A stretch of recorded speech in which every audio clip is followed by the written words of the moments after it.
You're going to be taking that trip to the winner bracket final, and that will be taking place at Inspire Arena next week. You got Sentinels going up against Edward Gaming. Then you got Leviathan facing off against Heretics. And what's even better about this, and I didn't know it until we literally just saw it on the thing right there. First time we're seeing these matches on stage. The SEN EDG one is crazy. Yeah, it's two teams that just missed each other. Once SEN came off their initial peak, that's when we started to see EDG at international events. And the second one for Leviathan, this is a team who is new to the top of the international scene. And so they're going to have a lot of fresh matchups if they want to run to the finals. As a Spanish speaker, I don't know if we are winning or losing today. I feel like there's going to be a lot of sad people. I just expect that we get a good match. Every single match that we've gotten in playoffs has been a 2-0. I need today's games to at least one of them to go to 3 maps. But here's the thing, even with some of them being 2-0s, there have been some spectacular maps.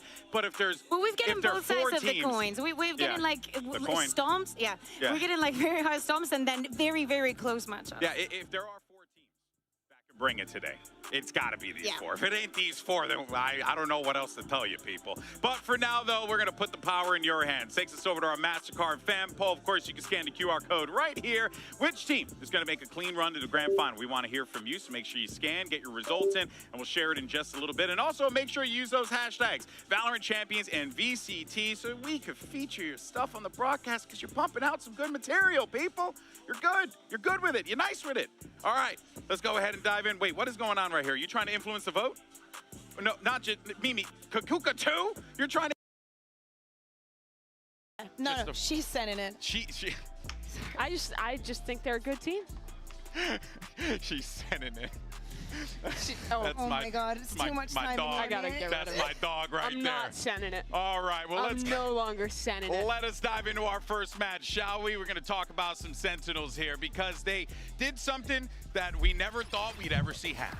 They ditched the deadlock, and then they decided to put Zekin on the Neon, which, if you talk to the members of Sentinel about this, maybe it was more like, Zekin was kind of just jiving. He just wanted to play Neon, and he was unbelievable. Yeah, he's played the Agent earlier in his career, but he's yet to play it in 2024, and this is the first time he's shown it at a global event. And the coordination between him and Zelsis looked absolutely on point on that Breach Neon. Yeah. I think this combo, when those two players are looped into each other perfectly, is so potent. Zekin was hitting all the checkpoints correctly, stopping when he needed to, speeding up and taking risks when he needed to. Sentinels, this looked like the coordination and the calling from John QT that we saw when they won in Madrid. It's the fish, I'm telling you. It's the blobfish, right? That's what it's called, the blobfish. Out of all the things, do you think that's it? I honestly, it's like a death stare. But it's also been with them the entire time. It has been. So it's been through the good and the bad. It's seen it all. It's seen it all. That's a good blobfish right there. All right, well, you know what? I want to learn a little bit more about how this Sentinels team plays with this Neon in what we like to call a Senestrator. Don't say we. Don't say pending. Kakuka was the one who came up with it. What you got with this, Bayo?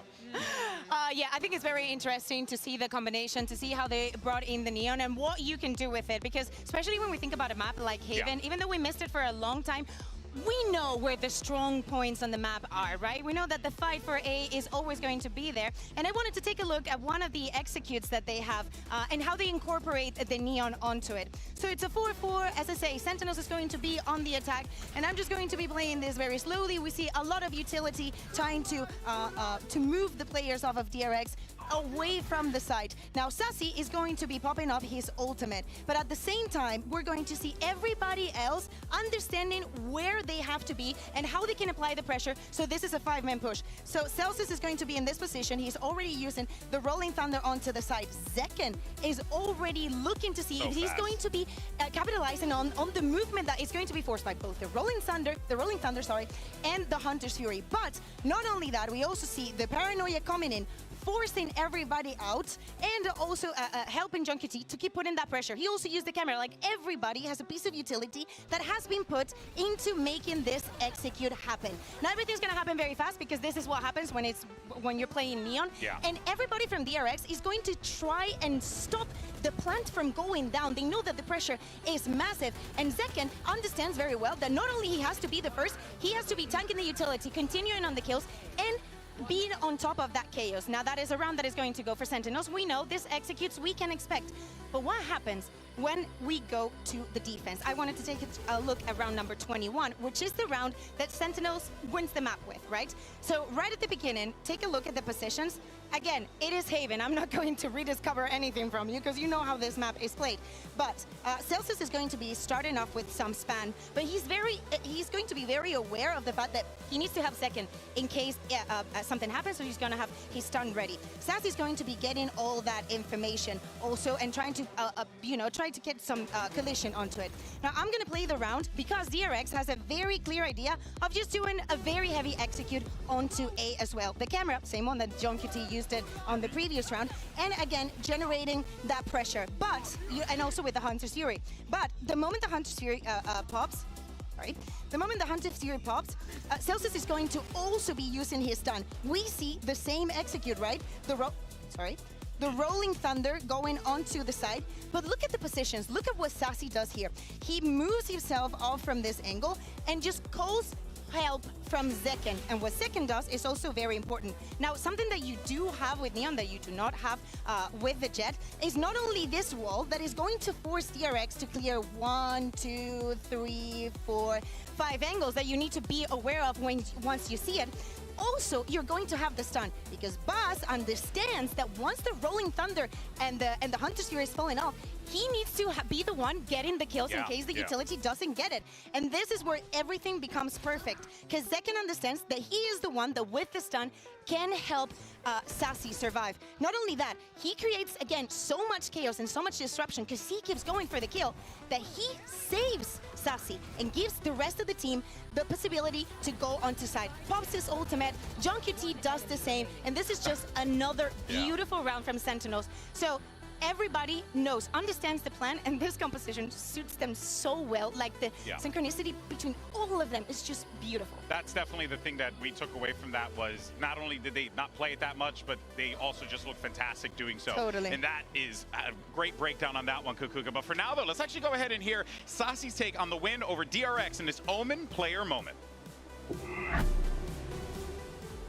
Hello, my name is Gustavo, most known as Sassy, and I'm the initiator for Sentinels. So the first map against DRX on Sunset, I'll be honest, I felt like we had the control all the time, but I felt that the communication was really chaotic. We were playing with Neon, and Neon's a really fast agent that has like fast plays, and our comms was like really messy. For me, it would be like 13-6 the ideal result, but we got many problems with our comms that we went to the overtime. And we were kind of lucky on the 3v5 on the last round that we got us into overtime because we got some kills. I got some kills on market. They got into A. We found some kills. It was like, oh my god, we actually did it. So I was actually surprised. In for the front of the site, Celsius sticking, sees denied, geng domes him, and Bane's also dropped in the process, flashback, no longer for this world. Straight flash, but he needs to get half, and he needs it now. The stick. It's the only win con, Foxy9, he's got it at least, but tagged up, stuck up, Mako, spam and sprayed. So after the first loss on Champs against geng, we kind of felt that we were not playing like ourselves, like we used to do.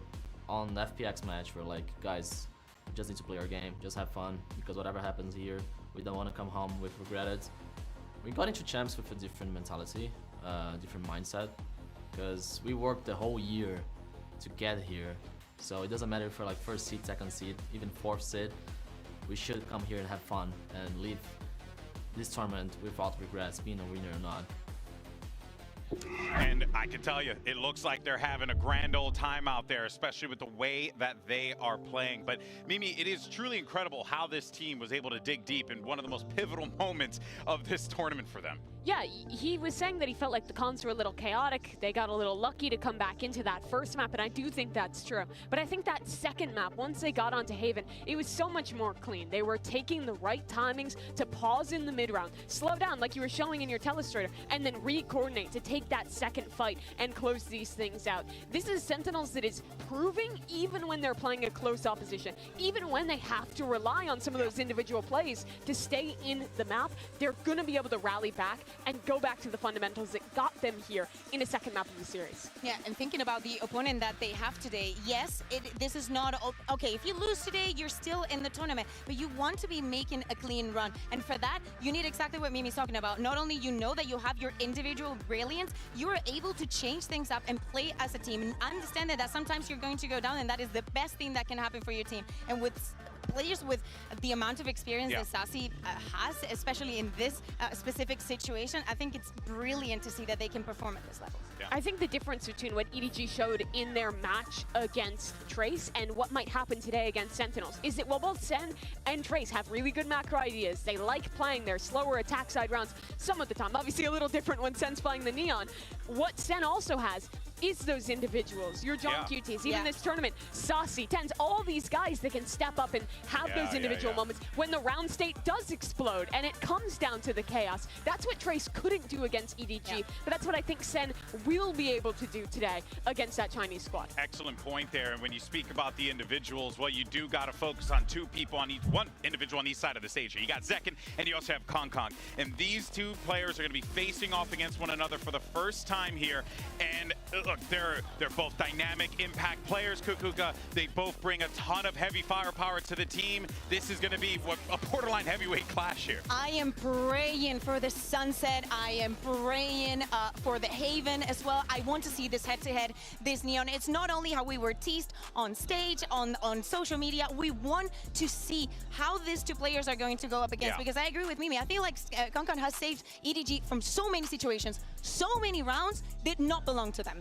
They should have never won them, and then Kong just goes completely insane and gets a 4K. We can say the same for Zekin, but we can also make the same argument for most of the players in Sentinels. And I think the parallel goes deeper between these two players. They've never played each other at a match, at a global event, but their journeys to get here were so similar. They're both these guys that came up early on in their scene's history, made waves as a young player with insane mechanics, who's incredible on the duelist role, but quickly rose to prove to be not only that incredible duelist, but a player who can be a good teammate and who can also in a lot of ways become the face of a team, the face of a region. Yeah, and here's another really interesting dynamic. So apparently, like Zekin is kind of and Kong Kong are like parallels of one another within the Chinese region. They asked nobody about the matchup. He says, I only have one thing to say, RZKK better player is better than yours, which is what they call Zekin out there as well in China, which is pretty cool. They're joking that Kong Kong, ZMJJKK, is the same as Zekin, ZEKK. Yeah, and not confusing at all. And honestly, I love that confidence from EDG. Thinking about that. They just see that on the camera. So good, so good. But yeah, you know, and that I think goes to show both teams' confidence for each other today, right? You got to put confidence in Zekin.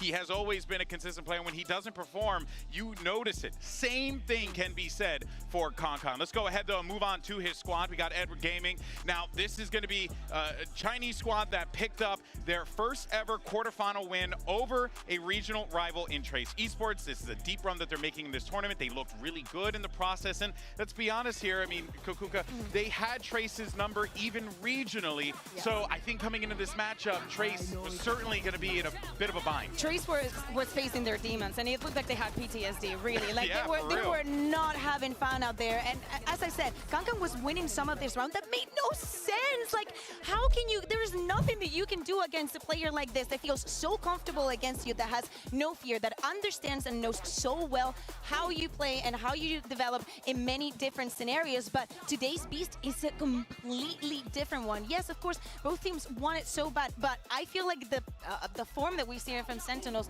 it's still one step ahead. Yeah. EDG has been to playoffs of international events before. They've gone on runs, but one thing they have never done is make it to the top 3. They've never been there in the biggest arenas that this game has to offer. They've never had an opportunity to make it to a grand finals, and they've already made history in that first match because it was the very first time they won a quarterfinal, that they're not playing from the lower bracket to begin with.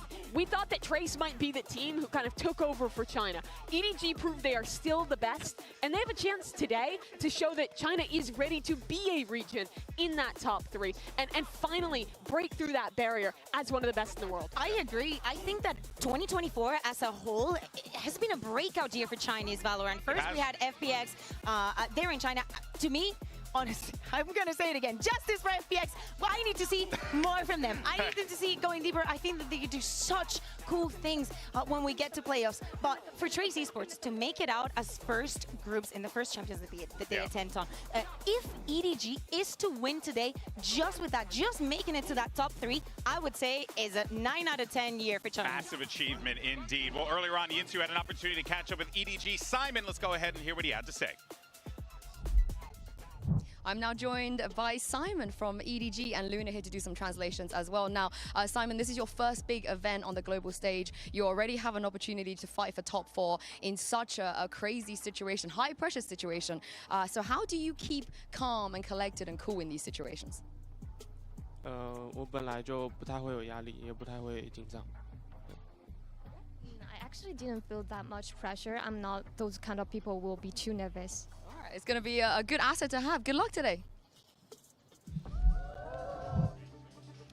All right, well, let's go ahead and talk about Chichu, because everyone's hopping on the Chichu train over here. He's been unreal, steamrolling through people, and I love me some train puns, Mimi. You know all about that. But genuinely, the man has been fantastic. That's so beautiful. I love that for you, underrated.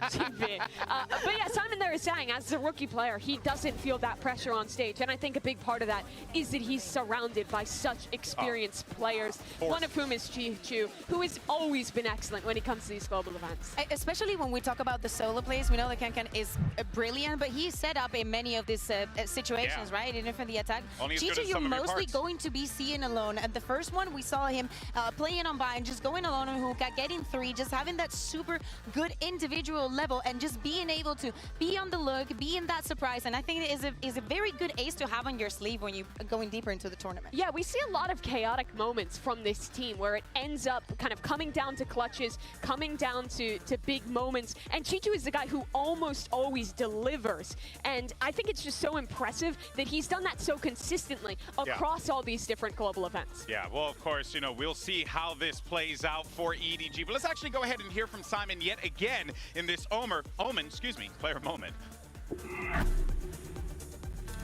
大家好，我是 EDG 的 Simon。大家都觉得 EDG 是个很强的队伍。自从我加入 EDG 之后，我就蛮怕自己打不好的，但是我还是想在世界赛上证明自己，跟队伍一起打得更好。谢谢大家的支持，我们会拿到冠军的。But it goes back instantly. Bianche still trying to hold towards hookah. And just one by one they face, and one by one they fall. 下一场我们要打 SEN。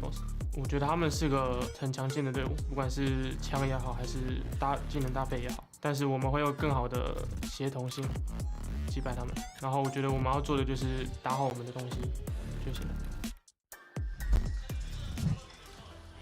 And they're saying that they just need to play their best. They're looking to outshine them with the teamwork. But if there is one thing I can comfortably say about this EDG team, is that when they want to play some structured Valorant, they'll do it. When they want to get in the mud, they'll do it. They'll drag you into the mud with them if they want to. And I think that is the impressive part about this squad. It's interesting, too, because we call it mud, and it looks like it. But I think, in particular, that Trace game they just played, it wasn't the rounds getting out of their control and needing to rely on individuals. I think their game plan was actually contact up, explode these sites, and actually explode the round state, because they just trust that they can be better in those situations. And that's where you see the depth of this team. I like to see them calm and collected as we're seeing them on stage right now, because I do think that one of the big keys to winning against Trace Esports is that not only they knew them very well, they knew what they were lacking as a team, what they were lacking compositionally, but going up against a team from another region for the first time is definitely going to be a different beast. So seeing them like that, it makes me feel like they've taken this time to really study them. But it's fascinating on both sides of the field. Sentinels are going to be experiencing the same exact thing, having to go up against EDG and Chinese Valorant and the pace that they like to play. It's really awesome. But now, before we get into today's first match, let's go ahead and weigh in on what's been happening off our stage. And it's time for good take, bad take. That's right, baby. We got another segment. Haha. All right, so let's do this here. Now, the way it's going to work is we're going to look at the Champs Discord discourse on social media. I love and then we're gonna, discourse. that's right. And then we're gonna highlight some takes and give them a thumbs up or a thumbs down. And strongly agree, strongly disagree. You know, I mean, just roll with us. You can agree with us or disagree with us in the chat. All right, number one, numero uno. What do we have over here? Isn't this already left? This is from Zelsis. He's saying that they're Osbus and 4cats, and that is unbelievably false. Look at the performance players like King, like Mazzino are putting up consistently for this roster. Osbus is the GOAT, but he's not the only great player on that team. Well, I will say a couple of things. One, having 4cats sounds like a dream. That's why it's not as strongly disagree. That's why I did strongly disagree. His kitties are adorable. Yeah. But they're not already. But wait, let me say what I was going to say. The other day, I think that it was proven, and it said a lot about Aspas and about Lev as a team, that on Icebox, he was not performing. He was not achieving what he was supposed to with the operator. Sometimes those things happen. They still won. They still put up such a good performance. And that is what makes Aspas also such a good player, is that he doesn't overheat. He doesn't tries to overcompensate when things are not going well. So disagree. Okay, but you're saying disagree because they're not literally 4cats, but you should be strongly disagree because literally they are four human men. Do not disparage the kitties. All right, moving on to number 2. Let's see, good take, bad take. What we got over here. This is from Real Razzie saying the hopium is real. We cookin' or nah thinks that Leviathan will win and it'll be a Sentinels Leviathan final. I'm gonna say strongly disagree. Strongly disagree. Because it says the G2 won against Fnatic yesterday, and I didn't see that happening. Yeah, chat. Even if we're just looking to the future, I think Sen is. You can do that. Yes, I she can. has the power. And I'm going to tell you I disagree, so that's all you need to know if I can. I'm just saying I strongly disagree because I don't think it's going to be Lev Sen in the finals, but I can see a world that Sen will be in the finals. All right, let's see. Number 3 is from Nate Shot. Hey, buddy. True life. TLDR? I'm addicted to Valorant. If I wasn't a streamer, I'm pretty sure this game would have ruined my life. Praying for all of you folks trying to balance work, school, and relationships. Thank you for letting me play this game like a degenerate every day for a living. Let me be real for a second. I like my job. The worst part about this job is having to watch Valorant all the time and not being able to play that much. Because I would play so much more if I was at home especially instead when of we on go a laptop to like Asia and stuff. You can't play. Yeah, you need a different account. It's all this rigmarole. Dude, I'm so addicted during the off-season. At least in Americas, you have better scheduling, but when you're working in the EMEA, we finish up so late that it is impossible. And after, like, when you're having a long day of Valorant, you go home and your friends are like, yo, you want to play? And I'm like, no, I want to go to bed. I want to sleep because I've been working all day. All right, let's see. Our next take, thank you for that one, Nate Shot, common viewer. Who's our next one here? We got, artist, I know that guy. Best player in the world, Durka. Overreaction to one game. Durka's a great player. I don't think you can argue any one player is the best player in the world right now, even if his form is great. Well, I did tweet the other day that Chronicle is the best player in the world, so... And I disagree with that, too. I think he's also a great player, though. I'm going to agree. I think it's a good clout tweet. I'm going to give that to Artis. Yeah. He has some, some and then Artis has a good take. He mostly has bad takes, but this time it was a relatively... Never seen this guy have a good take in my life. All right. If he has the Chinese flag today on stream, though, EDG is losing. Oh, he's the ultimate curse. I am not opening up that can of worms. Next up, do we have another one? I think we have one more, maybe, for good take, bad take. We'd like to see what our last... Oh, wait a minute. I think we don't have it right now. Do you have a take, GD? Do I have a take? You know what? I actually do have a take. What's your take? This is my last day today, so I'm going to make a bold call, bold prediction. Do we have the mild? It's going to be Sentinel. Oh, that's my tweet. I know that guy. And a Puerto Rican flag on their stream. Pop off. Chronicle is best player in the world. I tweeted that because I'm a gosh darn genius. Too early to hear me out. Since it doesn't have a date, and at some point I believe he was, I'm going to give you. Thank you. I strongly agree. Yeah. I mean, he's the winningest player in Valorant for a reason. He's absolutely excellent. His consistency is insane. But I also tweeted that after. It's so soon to say. I tweeted that after I saw the 3K. I tweeted it after I saw the 3K while he was blind. The clutch. While he had. But that wasn't even. That wasn't even a showing of his actual good level. Doesn't matter. Out of all the things that you could have said for Kron, you go for that. He had X-ray. He saw through it. He saw through the mud. He literally saw through nothing. was flash dizzy. There's a wall I'm in front of him. convinced he has omnipresent sight or something like that. The man is a He wizard. doesn't even use a monitor. All right, now let's see our MasterCard fan poll results. Earlier, we asked you lovely people which team is going to be making the clean run to Grand Champions or Grand Finals at Seoul, and you all said Sentinels. Sentinels, Sentinels, Shocker. Sentinels, Sentinels, What do you mean Sentinels. all? Shocker. What do you mean all? Well, not all, but 57 it is was, not all. That's true. That's true. Yes, you're right. Over half of you said Sentinels. Here are the predictions today, Santissimo. Okay. That's why they call him the coin. I have decided I am not going to support a single EMEA team. I'm not going to vote for them just because I will never curse them. And I promised Benji that I will not vote for them. I do think only one person predicting EDG might be underselling them a bit. They've had a great event thus far. I think they've shown really good team play, but also the ability to thrive when the game gets muddy. This has been the event for China thus far, but the question is if they can go all the way. Yeah, today we got some banger matches. It's going to be absolutely fantastic. So let's go ahead and get this show started because we got Sentinels facing off against EDG. Then after that, it's going to be Leviathan going up against Team Heretics. Are you freaking kidding me, folks? It's day 4 of Champions Seoul playoffs, and guess what? It's starting right now.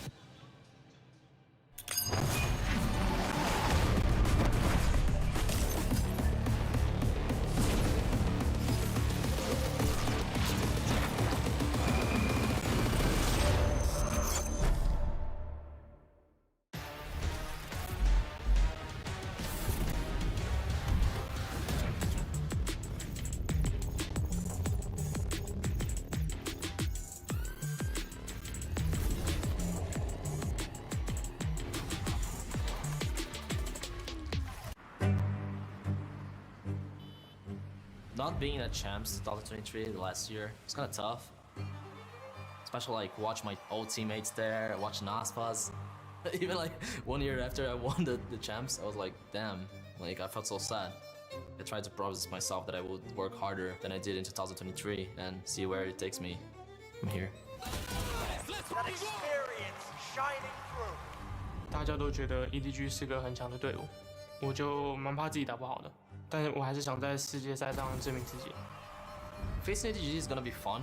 It's hard to say what I expect from them because I'll be honest, you kinda can't know what to expect from the Chinese team so far on this tournament.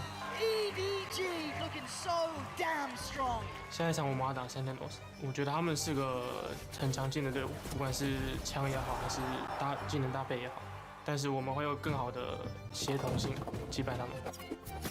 Just need to play our game, just have fun. We don't want to come home with regrets. The only thing that we can control is ourselves. I'm happy we play Leviathan. It's really exciting.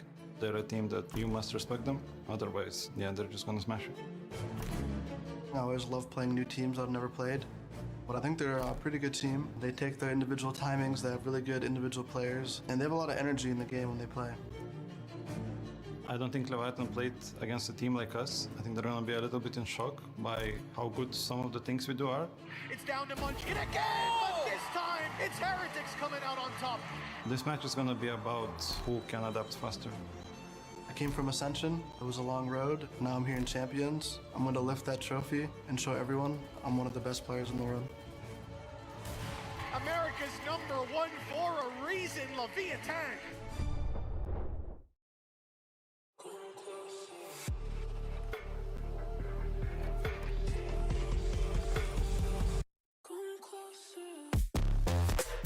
Edward Gaming.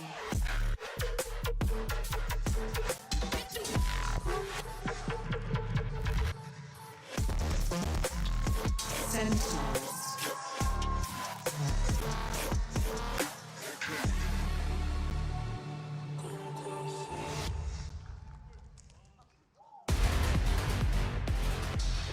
And it doesn't get any better than this. Regional heavyweights, prolific teams from China and the Americas clash on this stage for the very first time. And the winner locks up top 3 in one of the most exciting and pivotal Valorant tournaments of all time. SEN have been there and done that. They lifted the first ever trophy this game had to offer on a global stage. They did the same in Madrid. But EDG have been fighting for 2 years to make it to into an arena. They're coming off a disappointment in Shanghai with a chance now to make their first ever top 3 for themselves and for China. And as we're looking at the maps, Haven is going to be the first testing ground. We were talking about it. We wanted to get that head-to-head, that Neon head-to-head, and I think it's going to be amazing to see. Not only that, EDG feeling comfortable after what they saw the other day from Sentinels, that this is where they want to go. Kong and Zekken have never played against each other before.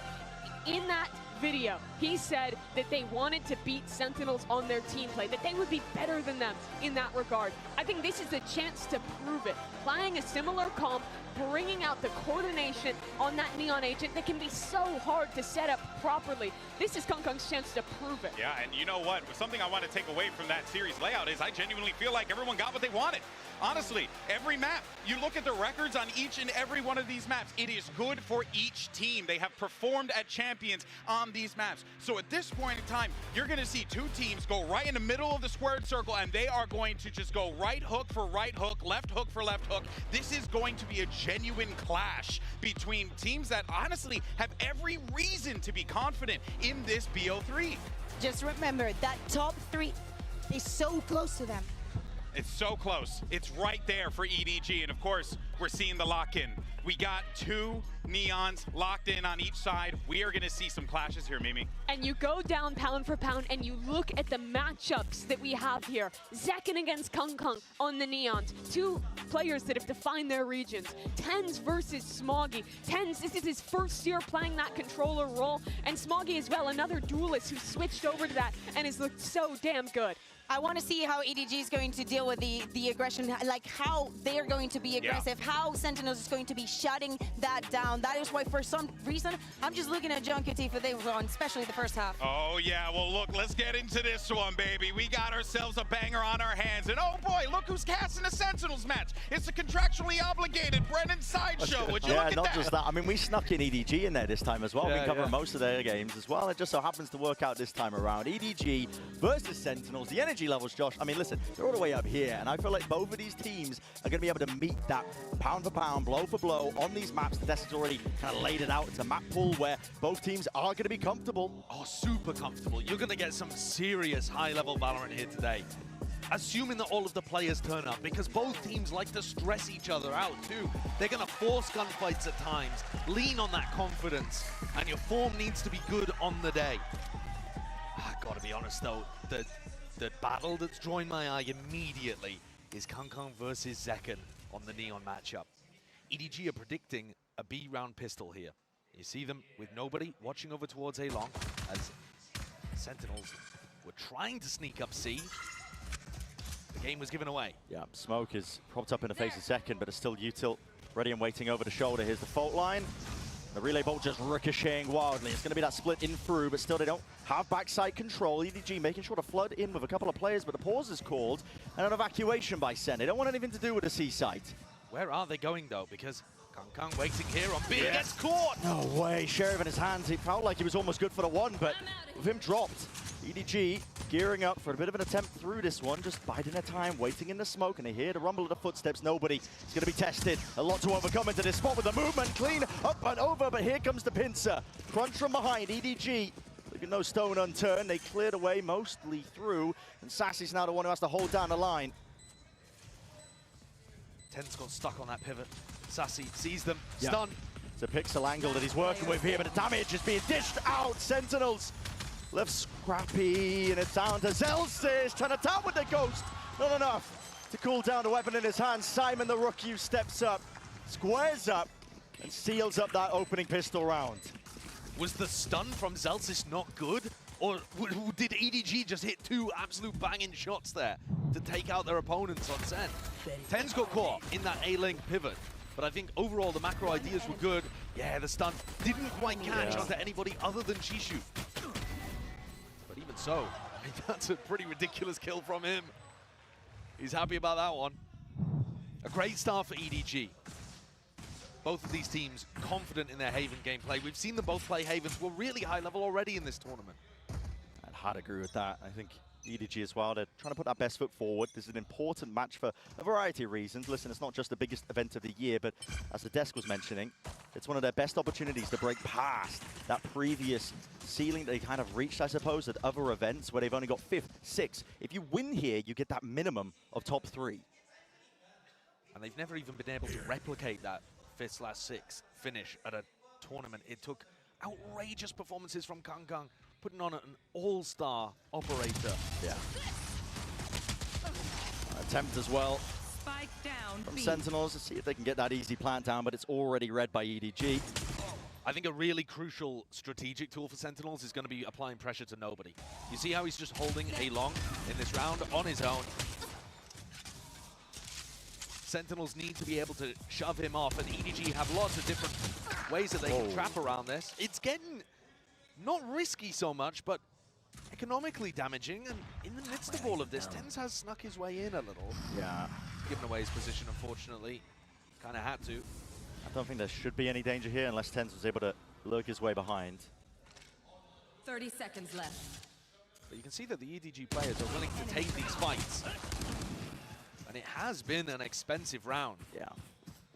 Softened up. John's running away with 1 HP, seeing what other mischief he can get up to. The cage, okay, Shock Dart at least chasing him down. But that is not bad. Smoggy's still got some money in the bank, so is Simon, so it's not going to be the most devastating knock to the EDG economy in the world, but it's going to soften it up slightly for round 3 and make it easier for Sen to get on the board. Yeah. I think that A lobby fight, though, and pushing nobody off the A line is going to be massively important.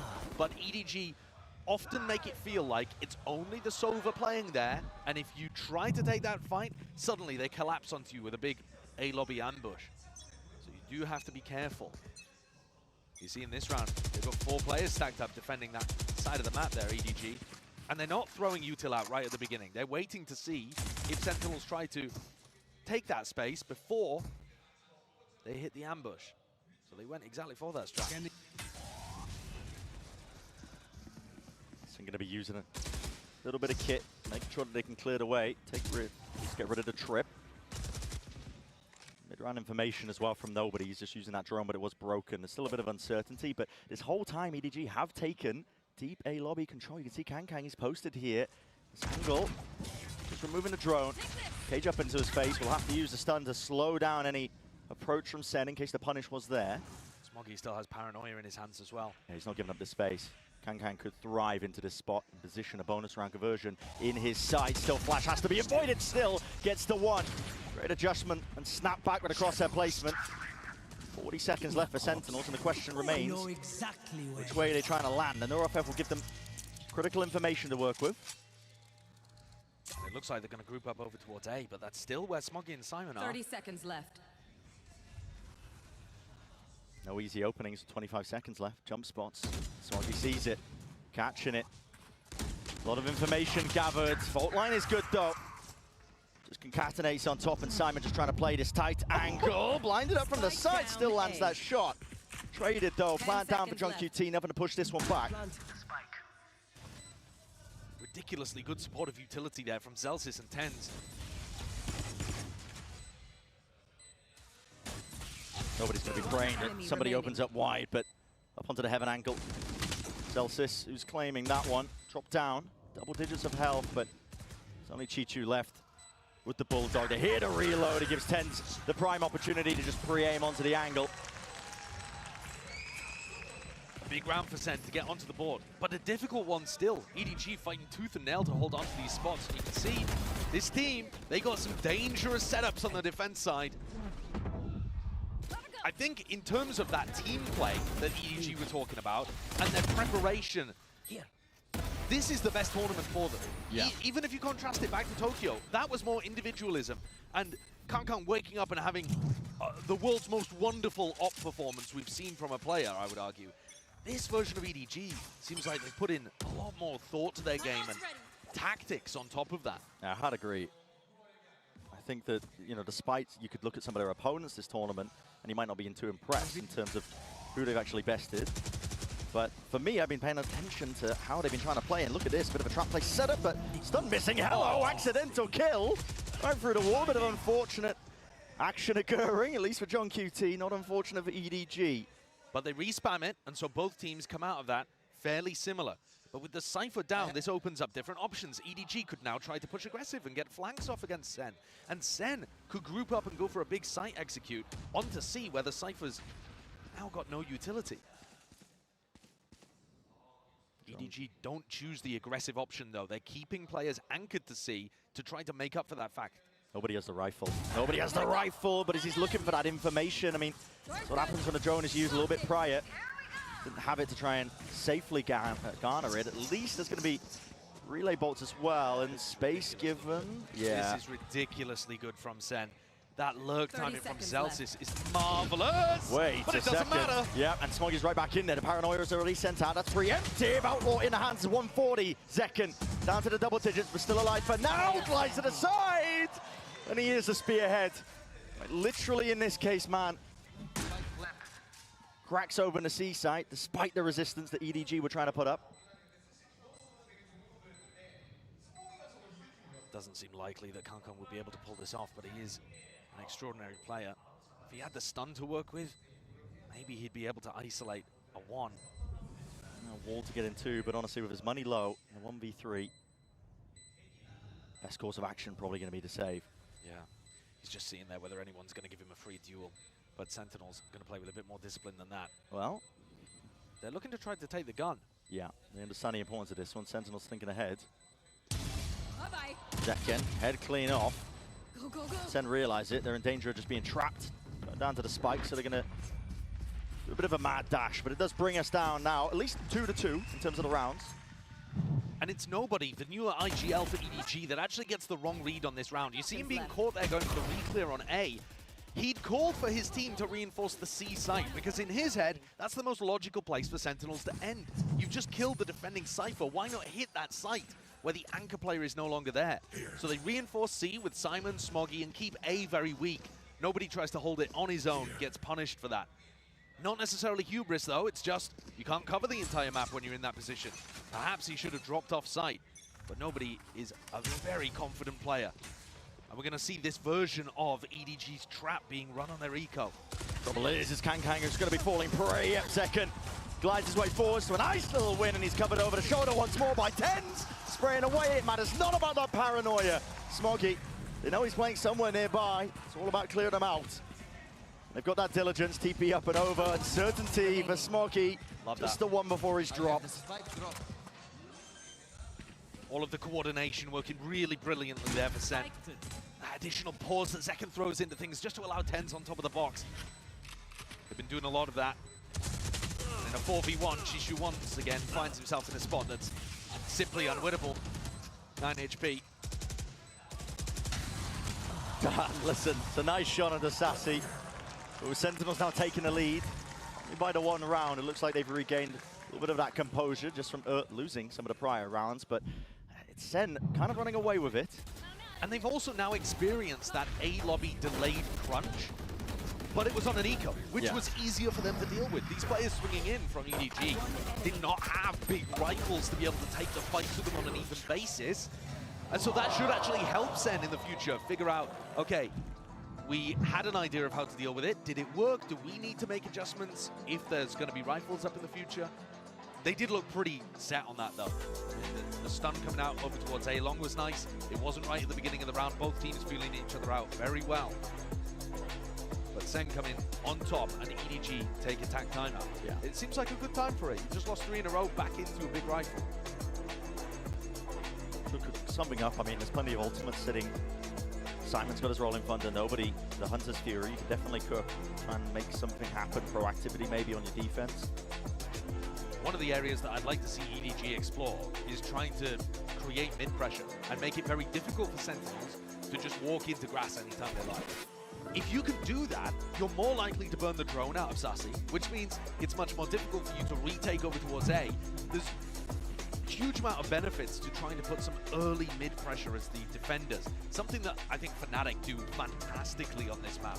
One of the reasons why they're probably the most dangerous team in the world on Haven. Yeah, that and Alpha, yeah. I mean, that guy is just a demon. He absolutely is. Some demonic plays in this server as well, though. And we'll see if EDG can return that fire a little bit to make it even once more on this round right here. Sentinels though, they're a scary team, a dangerous team over the course of this tournament. Low expectations, I think, overall. From outside, a lot of the community talking about them. Absolutely, but I think that made sense at the time too. Yeah. They hadn't had a recent run of great form coming into champs, and they were the 4th seed. No other 4th seed even won a match. Bait and switch setup, fully blinded up there. Smoggy barely gets rid of the dart, so Kangkang's not revealed in terms of his position, but Simon, I believe, spotted off into the corner. Wall up into his face. So tempted for Simon to swing that. Yeah, and Zekken, you can see him. He was holding, waiting, trying to bait him in. Drone to re-clear out through mid. EDG might be looking to try and cook something up. A re-hit here, through onto B after a little bit of a garage clear. Be a great idea here for SEN. But do they anticipate 2 players garage? It looks like Kangkang should be trying to pull attention and disappear. There's 40 seconds left out. SEN don't have map control other than through mid, and they are surrounded on multiple fronts. Simon's a little far away to deny this plant with his ult. Is he going to rip it? 30 seconds. Yeah, well, the stun at least does connect. He doesn't let the ult go. Aftershock is a little bit delayed there, lighting up onto second, but still the plant is down. Hunter's Fury trying to layer this one down along with the Rolling Thunder. Cacophony of ultimates, and it is coming up to fruition. Jungkook Tdale holding onto the corner. Simon with a reposition, and there's a count for it. Jungkook T dropped down, just can't reset the aim in time. 2v2. The tap. Neurofep reveals it. Fights to be taken down to that 1v1. And Chichu now going to be getting that information. Sassy is revealed with the shots fired off as well. Jump spot, pulls him off. No half in sight for Chichu. He's tapping away as well, praying for those stray shots to hit. Sassy might need to swing this one. Chichu unable to survive. When the recon misses there towards the end, Sassy's got a split second to make that decision to swing. Very close to letting that one slip through his fingers. But the player on Sentinels with that Champions Trophy already in the cabinet comes up clutch for them again. A nice attempt by EDG once more to put pressure down mid on the retake. But the plant denial was late. I think that's a bit of an error there from Simon, actually. Led with the fault line and then the aftershock, but it was a bit too delayed. Didn't stop Zekken from planting. And once more the economy taking a tumble and a fall here for EDG. They don't even have a stack of players over towards A. Just nobody in Kangkang. No, at this point Sentinels are absolutely running away with it, assuming they can convert the anti-eco. Kangkang might have something to say with it. Jump spot in through the sprint and the glide. Fully accurate. Nobody. Not long for it.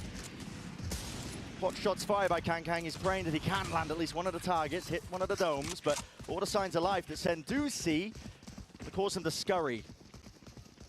Yeah, you've seen 3 players over on this site. You know that there's max 1, the Cypher, playing elsewhere. They're going to leave tenz inserted. He's always got that Omen ultimate to be able to go back to the rest of his team. But he might end up just walking backwards into Kangkang. No, he gets okay, broken. Wait a second, Kangkang. Oh, and accounting for it. They've missed each other. But he's not watching. Not watching at all, and still damage is done to second. Softened up from the prior engagement still. tenz striking from behind. The trade is online. They might want to make their moves now over towards A, but already bodies are rapidly approaching. The trouble is EDG do not have the guns for the job. And Sentinels can backfill all of this space up to where tenz was, because they know it was only Kangkang that went through. Bloody hell, I mean, the fault line's dodge here. Simon, there's plenty of chances for him still. He is landing them. The Sheriffs are singing right now for EDG. Defensive smoke. A lot of uncertainty for Sentinels. They can feel it. They're going to try and bail themselves out of this one. The Rolling Thunder is committed.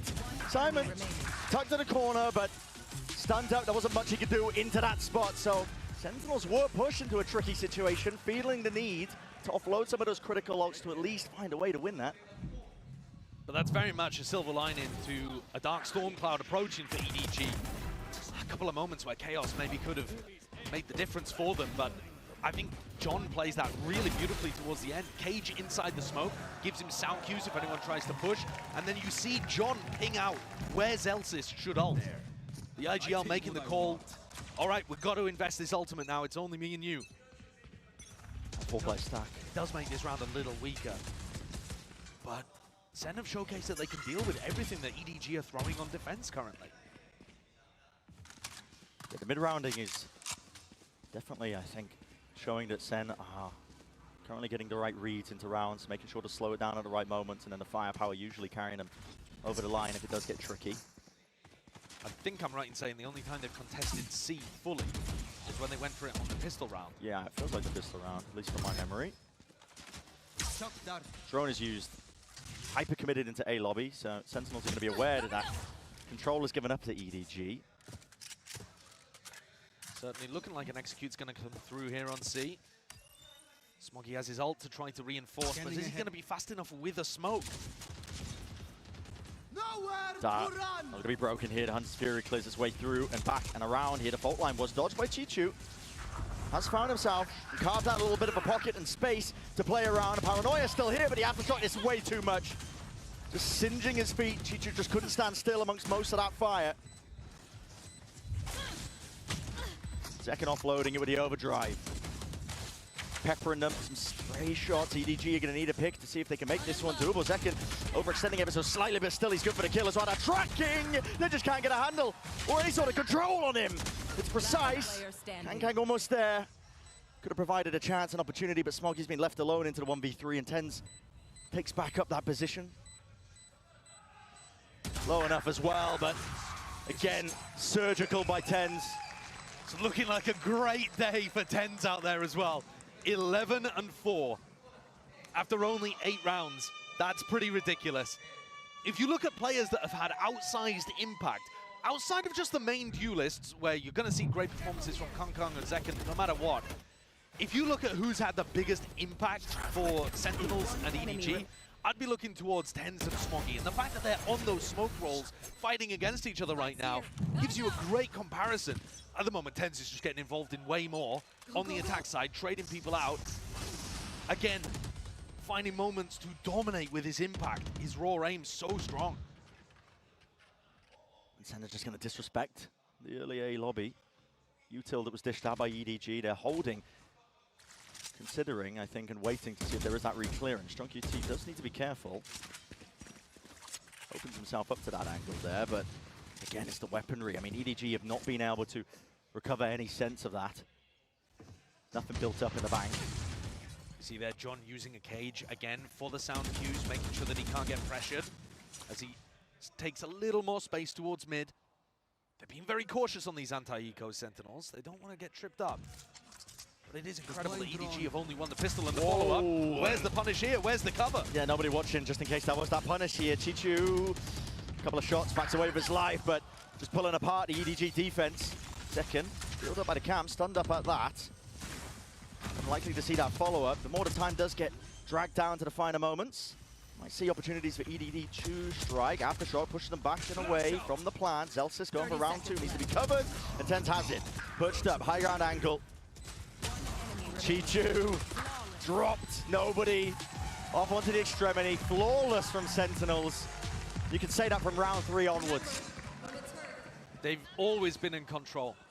Have there been some dangerous moments where EDG have hit a nice shot, got into a good position? Yeah, of course. You're always going to get that with a team as good as EDG. And yet, SEN have sailed away. Clean swept the last 7 rounds in a row. Kang's finally going to bring out that operator.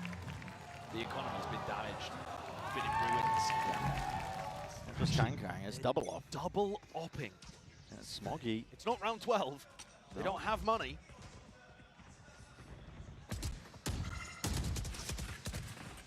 Sentinels, bit of early orb farming as well. See if they can get that rolling thunder online. Zelsis is now one away from it. And they have been prioritizing this smoke at the top of C long as well, which cuts off Smoggy's sightline. He's not sure whether someone's tucked into Cubby, as Sassy has. He also doesn't know if someone's going to peek him from the right or the left. It's a tough situation to play with the op. Yeah, and it might come down to reactions if he gets peeked. I mean, he's also going to get pressure from Garage unless Chichu can hold that off. Drone sees it. Op spotted. Out for Garage now. Pins to play by SEN. Try and make their moves in through the C site now. Ball cuts it up. You can see there's an awareness at the back of the heads of SEN. They're worried about this operator in play at work. Paranoia is used to clear most of the way alongside the dart. There's many waves of the util. Zelsis with the plant. Will get his ult online from this one. Everybody grouped up from EDG, setting themselves up to try and play for the retake, but it's preemptive. SEN using this to try and strike. Chichu's there. Offset though, nobody covering it. An overextension by Sentinels. Now it's up to these remaining players if they can pick up the pieces, but the stun is immaculate, and the spray down from Zelsis. Only the Wanderers troubles. If Sentinels had had any idea there was a double operator set up in this round, I don't think they would have gone for such an aggressive post-plant option. But they didn't want to allow EDG all of that util advantage. That's nasty. And that's a crazy double kill from Chichu. EDG have been waiting for a moment like that the whole time. And the double ops did not particularly contribute there. I accidentally hit my escape key. And that round, Kong actually has the Neon ultimate to be able to make up for it. When he goes for the retake, he doesn't have to just play slowly behind his team, holding angles for them. Now, however, you take a look at what's going on for EDG, and he doesn't have that to be able to back himself up. Yeah, use just in case they get overwhelmed and swarmed here. Just that EDG's defensive setup. Even B entirely open for the taking. Obviously, Sentinels don't know this one. It's been cautious from beginning to end in most of these rounds as well. High priority to try and break some of this util through, but the trip is spotted. It was a kill trip that Chichu was hoping to play off of. Bit of spam through the wall. Second movement is so nice in these spots as well. Jump peeking scenarios where he might be thinking about an EDG player tucked in an angle. So difficult to play a one and done against a Neon with good movement like that. Here's another Neon though with a big weapon. Let's go and re-exploring. Risky, but you're down so many rounds that sometimes risk needs to be taken. Doesn't break down the drone. It's a fault line as well. Does catch. Slow down to a cruel cage on the cross. Sowing a bit of that misinformation. Sentinels trying to make it feel like they could be retaking over towards A lobby. Dart's going to be used side by side though, shoulder to shoulder. These players unaware that they've crossed up. And Smoggy now isolated. He's on an island through the back of the site. The util once more. It is impeccable. Trying to dodge and weave around from this play. Chichu and Simon now. It's a quick flood attempt in through the back, picking up these rifles in their hands. At least for the upgrade, Hunter's Fury scatters through. Fight's to be taken by EDG. That could be set up for success on most of it. Sprayed down. And with the Hunter's Fury dropping John QT, it's another round earned. EDG can add that to the tally. What a sick defensive read by Nobody. I want to give him his credit here because he got the wrong read in a prior round that started this avalanche away from him. But this time, he'd already called the rotate over to C as he was smoked off. Drone had already cleared, fault line. He knew, at least he should have thought, that SEN were starting to take space over on A. Yeah. He just did not buy that at all, was not convinced of what John had put together. Called his bluff, hits everything perfectly. The pistol round and a few stray gun rounds. What a shot, Kang! Flexing his muscles. Second. My God, yeah, tenz is as well, but they don't realize and anticipate. Okay, Chichu is going to get dropped here right through the smoke. CDG trying to attempt to flood their way through. Nora Feft reveals all. And tenz will make full usage of it. Paranoia. Connection. Movement from Kang is the only surviving element. And praying for a shot to connect there to make it just a little bit more winnable. But for Sentinels, primed and ready for that 8th round. Just a shorty to work with. There are so many angles as well. Could be worrying about the high ground where tenz have been perched up. It's a double hold out through the back. The cam tagging him. You have to play into this round as a last chance in the half. But it's futile. He's been given nothing. Toyed with darts. He's having to deal with it all. It's all being dished out. One last hurrah by SEN. And that time, fully against him. A bit of a flourish, but still 8-4. Sentinels maintain that lead all the way for the first half of Haven. And it would have looked even more dominant had EDG not been able to pick up a really important pistol at the start. tenz continues to be immaculate in these rounds. The teleport with his ultimate into back B, the kills through the smoke. He's untouchable right now. 17-7. Yeah, doesn't get much better than that. Leading the charge, kill leader in the lobby. Doesn't look like he's slowing down at all in the slightest. Absolutely incredible match so far. We're going to send it down to the floor for a nice little interview. Hello everyone, it's Bella back with the halftime interviews. I'm joined by Zeken's mom and tenz's uncle. Hello, 안녕하세요. Okay, first, tenz's uncle, you know, tenz is by far, I feel like, the most famous Valorant player in the world. What is it like having such a superstar nephew? 이렇게 텐즈 선수가 워낙 이제 전 세계적으로 유명한 발로란트 선수인데 이런 슈퍼스타 조카를 둔 소감이 좀 듣고 싶습니다. It's an honor to, like, honestly, the kid's on a different level. I wish I could take some like credit for some of the skills he has, but yeah, he's different planet. Yeah. 뭐 완전 영광이고 아무래도 뭐 텐즈 선수가 이렇게 잘하는 게 내 덕이야라고 조금은 말하고 싶지만 그냥 어나더 레벨 너무 대단한 선수라고 합니다. And do you have anything you want to add? I heard you can speak a little Korean. 안녕하세요, 여러분. 제가 텐즈 삼촌 크리스예요. 텐즈가 게임 하는 거 제가 다 알려준 거예요. 감사합니다. 다 알아들으셨죠? And you know, 제켄 어머니도 저희에게 좀 보여주고 싶은 게 있다고 하셨는데 한번 물어보도록 하겠습니다. And Zeken's mom, hi, nice to meet you. And I heard that you have a little something, especially the Korean fans. 안녕하세요. And I heard there's also a little something that you wanted to show. Okay, you ready? All right, let's do it. Let's dance. Let's close out with the dance. Okay, let's go.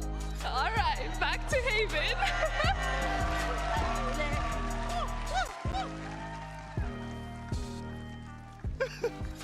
That is just incredible, man. That is just incredible. Oh, that's killed me going back in. That has killed me. Okay. Sentinels. She's got better movement than Zekken on Neon. Yeah, yeah, man. Runs in the family. And it's tenz and Zekken, top of their team, showing no signs of slowing down. And this Sentinel squad, they have looked scarier as the tournament has gone on. The expectations, I think if you were watching some of their games heading into champs, wouldn't be too impressed with them, but they've proven that you cannot doubt this squad. They are consistently evolving. From game to game, yeah. The game plans, the execution of it, the teamwork, it's all looked extremely strong. In this round on the pistol, Sentinels expecting a bit of pressure over towards A. That's not the case, but you're walking into tenz again, who's top of the scoreboard. Potentially cut off from the sideline, though. Looks slightly indecisive here from EDG. They don't like the look of what they just saw. So perhaps this stack from SEN may end up paying off anyway. It's all just being quiet, silence. Jiggle spot from Zekken is the only thing to catch contact of A short, and guess what? There's no EDG players there. It could work to their advantage, but... That paranoia looks like it's going to be huge. Yeah, not just that. Fault line, Zelsis. He's got it primed. So it's going to be used. An eye for an eye here with a U-turn. Kang! He's right there, still surviving, still kicking, and he wants to take even more away from them. Two removed before the trade is intact, but Zekken still here alive, worried about this flanking play, but the adjustment is there, at least with the micro aim. Drops Chichu. He's still the thorn in their sides. The paranoia sweeping through. Zekken plays his life. Sassy opens himself up in through heaven. There's chances here and accounted for. Nobody's seeing it. The trade though, nobody. Great adjustment. And they're aware that Zekken was playing down towards here. There was not enough distraction to give him an in. Win cons are narrow at that. Simon off angle. Just can't drop in. One bullet will do it. Zekken somehow still alive in the midst of all of this. One's about to hard. Still the movement. Just couldn't escape and get out of dodge. Nobody. The bullet to the brain. Zekken falls, a three-piece for him. And a pistol round for EDG. Potential now to make a bit of a comeback. Major round for nobody to get on the board. He was absolutely crucial there to be able to clean up. How on earth has he got John in that situation? Right kick, demon. Nobody being able to avoid that trade that came from heaven though, absolutely critical. Keeping himself alive so that he could trade out on Zekken in short to close things. That brings the gap down to 3. And EDG are going to make it. That's cheeky. It is very cheeky. I love the addition of these kind of strategies that SEN have thrown in. They were doing this kind of stuff on Lotus as well. Smokes that go into walls, create small pockets for you to dodge recon utility. That's not going to be met. Sentinels obviously on their eco going to be trying to set up this trap play, but EDG, unless they choose to re-explore over towards C, which for now seems unlikely, you never know. EDG playing with a lot of caution to begin these rounds. It's somewhat similar to what we saw from Sentinels. Cam taking contact over towards grass. The rest of the team ponderously walking towards B or A, staying grouped up as well, making sure that SEN don't catch any of them off guard. I mean, apart from Chishu, obviously.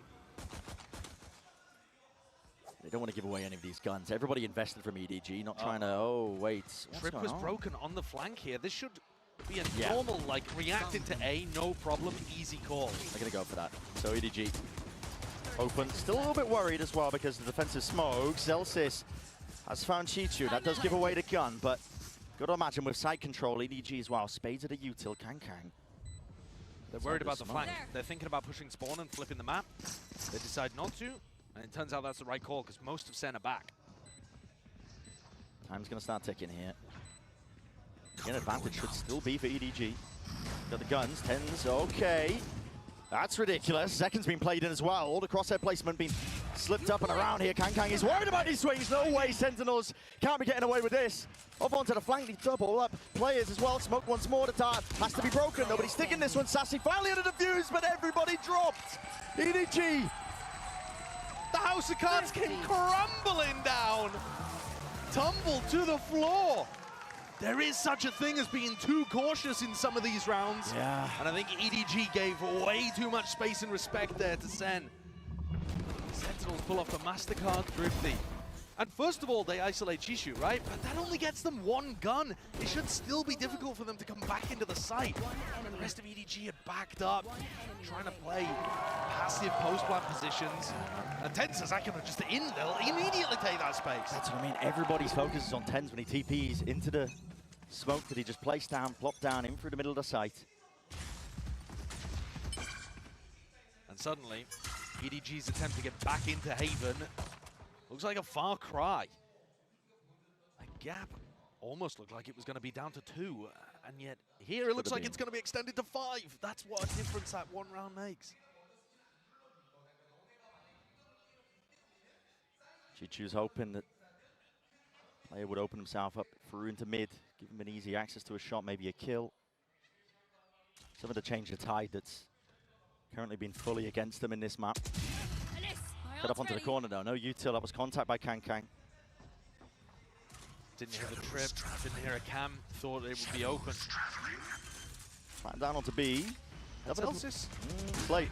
A little late with it. I mean, usually Zelsis is going to be playing in the B connector. This time swapping things over, playing top garage. Was a little late on that, so there's chances that EDG could make something funky happen. Smokey's going to go for that garage post-plant flank by the look of things. First wave used by Sentinel clears out the side as well, so they've got peace of mind. Zeken's sticking this, got half already. Aftershock a little bit late. Trip is nice in case they do extend themselves out and try and take the fight past this point of almost no return. Very weak walls, flimsy paper mache at that. Smoggy off from the side, but Zeken cleaned it.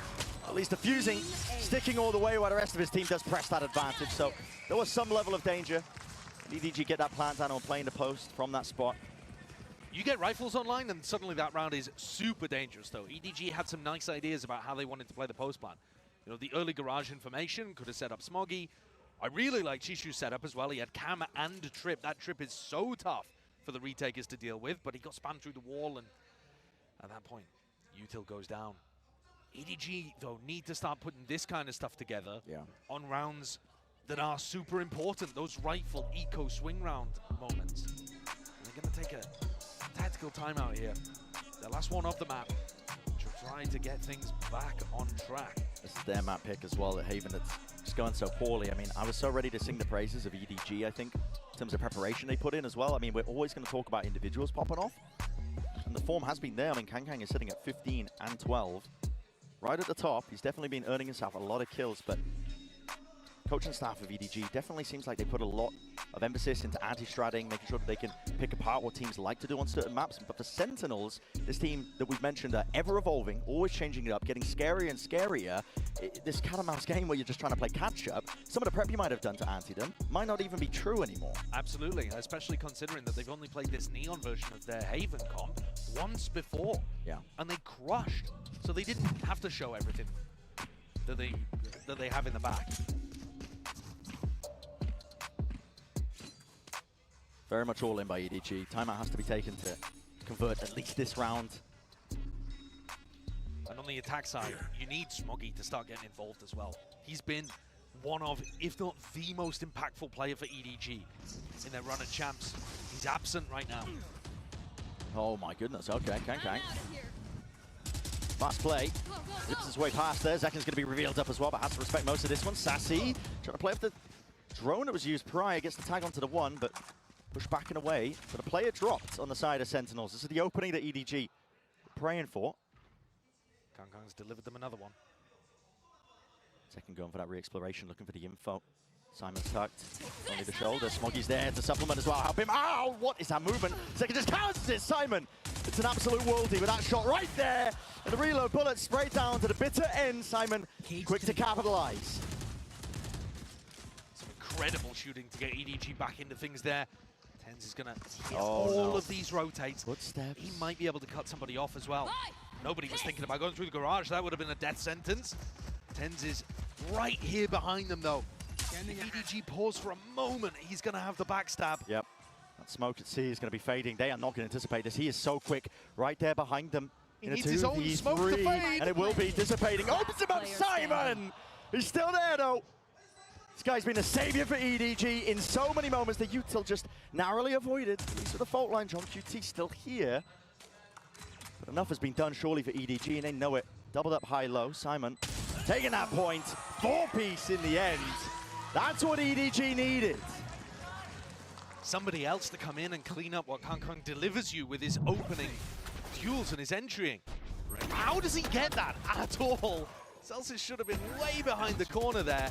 Wow. These shots, it's absurd what Simon's put together, especially when he's stunned up in the corner. Nice idea from Sentinels, but Simon rips it away. I was talking about Smoggy stepping up, but it's a newcomer that delivers that difference-making round. Yeah, and over the course of the tournament, Simon has just been impressing over and over again. Yeah. Heavy stack from SEN. Ah, misses. Zeken gets onto the line of sight, but feels like a bit of uncertainty. Can't really take the fight that he wanted to here. The drone from nobody should be clearing, potentially. Might just be fading. In fact, it is. So doesn't clear into the corner. Hunter's Fury to push them back and away. One tag. Plenty more players where that came from, and it does soften up a few of them. So EDG feeling a bit weakened, but not deterred away from A. They've also seen Simon's ripping it on the fake. He's going for a fake here, just very much alone, just trying to cut that noise. The Hunter's Fury as well to try and sell this one. Players trying to be pulled back. Sassy, though, he realizes it. There's no follow-up off the back of it. Doesn't hear any footsteps, so Sentinels just contain that. Bring it down into the 4v4, slow it all the way down, realizing that they've lost control, but so is geng. Losing track of where these players could potentially be. John QT puts him in his place and spraying him down through the cage. All revealed with the neural theft. It's gone tipsy-turvy. EDG. What should have been a great opener. They've overthunk, I think, into the round itself. Teacher's low, great movement. Slightly ajar, just making it so damn uncomfortable for these EDG players to stand their ground and take these fights. Sentinels up to 11. Didn't really like the fake attempt there. I think it's far too obvious what EDG pulled out in that round. They're sending double ults, but there's nobody scaling off of it. There's no standard util at the beginning, like recon flashes, that kind of stuff. And on top of that, the rest of EDG weren't even set up to hit a site immediately. They were still making that migration over towards the C site. They weren't already in position to capitalize on the timing. SEN cleaned that up a bit too easily there. EDG's eco is... It's weird looking. I don't know if they're trying to half-buy or if they're trying to force it. What's Smoggy doing? It's all over the place. It's a bargain bin buy, but they're not on the same page with this one. Another fault line to set this up. Early angles from geng, but he's revealed up. No one deals with that dart. The bolt and the stun just not quite connecting. Still, they want to square him, Simon! God, he's a miracle worker. Survives barely a shred of health. As low as you can go. Cut noise now, go for the rest of the hit, but he has opened this site up now. In and away, John QT. Spraying in through the smoke as well. The slightest of reveals, and the bullets just not quite landing onto geng, but potentially done enough here. Played Sassy in through, onto the flank, right through the wall. Lands it to the dome. Geng's being dropped now. 3 versus 3. Sentinels still make a go of things here. EDG trying to make that play. Good trade by tenz once more, but the smoke dropped down. Now with a paranoia, all added on top. Leaving it just down to tenz, and he's doing damage right through the wall. Isolates the one for bullets! Oh boy! tenz! He just will not be stopped! What a beast! What an incredible player! He's having a monstrous tournament! He has been performing at outrageous levels. The game against geng, his impact today, 21 kills across 18 rounds. And he's just saved them after Simon should have opened the door and made that one unlosable for EDG. One enemy remaining. One enemy remaining. Isolating the angle perfectly, swinging back out, and Smoggy just cannot find a kill today. Another 1v1 kind of clutch situation that he can't win. Almost every clutch going away SEN, almost every single round off the back of that. He also didn't have armor, by the way, Smoggy, to begin that round. Maybe that could have made a difference. For EDG now, frantic attempt. It's a tap. Try and pull somebody util out as well. Fake the presence. Second. What? The cage helps him. How's he getting away? That's ridiculous. Glides himself back as well.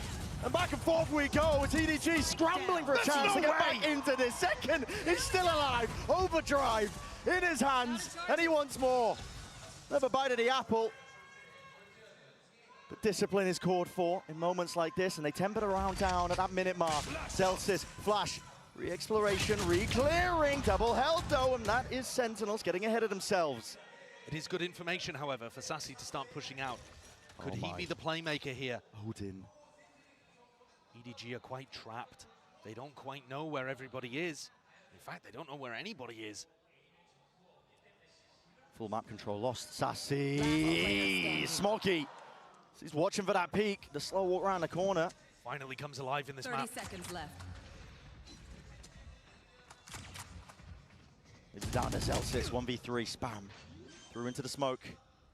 Plan down from Simon, but the smoke was watched the entire time. Smoggy's turn to really come alive. It's 4 kills from him in the round. They need that from Smoggy.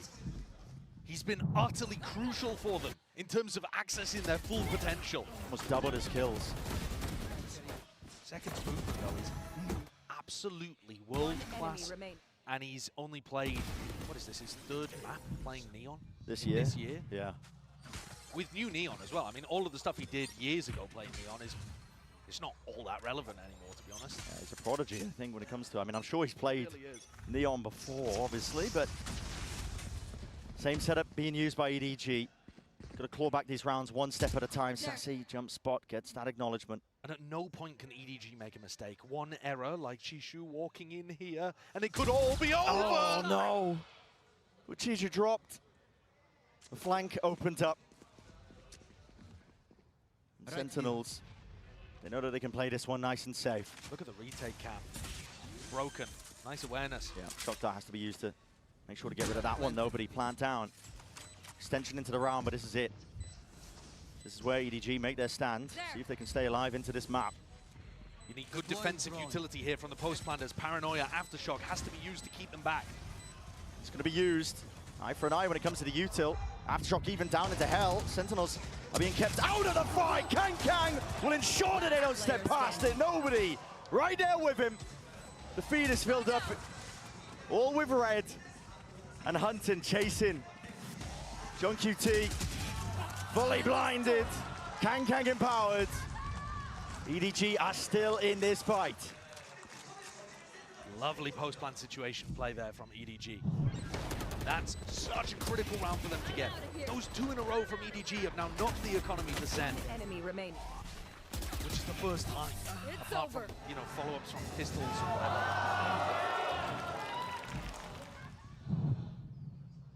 So those chances, 6 of them, narrowed down to 4. EDG still can't afford to make a mistake.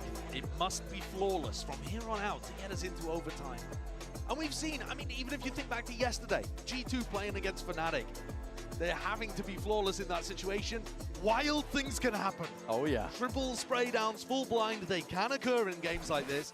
So you never want to be in a spot like EDG currently is, where one big play or one mistake can send you rattling forwards onto Sentinel's map pick of Lotus. And all the pressure is on your shoulders. No more breathing room. EDG are 1 match win away from being able to get a top 3 spot. And not just a global event, not just a Masters event, a Champions. something they've never managed to achieve before, and that's top 3 minimum. Who knows? They could go further, perhaps.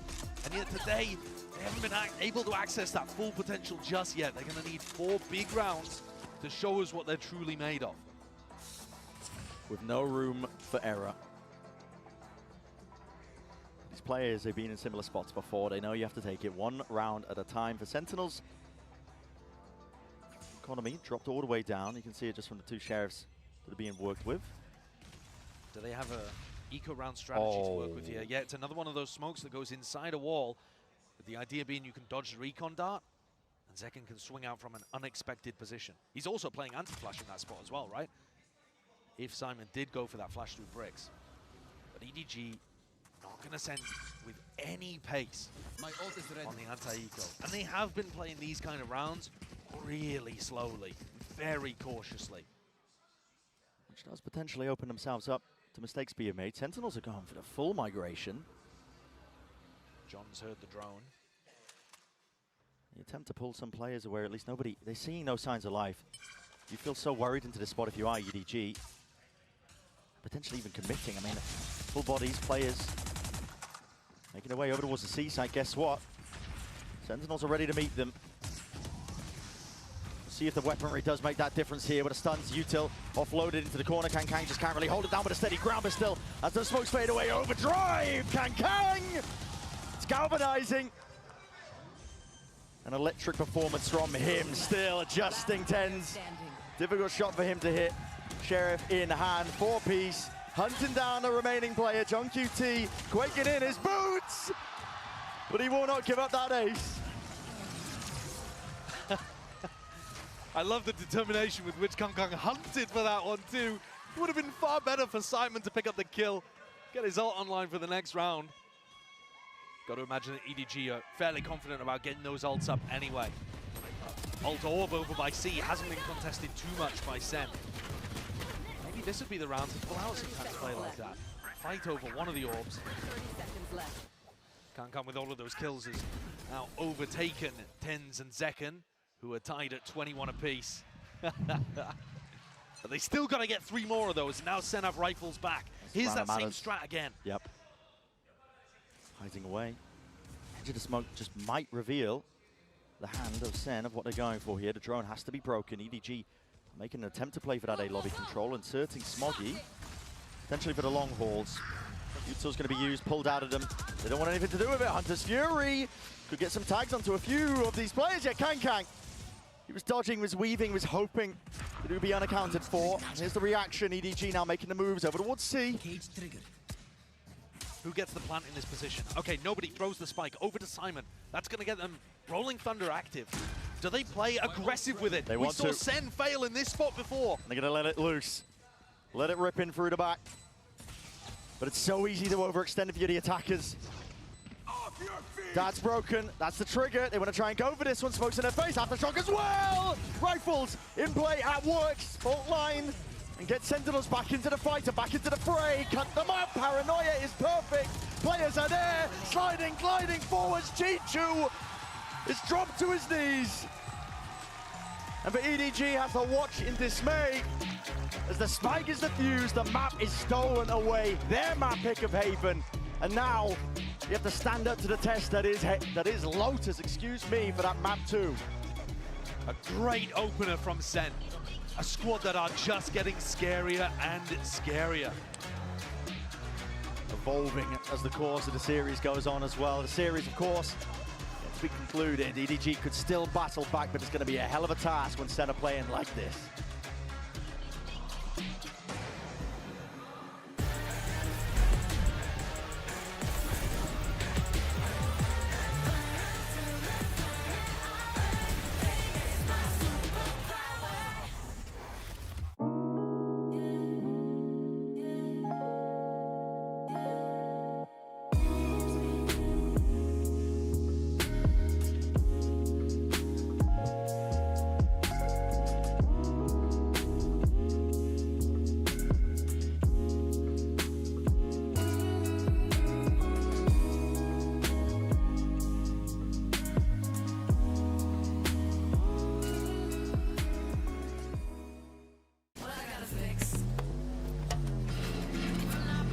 Come on. Trade in any phone in any condition guaranteed and get $800 off the new Galaxy Z Fold 6. Only on Verizon. Red Bull gives you wings.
Sentinels, they're on the board. I'm now joined by their head coach, Kaplan. Now, once you guys reached 12 points, it felt like it was going to be inevitable for you to take this map. But EDG, they were getting back into the game. So how did you guys manage to actually close this one out?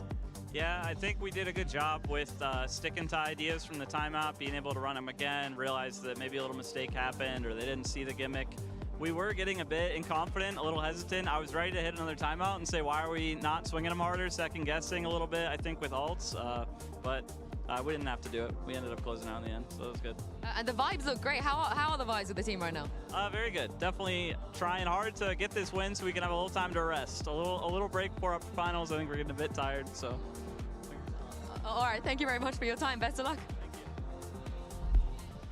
And Sentinels pick up the win, and I think it's safe to say that that game was awesome. Strongly agree? I would agree with that. Yes, Yeah, I would agree. I would agree. And what Coach Kaplan is saying there is so pivotal, because if you remember their run at Madrid, that guy looked haggard. They were playing every single day. They had to go down below. They had to play every match. And now here SEN have an opportunity to bounce back, win one more map, and get a break before the top 3 at the Inspire Arena. I genuinely thought we were going to have another member of the Ball Brotherhood. You know what I mean? Whenever I saw Kaplan, I was like, brother, hold on to it for as long as you can. But you know what, though? What they were able to hold on to were these incredible post plants that we were seeing from Sentinels. I mean, goodness gracious, Kukuka. They had full control of the site. And honestly, it was all based off of Zeken's momentum. This guy was unreal.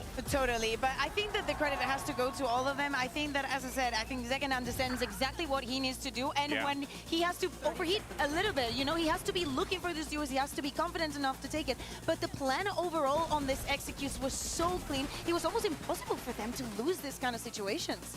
I think that Neon is the mechanically most difficult agent to play in this game.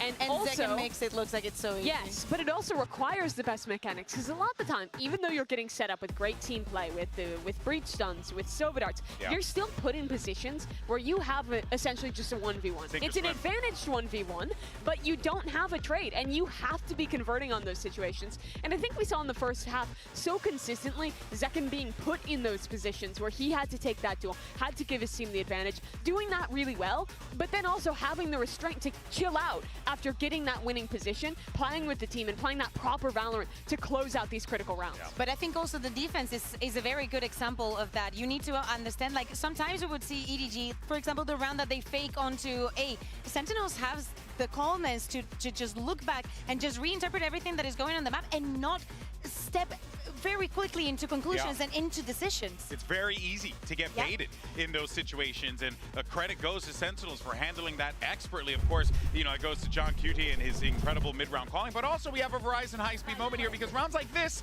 also help out, because now you get a big kill that comes through, and then at that point, you put it on Zeken, you say, Zeken, go kill, and he did just that. Open up the round for them. And I mean, it was more than that even. It was tenz with that teleport out of heaven to dive on in. They didn't have anything going into this round, but recovering that one weapon and some excellent team play on that retake basically, I think, snowballed them to closing out this second half. And the craziest thing is that they did this the other day. Against the RX, they had a very similar round where they just group up and decide to just isolate the duos to just take always 2v1s or even 3vx's. And it's crazy to think that this just works again, that they identify that somebody might be lurking, somebody might have taken that position. They get that gun, and they just very slowly work their way into the site. Yeah, it was methodical. It was well put together. That's not to take anything away from EDG, though, because they were starting to rally that comeback. Let's not forget, they were able to pick up those pistols early on, which allowed them to be able to stay competitive in this game. But now they got their backs against the wall. So let's see what's going on with the coach of EDG as we have Yinsu standing by.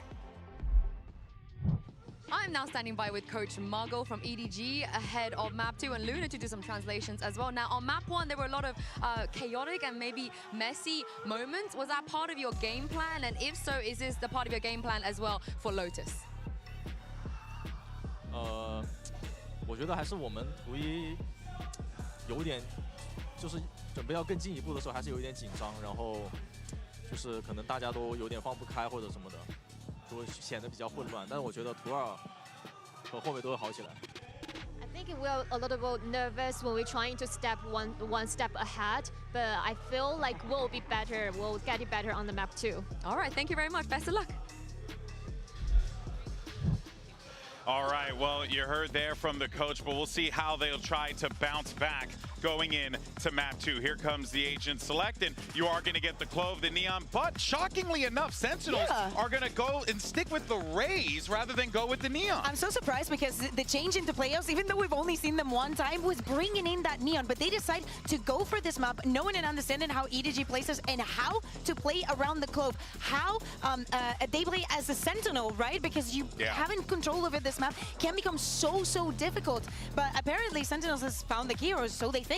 Yeah, it was Lotus that Sentinels ended FPX's run in the group stage. And while they don't play this exact comp, FPX used to play a similar double controller. I imagine they were prepping for that comp. They've got to be prepped for this one, and this is their chance to make it into the top 3. EDG's backs against the wall. Can they force a map 3? Take this one to distance. You want it, I want it. I know these two want it. Brent, Sideshow, over to you. Though on map 3 would just be glorious, I think, between these two teams as well. And I hope that EDG have those hidden reserves, I think, to deliver that for us as well, because unfortunately, it is set against them right now in terms of expectations. Lotus is Sentinel's map pick. They have looked primed and ready to take the series away on this map in the past as well. Not just that, over the course of this tournament, I would say. They've looked stellar. They've looked amazing at this map. Yeah, this is where they beat geng, and I think played the best Lotus performance that we've seen all across Champions. But how much of that was knowing their opponent and playing standard comps? This is very, very non-standard from EDG, and we're going to get a clash on Mound. But here's a hard read as the Season 8 up and over! Wow. And yeah, paint shells. No, I think they got the read on this. Exactly. Splitting them to pieces. You couldn't get a better indication of that. Presumably, they would have held it if the fault line had not come through, and they were actually aiming for Simon in that spot. But they may have just let it go anyway. Hard antied them. The preparation is clear right now for Sentinels. As it was the last time they played on Lotus, they hard read what geng were bringing out. Are they going to expect this contact play, though? Up into A. John getting pressured a little bit here, but there's always the pivot through that blue room. That's where they're going. End on B. Smoggy earned himself a lot of space for the rest of his team, and yet that is an open avenue as a flash and a peek from Smoggy, but nobody from Sentinels overstepping themselves. In fact, it's Smoggy who's worse for the wear. Might be calling for another refight. They are grouped up. I believe that's 3 players of EDG looking for the fight. They don't think Zekken is here. Cuts it up close. Boombot in his hands, lets it loose. Will take that contact in through the smoke. And a fight has to be taken. Risks in order for EDG to bail themselves out of this spot. But they just cannot hold a candle to everything SEN were running, man. It's layers ahead, thinking about it every single step of the way. That's an utterly beautiful pistol round from SEN. Right from the beginning, you're seeing them anti with this C-Snade, and it looks like they were going to throw it even without the fault line there, based on the timing. That catches on to nobody. Look how well Zekken is played into this spot by Sassy. Sassy jiggles, making it feel like he's the only player Waterfall, and then Sassy even rotates to open the door and apply pressure from another route. It's perfection. It's actually scaring me watching SEN. they are playing so much better here. It's all right, mate. You don't have to face them. It's okay. Absolutely. But they're playing so much better than you have any right to expect of a team that looked like they were in a bit of a slump before champs. They've woken up. All the experience accumulating, mounting down to this. They've been in rough spots before, this Sentinel squad as well, and for how much this means for EDG in this series, where a win would get them top 3 for Sentinels, they've already reached those heights and more. They've lifted a trophy. They've been in these spots, and they know what it takes to win a tournament. On display, I think, from that preparation, tenz. Doesn't overstep himself, just takes the one player. Kang drop down and out, Zekken with a re-exploration, realizing that these players are split up, and now it's time for a bit of orb farming. Zekken is going to want to try and potentially get that ult closer and closer to being online. Simon, tune him up. Nice crossfire setup with him and nobody, and it's brought it down to a 1v3, but with nobody low enough, as it is, Boombot spotting him as well. Did it himself a gun and an open side onto C. May have been slightly overzealous there, that push out through the smoke on C. Nobody's a great player. You can't give him openings like that. I think the health is just too low. It would be such a task for him to be able to get plant down and a free pick and reset and win the 1v2. Can just get spammed through any box, any slight door frame. Nobody's just tapping this one with only 14 seconds left. It looks like he's just trying to save the gun. Trying to, save a gun, potentially catch that kill, but wasn't expecting to win that one, so he doesn't get away with a weapon either. And he puts the Phantom back into the hands of Sentinel, so Zekken's going to be happy he got that one at the end. This is another thing that absolutely blew geng away, is that SEN are so good right now at putting the right people in positions to farm the ult economy on Lotus. It's Zekken again. This is mirror image, although the sides are swapped, of what happened last time they played on Lotus. Zekken, I'm sure people are going to be calling for him to play Neon on this map, but the Raze ult is so powerful, and Zekken always is there at the tip of the spear on pistols and follow-ups. Oh yeah. He's 2 away. I mean, it's called Showstopper for a reason. Heavily impactful. Basically defines the way that you do play the map of Lotus with this composition. Very much all in though from EDG. In through B. Sentinels give up this open space onto the site. Willing to try and play this one into the retake. With the bonus weaponry that they do have. They are grouped up as well, so 5 versus 5. Pressure here towards Heaven onto John Cutie, who only has a Ghost. That could be the win con for EDG. Making sure that they can dominate a portion of the post plan here. John, seemingly aware of it though. He just catches that contact and he makes the call that they are playing up towards Heaven. The question is, does SEN have anything to deal with it? Bullets flying forwards. Luck at a draw was what they were hoping for. Simon doesn't need luck on his side. Flex the muscles, flex the mechanics. And with that, SEN, the round is dusted for them. What a spot to put your breach in. Yeah. Smoggy getting on the board early up as well. Helping settle those nerves. They need a big performance to come out from Smoggy, playing Clove on this map. One of the big reasons why you would make a pick like that. But until Smoggy starts putting up those big performances, Simon has been there, and he was there on Haven. Normally, it's like big impacting clutch moments or something that we've seen from Simon, but now he's just letting the raw aim do the talking, tucked into basically a one and done in that spot and gets 2. Here's a fight over towards Rubble. Sees nade prepped again. We saw the value that that brought on the pistol. Yeah, you might think as well clashes might favor EDG into this spot, but all it takes is the one. They're going to make a go of things here as well. TP up and towards the top. The Seas, I believe, was deaded a little bit too early there, so they give up that space once more. Fault line. Second level of things here for EDG, just in case there is that refight. Chichu clearing most of this. Sentinels players, though, they're lying in wait, and the paranoia triggers the play. Still, Chichu still there! And this guy is ready to punish them for the hubris, thinking that they could take that fight open and out. Sassy going for that repeak. The trade not in sight. Players not ready to account for that one. Sassy's still here, man. Dropping himself back. Under 12 HP, but with 2 kills. Earned under the round and under his belt. There's an opening now for Sentinels in the round. Champ's form, Sassy, is a dangerous beast. This is not guaranteed at all for nobody in Smoggy. Going through the back of the side, you can tell that there's still levels of unknown. Even the Seas just use preemptively absolutely. in case that somebody was in that smoke. They're worried about hard anchors. They're thinking that John could be in that spot.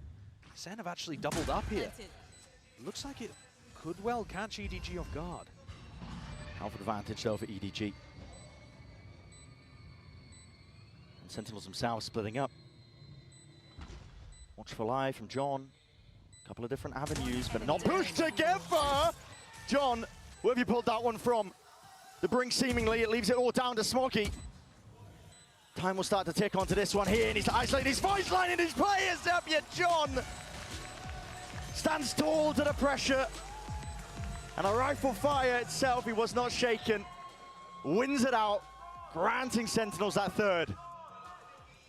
John standing up, standing tall, as you say, not allowing the nerves or the moment to get to him.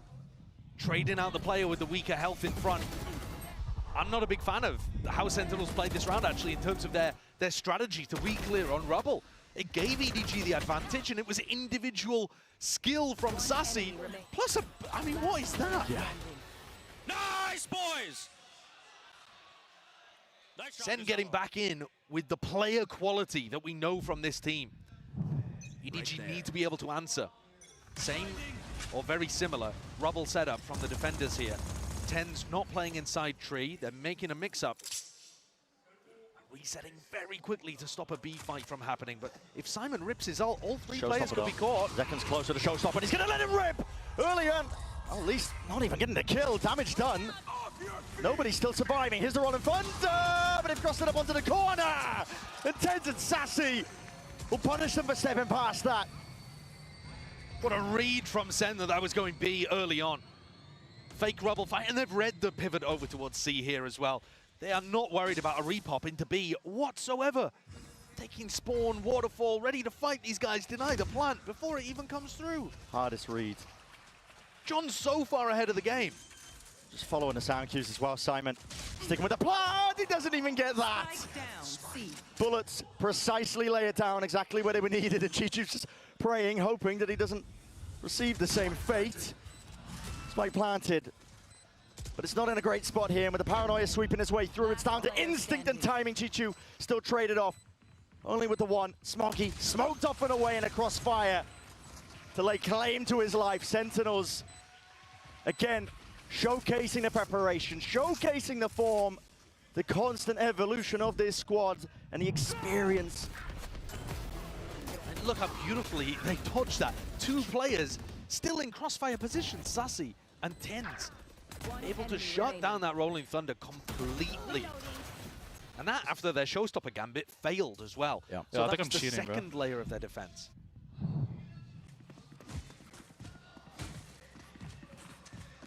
Many steps ahead. It's getting to the point where I'm at risk as well. Overglazing Sentinels, perhaps, but honestly, they deserve it. They do. The performance we're seeing from them at the moment is trophy lifting caliber, actually. The question is whether they can keep it up and whether EDG can answer back. Shadows traveling. EDG have pulled together essentially scraps to have a chance of having to full buy into the next. A-Control's given up. SEN, just looking to player positionings. They've got them surrounded on every front imaginable. The door's going to open up with the Prowl as well, but that's going to be broken down early. tenz treating out through the back of the side. That is risky by second. Satchel to save the day, and Sassy striking right where it hurts. Unaccounted for with a pin to play. And it just feels like there's no hope at this point for EDG. Sassy has hidden reserves. If you think back to the way in which this guy lifted a Champions Trophy in the past, all throughout that year, 2 years ago, he would always say, the team would always say, it doesn't matter about Masters, what we're prepping for is champs. We're looking to level up and peak at the right time. When you watch him and the shots he's hitting, I don't think Sassy's been doing this very much this year, and I was a little worried that maybe he didn't have it in him anymore. Right. More fool me for thinking that of the bald beast from Brazil. This guy, he is unreal with the form factor that he's been in over the course of this tournament. Even at the beginning as well, he was saying that it doesn't matter how many trophies you win, it just makes you more and more addicted to winning. It makes you want it more. I think plenty of other SEN players will be feeling that right now as well. tenz, Sassy, they understand it. And they've been both through the hard times as well as the good. Oh, for sure. And they're trying to bring that peak at the right moment. Think back to last year. Don't have to think back far. No, and that's one of the massive difference between these two teams. SEN are trying to fight as an org, from tenz's POV for that third trophy, that third peak. Whereas it would be EDG's first attempt at even making top 3, a podium finish, minimum bronze in this tournament if they were able to come back here. But it would take some incredible resilience, because right now they're looking beaten down. And they need this round. Their economy is getting stretched. Slower play though. Quad 4, it's pulled a lot of these Sentinels players out and away. Kankang's the only player in through the side. Chichu sticking with the TP in through. You're in the smoke already. TP crossed up under the corner. Kankang punished from the Odin spam. Directed him exactly to where Zelsis is going to be playing from, and the smokes are renewed in the face of Sentinels. This is a different look for EDG, but still finding it difficult to even get this plant down. Nobody with the plan. Nightfall now. Going to be used and expended. Sentinels trying to use this to get themselves in. And John QT scatters their ashes to the wind. Chichu will have to hold it down. Out through the back move with all sound cut away. Not long for this world. Smoggy left. Isolating. Heads are popping. Sassy sticking onto the half. The util is good. Best chance in a long while. They've got to deal with Sassy. Not dead yet. Sassy sticking, but the swing coming through. Another round where Smoggy gets impact. That's a huge turnaround from EDG in a spot where it looked like John off the back of Sassy's ultimate had done enough. EDG fight back, make sure that their eco isn't broken again, and get at least a second round on the board. Great punish from Kangkang too. He's trying to give his team as many good opening opportunities as he can. That's more of that snappy aim that we've come to expect from Smoggy. Looked good there in that position, anchoring towards water. And now big rubble fight again. SEN have not really wanted to opt into these, but they have been doing some re-clear strats. tenz to spot it out though. He opened the door himself as well to see if he could take a quick little peek. Like a gamble on his part with a pixel angle, but he's going to be retreating now. Throw into the back of the side. EDG, they want to go rapid. Increase of the tempo, overdrive as well. That's put in a squeeze, and tenz tested in that moment. Can't offset EDG, overwhelming him as the smokes dissipate too. JongQT is fully unaware. Nades ricocheting, but it matters not. Smoggy right there when you least expect him. And EDG do have it in them. What a beautiful change of tempo. Just when it looks like they're down and out, they put together two very nice rounds. Utilizing the fact that SEN have been a bit timid over on Rubble. Haven't put together a round where SEN have gone for the full denial. Seen spots where Celsius has clutched in that position before, but he's got no hope here. He's just trying to hold on to that Phantom. It's his first kill, strangely enough. Yeah. 1 and 2. Sometimes that's the way of things when you do end up dominating, winning by such a margin that you just don't get involved into the fights. Other people are just doing it for him. Yeah. Keeps into the next though. And this is EDG, I think, with that tempo increase. The prior round, if you remember, think back, that EDG did win. They started with a very slow default. Super slow. First minute, they weren't really doing much. I mean, they were pressuring towards A and C, making it difficult for SEN to get the read. Yeah. But that was a massive increase in pace. And tenz got caught completely off guard there. John wasn't fast enough to make a decision about what he wanted to do, how he wanted to support tenz. And so the Omen star for Sentinels was left adrift there on the A site. Kaplan's going to come in, add his own experience into the mix. He was talking during the coaching interview about how on Haven he felt like his team had done a great job of listening to him during the timeouts, taking some of the strategies he'd given them and applying them in the right moments. Yeah. They're going to need to do the same again to stay ahead of the game here. The second continues to be playing at an outrageous level. Since he's picked up the Neon, by the way, he's been averaging 300 ACS, 200 ADR. In the previous map, he was 9-1 in first kill to first death seconds. Jesus. He was 5-0 in first kills against Kankan. Yeah. And he's kept all of that pace up, proving that it's not to do with the agent he's playing. Now 10-4, 1 away from Showstopper. He's locked in. And it looks like they're going to be bringing that over towards A. This is very similar to what they were doing against Gen.G. Putting JongQT here as well gives them a snake bite to be able to shut down any EDG Rubble fight. But they got the read slightly wrong here. They're going to just end up using a ton of util when EDG are not contesting it. Yeah, and so a lot of that's not going to be used for retake, for plant denial. And scurry away as well. Most of the space is going to be given up. It's hard to hold on to this with EDG's composition. The double initiator, Prowler, Sassy, catching the contact. Needs to be careful. The door is open wide for the evacuation. And that's where you see the value of Clove Smokes as well. Smoggy throws one down and they're able to get this space. And they found a completely open A site. EDG come out of the attack timeout, read SEN perfectly. Great ideas. Center in position though to try and make it a go of this one with the flood defense. Rocket to the floor. And it finds the contacted target exactly Zekken was looking for. Almost beamed down into the process, but it's a kill advantage, and that puts the uncertainty in place here for EDG. It's a tap. And they want nothing to do with the A site. I mean, ideally, they'd be looking to pivot over towards B, but they don't actually have any info there. Nobody playing B main. They'd have to be worried about so many angles if they did go for that pivot. They also only have one smoke on Smoggy right now. Door opened and a cut of noise. Trying to bait SEN in for the re-exploration. Still the Haunt will reveal the hand. And Smoggy cuts it up onto the angle as they're trying to evacuate and make that pivot possible out towards B. There's still players at their backs. Sentinels could be ready to remove a few lives. Peek from Sassy. Haunt as well, doesn't get broken. And it's flanks on flanks, the timing's round and round we go. Simon reveals it. It's a phone line. He's trying to play his team back in, but from that angle, JongQT is none the wiser. He thought it was coming from sight. Still a 2v2. Not planned to really for them well. Not at the baby door, Sassy's holding. Damage done to Celsius. It's precarious. He feels like he can't really make the tap happen. Contact, high-low, EDG. Waiting to strike that time pressure. Sentinels, you're running out of wing cons. You've got to stick this at some point. Circle's got to be shrinking at some point here. Locking it down onto the corner and half not earned. It's EDG. Bringing it back. One round at a time is how it's done. A 4-1 to the tally. And one more to be even.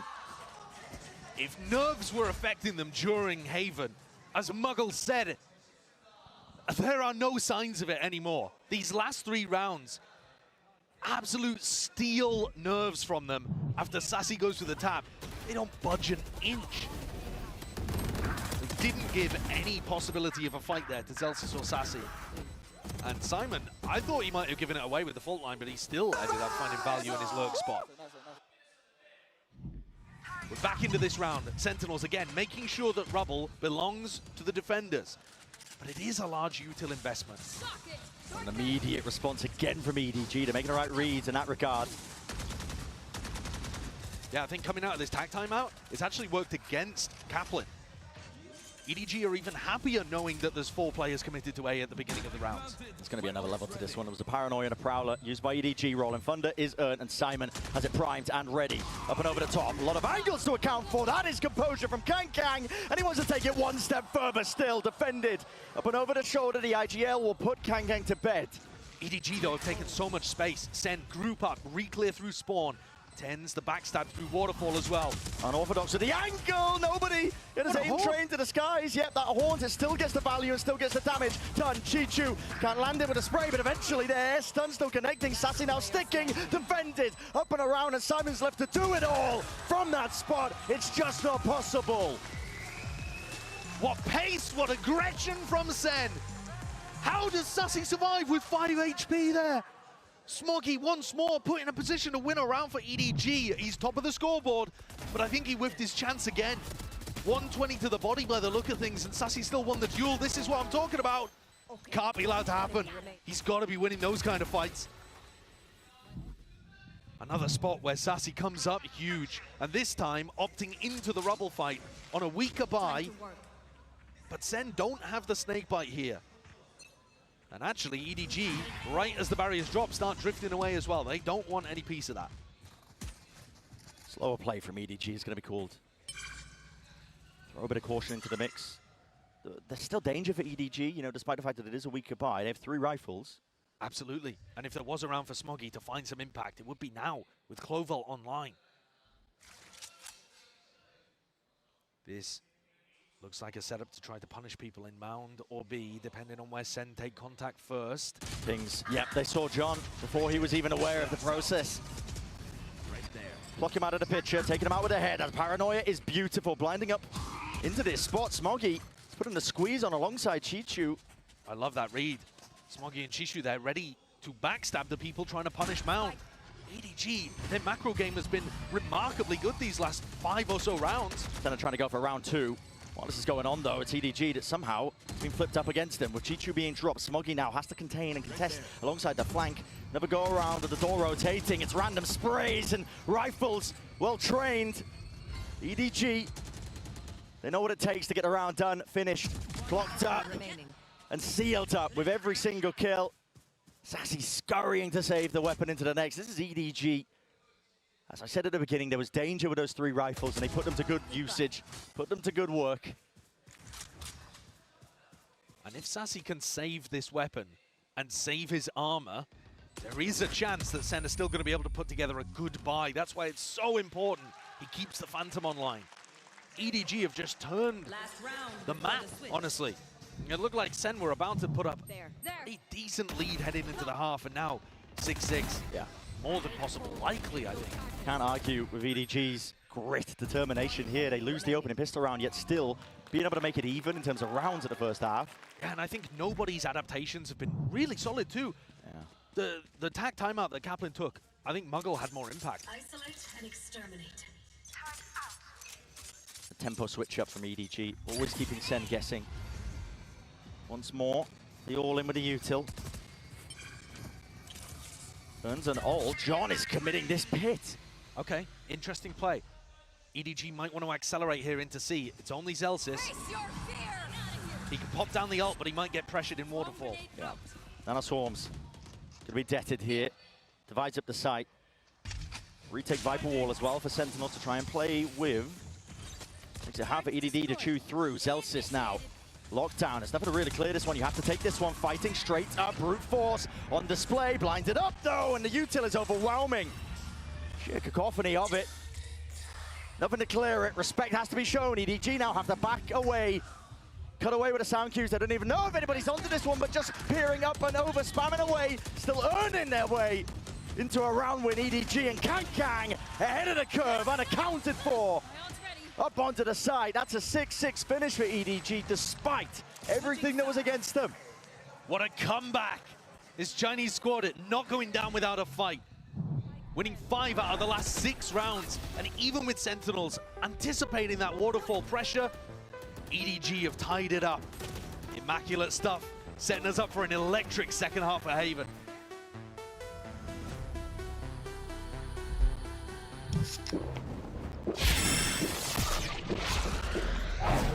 Red Bull gives you wings.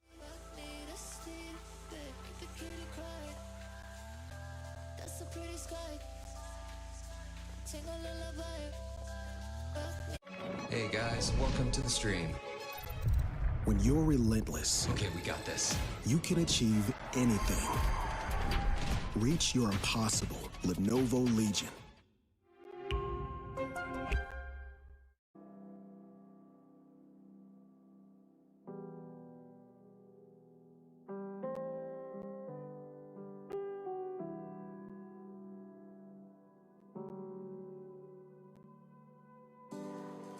If colors fade and lights are fading,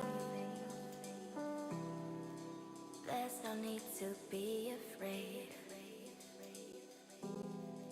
The sun is set and stars will shine. Truth and dreams will intertwine. If darkness drops and night will fall, we will answer any call. Well, contrary to our belief, yeah, we are heading into the second half of Lotus. It's not Haven? It's not Haven. Oh, that's tragic. Listen, I've been there. Other people probably haven't, but I was there quite recently. It's 6-6 though. This is EDG, and they have made a resounding comeback. They lose the opening pistol round. This is not their map pick of Lotus. SEN opted to go here, and they've looked brilliant for most of this tournament when they've played on this map. They have real chances here. Absolutely. I think EDG have done a fantastic job from round 7 or 8 onwards. The macro game plans looked far better. They were more comfortable with the pace that Sentinels was playing at. And this pistol could be exactly what they need to start propelling them forwards and have some belief that they can win this game. Because up until recently, up until these final 6 rounds, it's looked like only one of these teams here believed they could actually win today. Now we're getting glimmers. And we're getting Smoggy at the top of the scoreboard. You know, things are starting to work out again now. Double Sheriff on the pistol round from SEN, a strat that they've adapted and picked up from geng. Does give them opportunities to win fights long range very consistently. Sentinel's gone for slow siege, a nice hold to start. EDG given easy access over towards a Rubble 2. Chichu's happy to take up that space as well. It's going to be giving a lot of mid-round information over, but no exploration really from anyone else on EDG. EDG do tend to leave the C site fairly weak. You can see here it's only Smoggy holding that down. Both not usually enough to hold on to a site all on their own.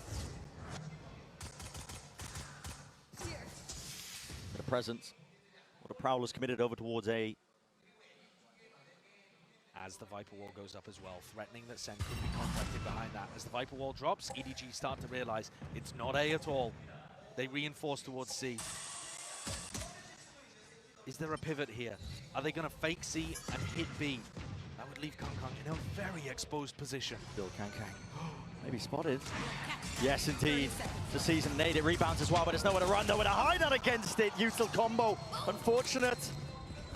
Kang's going to be dropped, and that first kill handed over to SEN, but there's still chances for EDG. They're doubled up. It's a high-low waiting for the bodies to come flying forwards here. Playing up the sound cue. Stun was good, and stopping them in their tracks. Sentinels cannot cross that line, and the barrier just not there for them. Zelsis time against him. And it's of the essence. There needs to be that defense. 4 seconds left. They've got to stick this one. It needs to be covered. Chichu, he wins the day. geng was not there in time. So EDG with a pistol round to begin the second half of Lotus.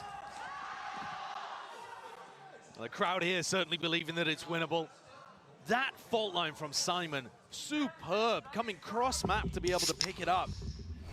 Sure, it doesn't actually allow a kill to follow up off the back of it, but it distressed Sen, made them have to hit the C site in a couple of different waves and allowed for easier kills from nobody. Where was John towards the end of that? If he'd been tight with Zelsis, that's clearly a round victory in the pistol. One has to be accounted for, but oh, Smoggy. I'm expecting that it could be players up in the smoke. The purpose of it, handed over against Simon's good though. Simon's been asked to do so much in this match, and he's been there for it every time. What a warrior for EDG. He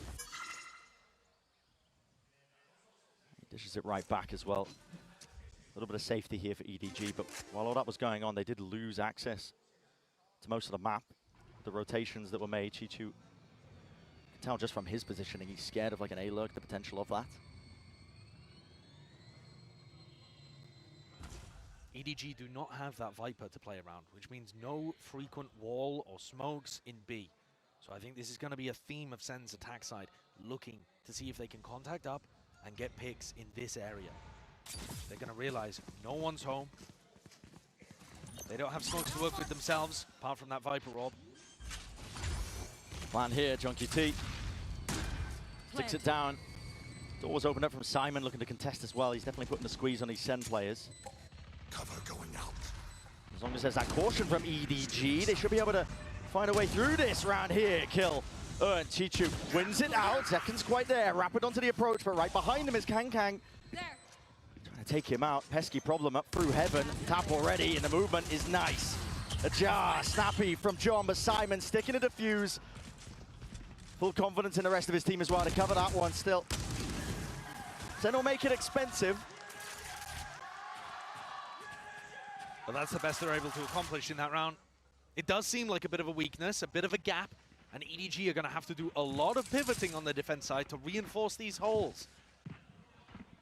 If Smoggy's alone on C, he needs those rotates to come through quickly enough, and all of those rotates are going to come by the fact that EDG is maintaining rubble control. You need deep rubble info to be able to allocate your resources towards the rest of the map. So I would be expecting SEN to try to re-clear a bit more heavily in the kind of early to mid round. Yeah. And yet we haven't seen that from them yet. That was the kitchen sink thrown out by EDG. Junkie T is going to be reading all that util. Second took a little bit of damage there, but it's not permanent. There's fear from SEN here. They're worried about a trap play potentially. Celsius one away now from the lockdown. It's one of the things that this EDG comp is good at when you're running the double initiator. Yeah, they can set up huge traps. But look again, the rubble control is all the way of EDG, and so they can afford to have two players C currently. Deep Haunts. Broken. Kang's position not revealed out through the back there with the door opened wide. Smoke in his face. Bit of anti-synergy perhaps. He was hoping to potentially see some players scattered with 40 seconds. Sentinel's options are running dry. They're going to have to go towards B. You can see the pings on the minimap. They're going to make it look like they're re-clearing onto rubble. And trying to push his players back! What is that from nobody? Close quarters. It's where he thrives. Stinger in hand. A buy round for SEN. Full investment with the rifle. Simon, he's ahead of most of that util, but they're just giving Sentinels a win con and into the round. Very similar to the prior round here. A 3v4, SEN at a disadvantage. Can they try to make something happen in post plants? EDG need to play tight, together. Chishu, nobody, doubling up. It's all split up by SEN as well. Everybody's just willing to take their own fights here. The rifle out open, what an adjustment. Nobody snaps to the sides. Dismisses John as easily as that. Sassy, his turn to step up, but a movement at charge just makes it so damn awkward. tenz up and ready. Smoke in his face, 60 HP. Not just a tap, it's a full stick as well from Kang with the smoke as well. The play around comes down to that RNG. And the shots and bullets just not landing for him. EDG, that's now a bonus round conversion into the second half of Lotus. They've taken control here. Sentinels have only won one round out of the last 9. This is dominant from EDG. They got activated halfway through that first half, and now they can't be stopped. The double kill from nobody is absolutely ludicrous. That's the kind of thing that Sentinels cannot afford to happen to them. No. And I think they've got a major problem here, which is breaking through that Rubble control. EDG are allocating 2 players to holding it, one on top of Rubble, the other on route, and Sen can't break through. Anytime they put the Viper Wall up in a Prowler, the Prowler's broken too early, there's spam through or some level of defensive utility, and they're not taking that area. Yeah. And they look afraid to opt into the fight at the start of the round. We've seen them default towards C, I think every single round on their attack side so far. Yeah, they've been trying to apply pressure towards it. Maybe re-explore over towards A, but the trouble is when you're playing against this EDG comp, like SEN are trying to take C, mound control, pressure over towards it, pull rotations potentially, but they're taking too long to do it. And also their pivots through between B and C are getting slowed down by Simon's utility. Yeah, it's been so pretty Simon perfect. can fault line, and he's been immaculate with those. He can fault line to allow the defense to rotate between B and C quicker than SEN can. Sentinels only bringing Sheriffs into this round. EDG looking to fight them in mound here. Pretty aggressive option to go for on the anti-eco, to be honest. And these massive ultimates for SEN not going to be used in this round unless they find that opening. This could go wrong very easily. Prowler catches up onto Kang. C's expended, tenz has the TP to evacuate. And this is a very different look, right? EDG have been maintaining their macro advantage by being able to hold on to this space here, Rubble. And now they've given it to SEN. The rifles should sing, however. Chichu is the only player locked down over towards A. He's called for the reinforcements. Smog is going to be joining him.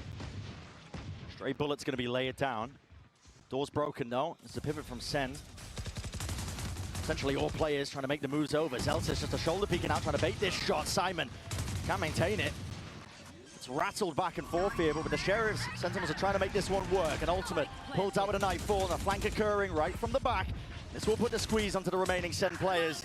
Up to them to try and bail themselves out with the heroics, and an all-committed damage done. Decay is still there. Sassy, weak as anything, doesn't know that the players are rapidly approaching.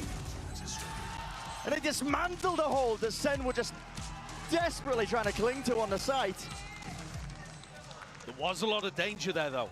I don't think EDG should be going for that kind of defensive setup too often in the rest of this half, because it did open the door for SEN. A couple of nice shots as well. That one in particular, Sassy finding Kanka. Made the round winnable enough for John to try to invest that pit. But their big ultimates to get into sites yet to be expended.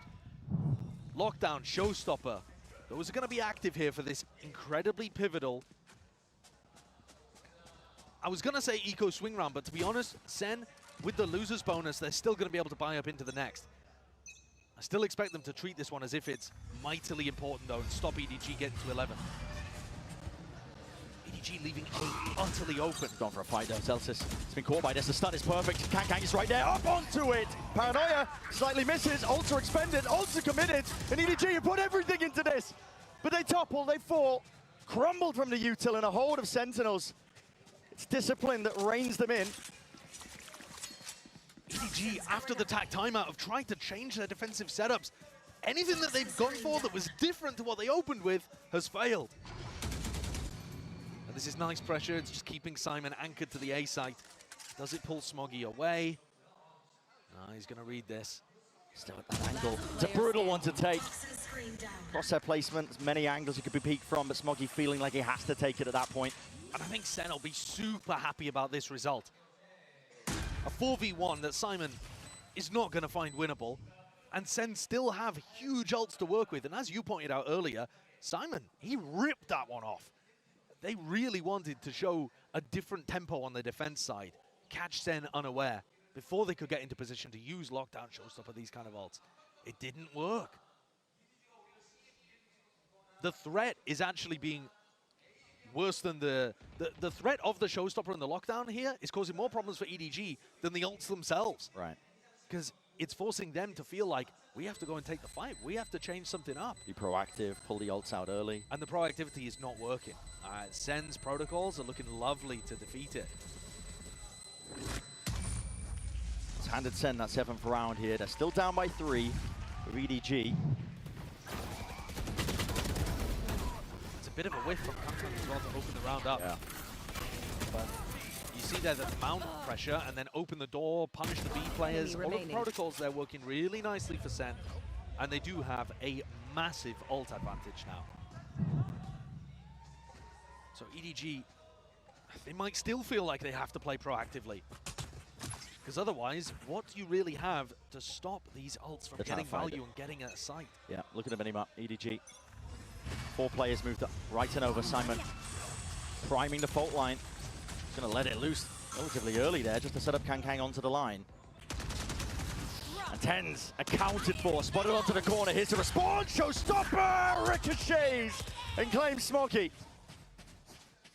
Couldn't bound and bounce his way out of the fight. 4 versus 4. And that early proactivity, though, means that EDG had to give up rubble. So now SEN, 4v4, like you said, but they have control over Mound and front B and rubble. They own the map. Toxin screen down. John just trying to tether those players over towards the A side as well. Rest the Sentinels. Creeping and crawling their way over towards the B side, now committing into this plan. They're going to hear these noise cues. EDG are relatively split apart. They're actually not connected. You could kind of say the same for Sentinels, though. Zeken's going to back off. If he was playing that post plant on site, he would have been very isolated. And we saw John being disconnected on the lurk was critical in terms of how they lost the pistol round. Fault line used here. Simon's position. They're going to know this is online. Lockdown has to be defended as well. Stuns, Ricochet second. Couldn't hold a candle to it. Kang's there, spraying, spamming, praying that they can do it. But they can't break the lockdown in time. Respect has to be shown. Time starting to tick. Simon wants to increase the heat. The tempo there for it, just making sure he's the distraction already, but the circle shrinks. Time escapes EDG into that spot. All goes wrong with no way to clear that lockdown. They did actually do enough damage to break the lockdown as well. Really bizarre interaction. It said 0 players detained and lockdown broken at the same time. Wow. But the thing that had happened was it was way too late. I mean, the setup for that, it's in such a safe position. You got no chance of being able to break it in enough time to pull off the retake there. Kang did what he could, but it just ended up being far too overpowering, that ult advantage. And now, when EDG can play a little more reserved, a little more focused on denying rubble control, a little more like they did in rounds 13, 14, 15, well, now they don't have the weaponry behind it. No, it's difficult. Put some partial investment into it with nobody rifle in hand. He's dropped down to 300 credits, but Sentinels, they catch most of the signs of life, and now they want to send it out towards this C site. There are players ready to play spoiler. Waterfall is not being cleared. Prowler, second level of things. Kang taking a peek, overdrive, it's there, and a Nightfall committed. SEN feeling awkward, shaky territory. Open angles not presented to Kang. He can't be collecting any of these kills, and the C's dodged in the moment. Still another tap, Sassy. He's waiting for round 2. Smoke to try and play themselves in and cut up the side. It's one from tenz himself, realizing they've lost control of most of this one. 50 seconds left. Stun in for the back. Nobody just can't land it. Shots going wide, up and around. Second high ground angle.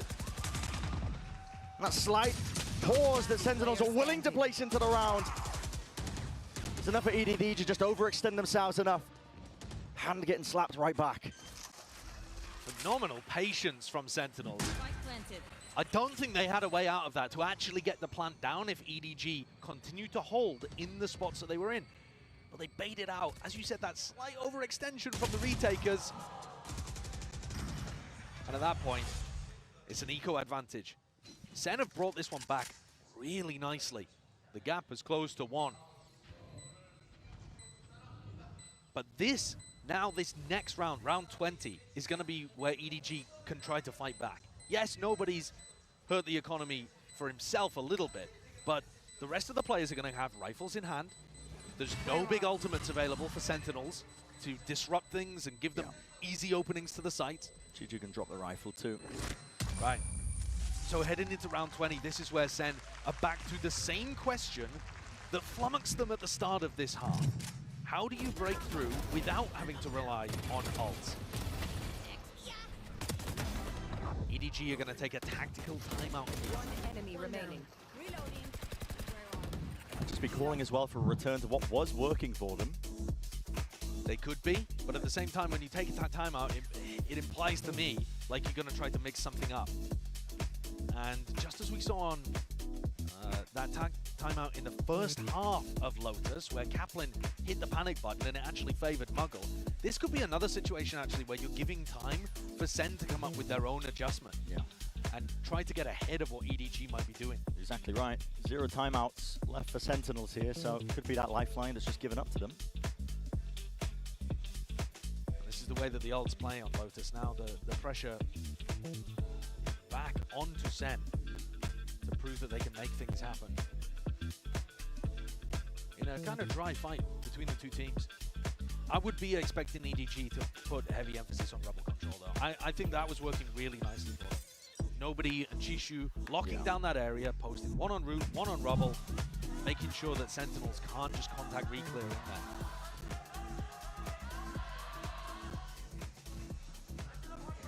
Just on the minimap as well, looks like early signs that we will be seeing that. Yeah, but at the same time, not with the Fade util by the look of things. Now there is a Haunt lineup you can throw from B, but you're not going to get anything else. Yeah, nobody's gearing up for it. Okay, so they're going to throw the Haunt lineup there, over towards A. I can feel like it's super heavy pressure. And we're back to what looks like kind of similar stuff at the start of this half. Yeah. A rerun of round 15. Right back to where we landed. Smoke to cover. Put over the top here, nobody's off angle. Simon takes the peek here, bullet to the brain, but luckily the wall saves his life. Keeps him kicking into the round. See that Zelsis was anticipating the second player. He thought he was getting pushed in the moment. As soon as he spots Simon, he's worried that the stack is on B, and he would be right to think that. So now SEN are going for a re-clear, and this time, nobody's home. The stuff that was working for EDG, setting up aggressively, denying this space. They've abandoned it. It's up to Chichu and Simon. Only 2 players sitting here. Reinforcements are called for. Geng as well is going to be able to play this part towards A, but a door's in his face. Do EDG go for some kind of quick pre-take as SEN get into sight? They got the pace to do it. Yeah, most of it's going to be fading as well. Chichu does have that open access. Door's going to be broken down. Kang has already ripped this one away, but it's traded. In kind. tenz is there. Satchel play. Beautiful. Tracking. Chichu's there. Aware of the fact that there could be that second player. And drops tenz out of action. 18 seconds left. TP forwards. That is crazy stuff by Chichu. But honestly, the pressure, it's all on Sassy. Reload committed, side by side. Needs to play this one in for the rest of his team. Accounted for, but time against him. It's only 4 seconds left, and at this point, it's against them. They realize it. EDG backing away. Nobody just has to survive, and it's a round win for EDG up to 11. Another situation where Zelsis has to watch the round slip through his fingers. The grains of sand fall away from him, and he's just got no hope. It's a slight spacing problem here. tenz isn't inside the smoke as Second goes through it. They're worried about somebody having dominated it prior. And so tenz can't quite swing through to trade that kill. It becomes very difficult for the Superstar duo to get going. EDG make their way up to 11. This map is so winnable to push us to Sunset. I would love for the Sunset to be the case. EDG have looked pretty good on the map in the past. Both teams have. It will be another banger. It's the door opened up by SEN, looking to clear most of the way. Front section of B. Hoping they can pull players back and over as well. The re-clears over towards A. Not been great from SEN. They've been great when players have contested it, and now EDG are. They've got fault line paranoia here. It should be very difficult for Sassy to even fake like they're taking this space. Usually Sassy's going to be trying to lead this one in with a Prowler in hand. It's util used by nobody. Gets acknowledgement over towards C. The Haunt wasn't broken. They know there's a player now. Out towards the back of the site. The Snakebite flying up and over. Chichu, no choice now but to back away. Simon. He's here to save the day for him, though. Still holding on to control of this one. And seems like the read is right there for EDG. But SEN also know there's no paranoia, no fault line, none of that business to stop them getting into the C site. It's down to Smoggy. He's holding it down towards the back! Beaming him down. Still got the ult as well. It's not dead yet. Nobody up and over the top. Punish onto tenz. Nana Swarms shredding them to pieces onto the back of the side here, but as the smokes dissipate, Smokey is alive and ready to deny the entirety of the round. And Sassy once more time, drifting away. It's a 12th round now for EDG. They can taste it, they're on the brink. It's match point, and it will send them to sunset. The way in which EDG are holding on to these sites, it is beautiful. There needs to be a bit more coordination though between Zekken and tenz to get in. But look at these layers of defensive utility being used there. The stun that comes through from Kang is so important. Right? Stop all of those players that would love to trade from following up through the choke point. 3 chances to close things out before overtime. A massive rubble fight. Yeah, and this could just be an explosive finish to the map here for Sentinels, opting into it. The Haunt is dropped and broken. One of the first times that SEN have actually fought over this at the start of the round. They push EDG back. They're not willing to go much further. Zekken didn't manage to get up and pick up that ult orb. Now they're looking for the one over towards C. Smoggy's aim has been remarkably good after a bit of a drought on Haven. But all right, Showstopper acquired. There's that major tool that powered SEN to most of their wins in this half. It was ults-based. Kang! Almost there, the crosshair placement wasn't, but still he snaps it back. Well aligned, accounting for everybody! Spike down A. And SEN just cannot hold against it. Showstopper now used as desperation. Following the traces, Zekken takes the gamble. But all that play, all that work, it's an ult expended to no avail. Zelsis dropped. The options are withering away. For EDG, they can feel it, they know it. Sunset is ready and waiting. It's primed for them here. Nightfall scatters, tenz is low, no more sound cues to work off of. Haunt lights him up. The TP to adjust, but again, he's no long for the world. Zekken, last one left. And he cannot dodge this util. EDG are ready to swarm, ready to collect.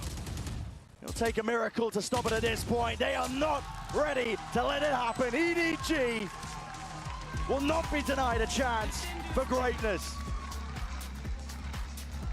It was a bit of a nervous, timorous opening for EDG on Haven, but they dismissed that and found the fire in their bellies. They're willing to go forwards to sunset. It's a good map for both of the teams as well. I mean, if these two maps have been anything to really judge these teams off of as well, back and forth, it's anyone's game. It's still here for a minimum top 3 spot. It's all on the line here at Champs 2024.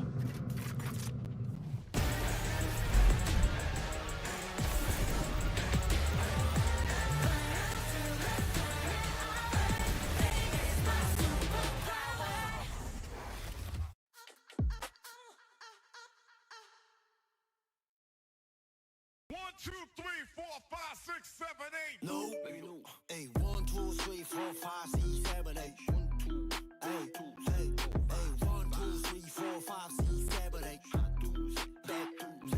Hey,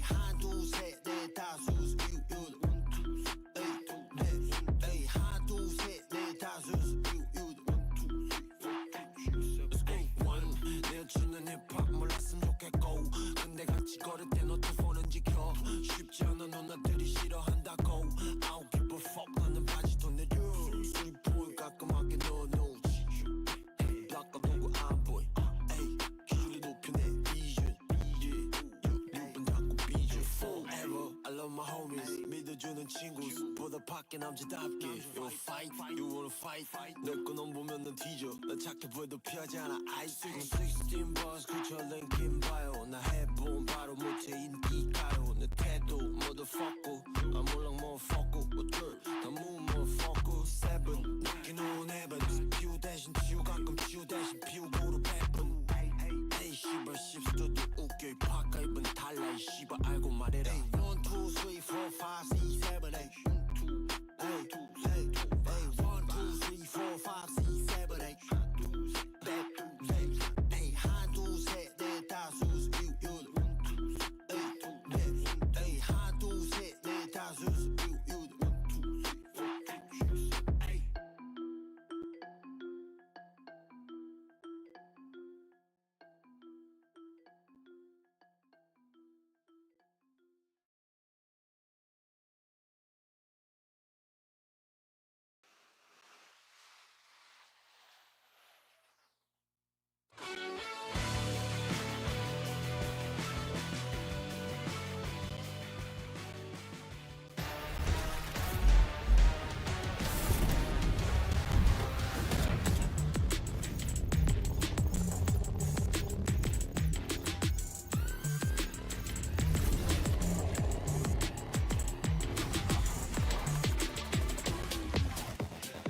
EDG brings it right back, and we're going to map 3, folks. Exactly what we felt like could very well happen, given the level of play that we've been seeing from both of these teams. But my goodness, was EDG absolutely lights out on Lotus.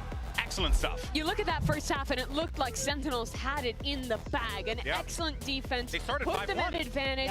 But then EDG in this second looked out of this world. The side anchors in particular, Smoggy holding things down on C, round after round, showing some real resiliency to stay in this upper bracket. And we were talking about it, right? That not having maybe that extra bit of utility, having to play more for the kills and actually for looking those duels instead of just stopping them. Actually, them gaining a lot of momentum and capitalizing on the mistakes that SEN were committing. And also when we go into that second half, Sentinels running out of time in so many of this situation. Yeah, I mean, there are a lot of these big plays that we were seeing, and honestly, you get yourself, into that next half by going tied 6-6. Okay, you're looking pretty solid, but what really impressed me, that defensive side, absolute shutdown. They could not get presence in Rubble whatsoever. They were just getting dominated every single time. Like pretty much any extremity on the map, Mimi, they were being met with the full force of EDG. Yeah, SEN kept trying to go for these early defaults towards C Mountain, and they were getting that space pretty often. But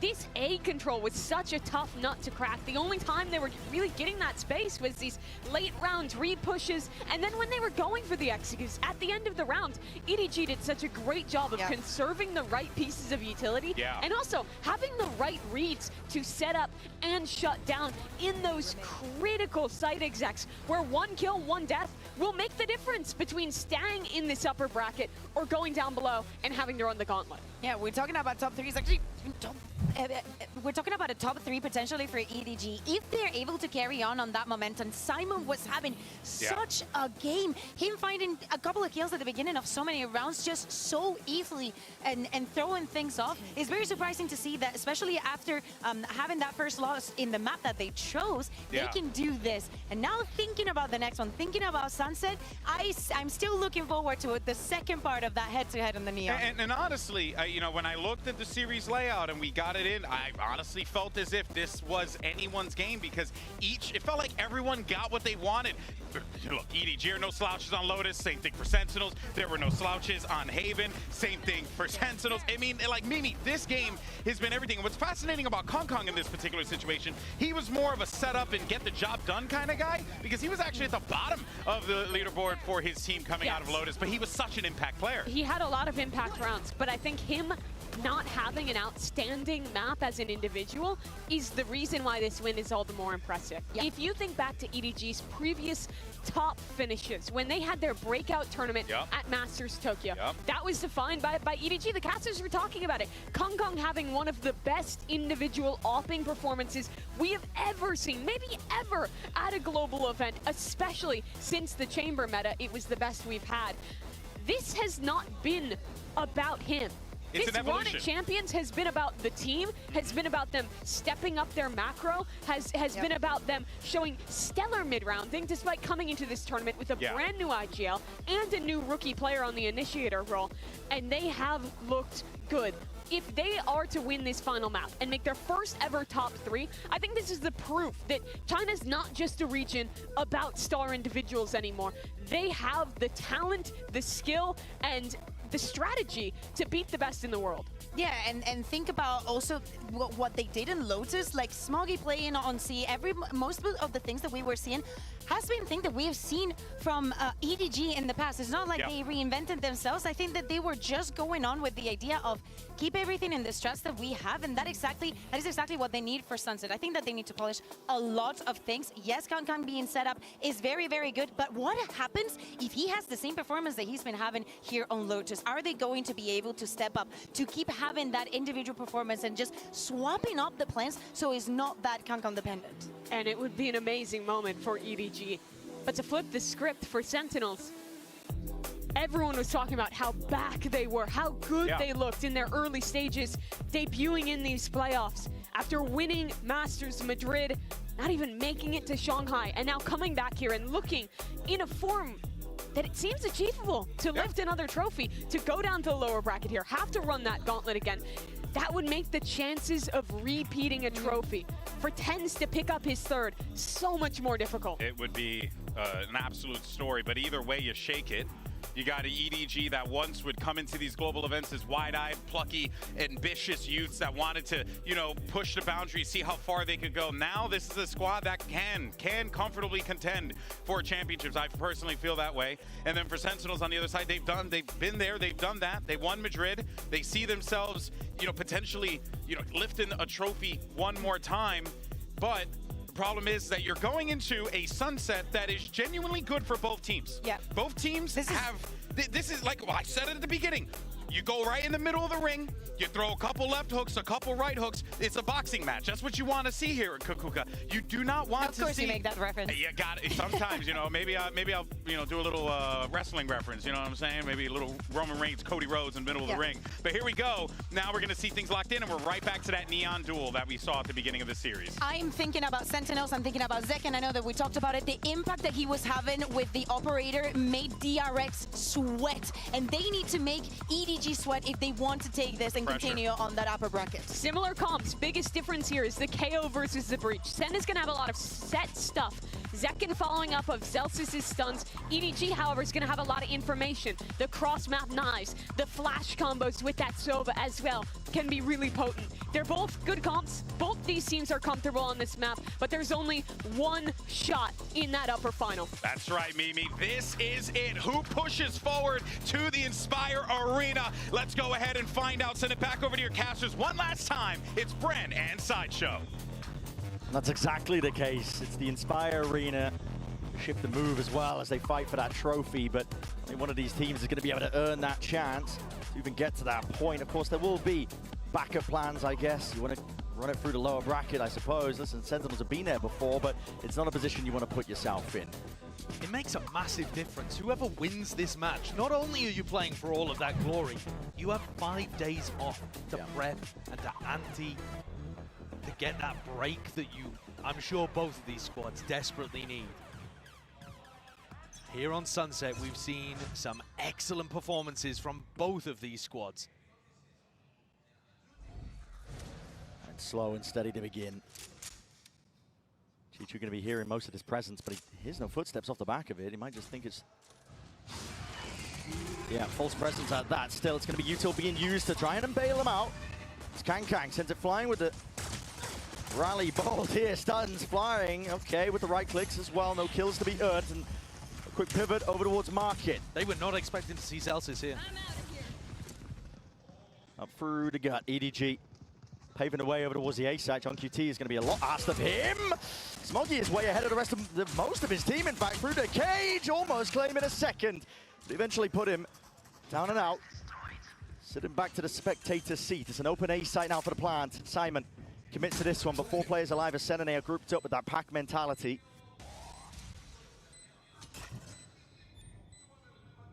Emphasis being placed now on Chichu. Second is low enough. He takes that first point, and precision is just unreal. Zelsis barely keep it all together. Dropped down to 48 health.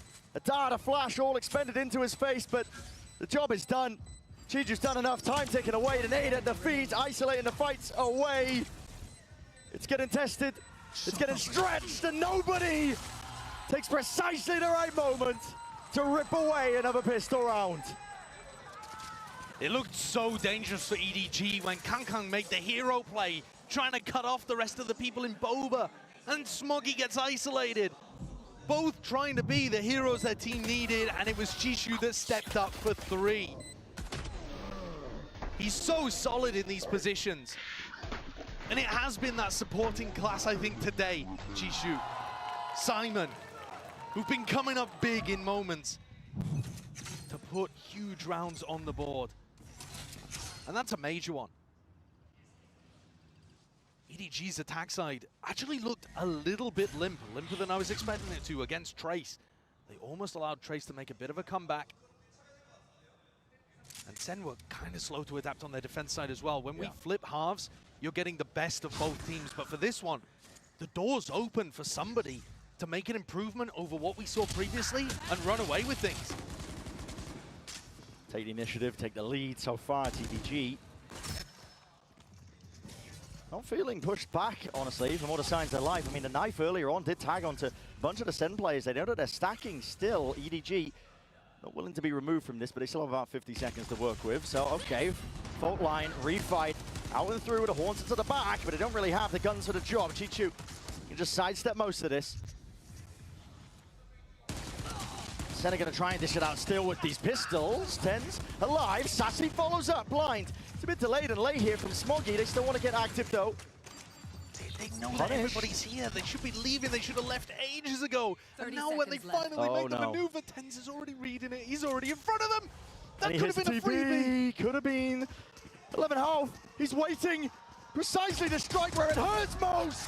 Smoggy dropped down and forced to watch in horror as his team and the rest of the round getting let loose and slipping from their grasp. The plan, I mean, it has to be a safe one from Simon. Tucks it into the back. Sassy trying to get ahead of it. Seeking to delay. He knew the time pressure was of most of importance, but Celsius has been brought into it now, a 1v2. Maybe the nerves can be settled for EDG. He's had so many chances today, Celsius. And EDG do not let the round get away from them. That one was so dangerous. I don't understand the EDG game plan there over in B main. You mentioned it right from the beginning. They knew that there was a stack, and they just wanted to punish it, get the free kills on this side of the map, I guess. Maybe worried because they weren't running that 4-1 default that they usually like to go for, but they didn't have info elsewhere. And I mean, this spot, tenz tucked in that corner, could have been more dangerous than it even was. Yeah. They've done damage here, Sentinels, to the EDG economy. So there's a bit of an advantage early on, but you still need to convert rounds.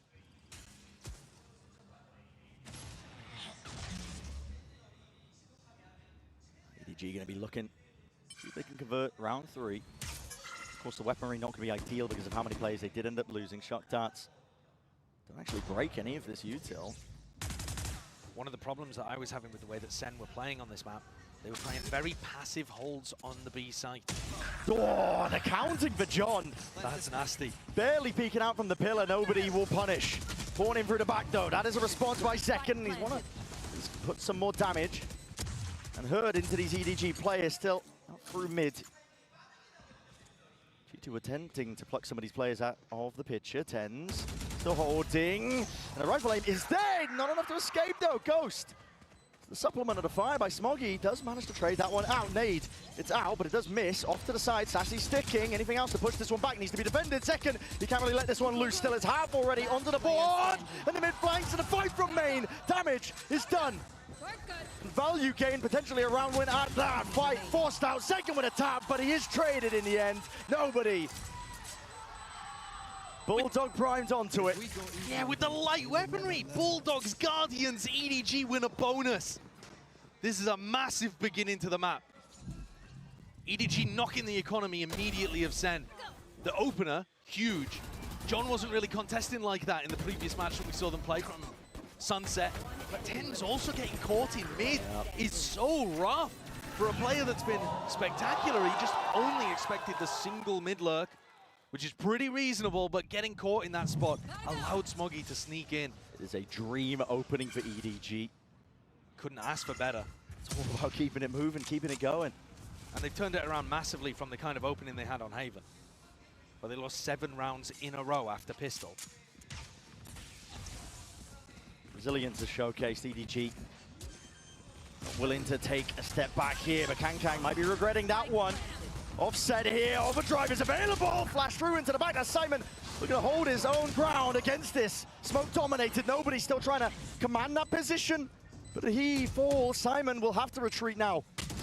His back's against the wall, Smoggy defending at least a portion of it. Aftershock into the corner. Tenuous here for EDG, but they still have those rifles. It's going to be a big advantage working potentially for them. Picked up with the upgrades. Jump QT fires straight back at them. And the bait and switch leaping into the fight. Taking no prisoners. Sentinels really had no right winning that. A complete MasterCard Thrifty coming out from SEN. tenz on the high ground with a Sheriff. Pops off a beautiful opener to deny Kang. And from there, that first pick, creating opportunities for Zekken to go forwards, allow others to pick up rifles. Way to play. The Neon once more forging a path forwards. Can I have a phone back?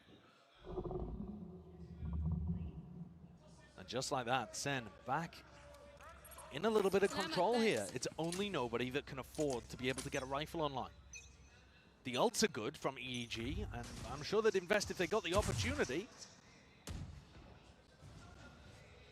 This is more what Sen were doing on their defense side, though, last we saw them.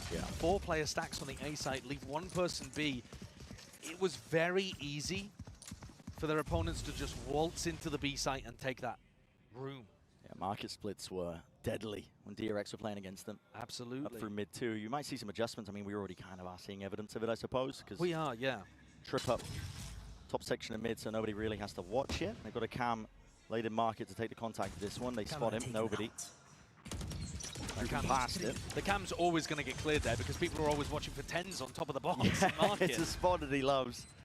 And this time, it's the same kind of hole in Sen's defense. And so that means that they're forced to play a lot of B retakes.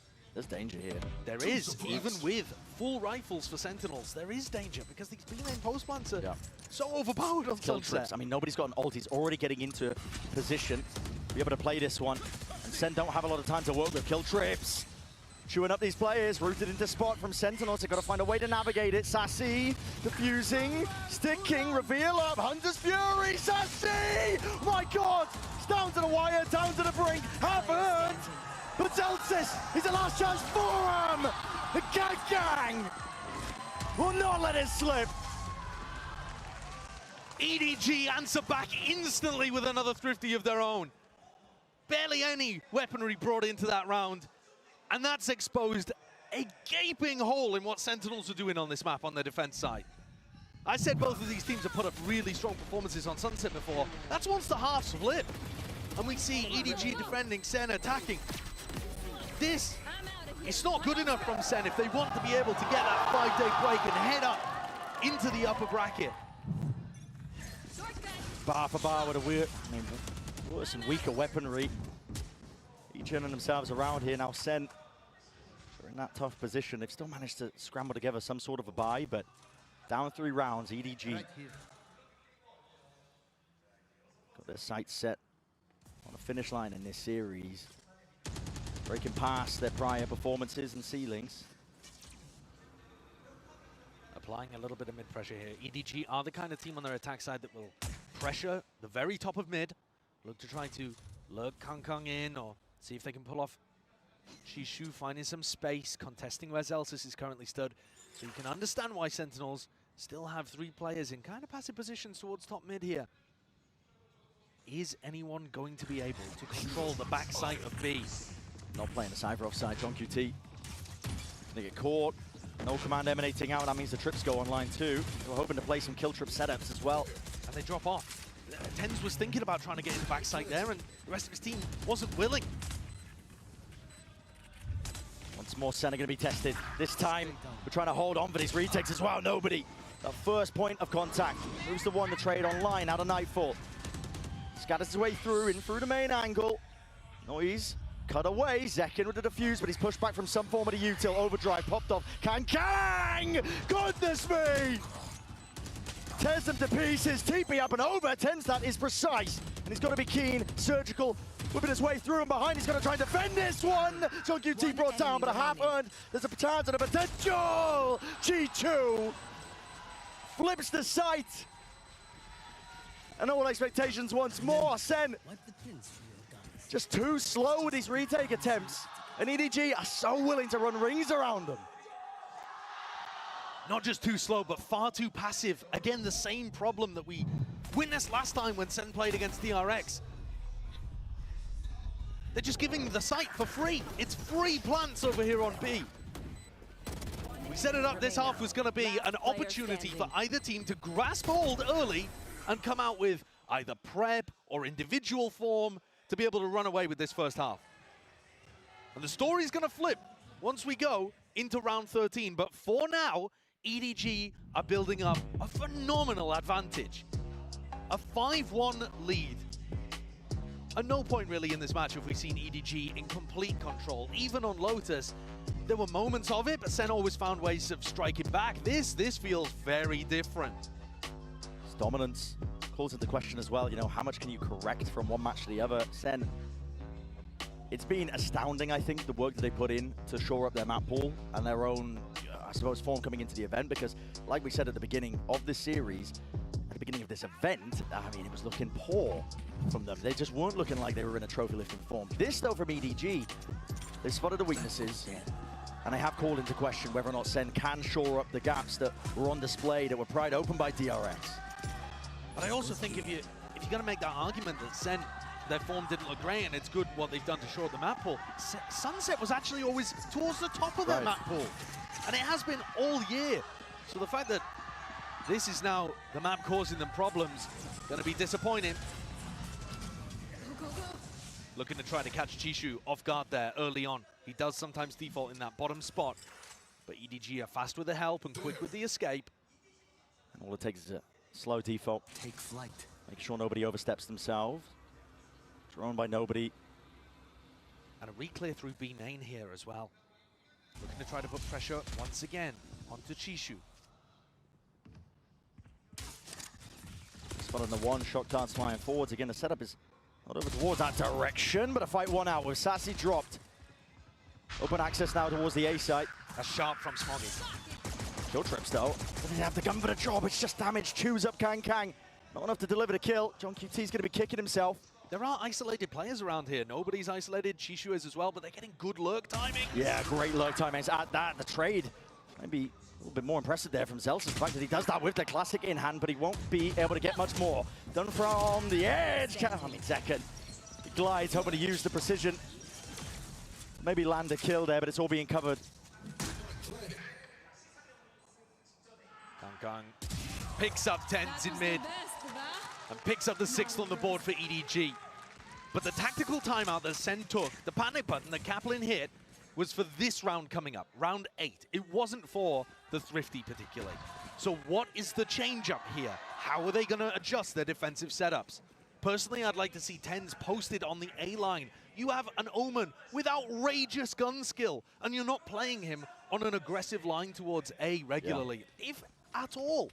He tends to be over towards market. And you leave that job to like Sassy with the Prowlers. It's quite backwards compared to how most teams are doing it. They're going to get Zekken posted there as well, and he's mighty fierce. And this is the typical setup. Sentinel's going for it. They have nothing to watch market or top mid. This was getting exploited towards the end of the map by DRX when Sentinels were going up against them. And I said that EDG love doing this kind of thing. Probing, seeing if they can get Kang Kang or Chishu into this kind of spot. Does SEN deal with it? Zelsis is in position. It's going to be a fault line off the back of that with Zekken, I should say. Collecting that first kill. No noise made. I mean, they can hear the neon through spawn. From EDG's part of things, Kang Kang punishes it. All the footsteps pointing towards it. Rolling Thunder is to try and shore up, stem the bleeding. Yeah, stop it in its tracks. You can't follow up on that. That's just to stop EDG from running away with the round. That's purely for map control, the breach ult. It just feels frantic from Sentinels at this point. But at least tenz is in an anchor position. They're actually looking to hold back B site this time. Paranoia swoops its way forwards here. There's 38 seconds to play with.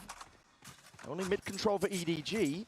And nobody's calling a pivot back to the A side, putting stress on Sassy. He's still got Horn, sees, ways of slowing this down. Sassy will be in hot water. Now to him, the util, the gun into his hand, whether or not he can push this back.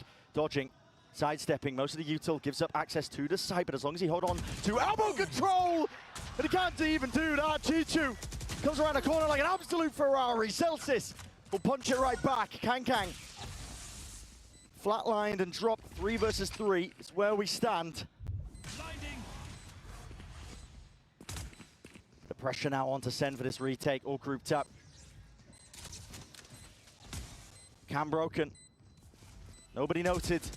Smoke in their faces, spamming, spraying away, trying to pave the way to success for Sentinels. They need RNG on their side. Only to one, and they're just getting collected, corralled into the corner.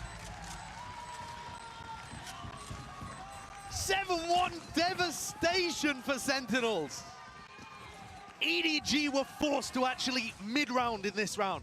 They were forced to make the correct decision and pivot. They weren't just given a free B plant. And this showcases that they're capable of still winning, even if SEN make the right adjustments. Even if SEN shore up that B defense and don't just play retake the whole time. Nobody's calling. And it's Frag in these 11 and 4, taking them through and sailing them to clear waters. SEN have got another chance here, another rifle round before their economy is smashed against the rocks again. But it almost seems too far gone at this point. It would have to be an outrageous comeback, almost all 4 rounds really. It's evident, I think, from the second timeout being used by SEN. Yeah, and that's very similar to what they did on Lotus. They burnt through both of their timeouts in the first half very early on, and they weren't able to close things out towards the end, even after they rallied a little. To speak on EDG, this is a team that feeling downtrodden, I think, off the back of the international events of this year. They saw other teams in their own region even overtaking them, going to greater heights than them at these tournaments. But this is validation and vindication almost as well for this squad, as we've already been mentioning. EDG have only ever known these 5-6 finishes as the peak of international play. A win here not just sails them forwards deeper in through that upper bracket, but it grants them one of the highest finishes at minimum that they've ever had at a global international tournament. And the more they win like this, the more you believe that they could go further. How far can they go? Sky might be the limit for this squad. For now, all the question leveled at Sentinels of whether or not they can stop this EDG squad who are just empowered, fired up. Resilience on full display from steamrolling over them. The change-up here in the defensive setup is not large, but they've tucked tenz and John QT into market, anticipating a B split. And it does look like that's what EDG are cooking up. I'm spotting it. Fault line slowing them down. Here's a refight called Sentinels. They want to get straight into the fight. Clash called for, and 1 out. geng might have something to say about it. Brings it to the 2 versus 3. Spike still dropped down to the bottom section. The squeeze of SEN, they have full control over towards mid. Will take heroics, and with the damage done, weakened up, cannot stand against most of it. Nobody. Trying to play bait and switch as well, taking that fight. Backstep in, hoping he can isolate at least one of them, but the crossfire setup should be intact. Foolproof from Sentinels at this point as well. Baits that peak. Seeing if he can spot these players out. Finally, Zekken will take the fight anyway. And so SEN finds some success coming out of that tag timeout. The adjustment didn't look enormous, so EDG went into it thinking same old, same old. But a great call there from Zekken and Zelsis. Instead of holding it top mid passively, they throw some utility in and crunch mid, finding tons of EDG players that turned into corpses there. We're back, we are back. Let's get 5, gang, let's get 5. If they were able to get 5, they certainly would be back. Morale though, high spirits from the Sentinels players. Handshake with a util. Either side really taking too much space. And the same defensive setup again. John, tenz in market. Nobody ever reclear, Zekken. That is difficult to do. The box is super spammable. Hard to get out in that kind of area, but Zekken barely takes a tickle. Well, that util being used, including the flash as well. It's a pretty big indicator to EDG. Most of the players stacked over from SEN over towards A main. And surely they don't overstep themselves. They're going for another fight as well. Contact plays on contact plays.